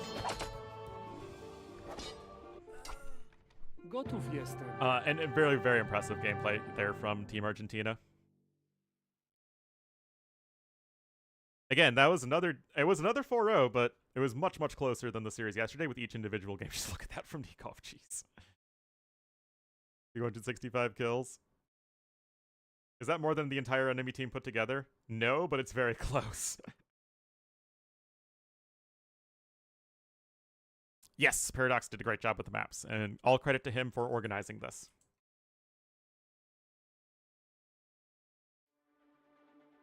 Argentina, I think Hera would just compete with Canada if there is more of this happening, which I don't think there is right now, which is a darn shame because, again, we love team games here. Anyway, guys, that is going to be it for me today. Hope you had fun. I think the Ling Yen Cup thing starts tomorrow, the qualifiers, so I'll see as far as that goes. But, you know, I'll let you guys know on Discord later or something. We'll see, we'll see. Thanks, guys.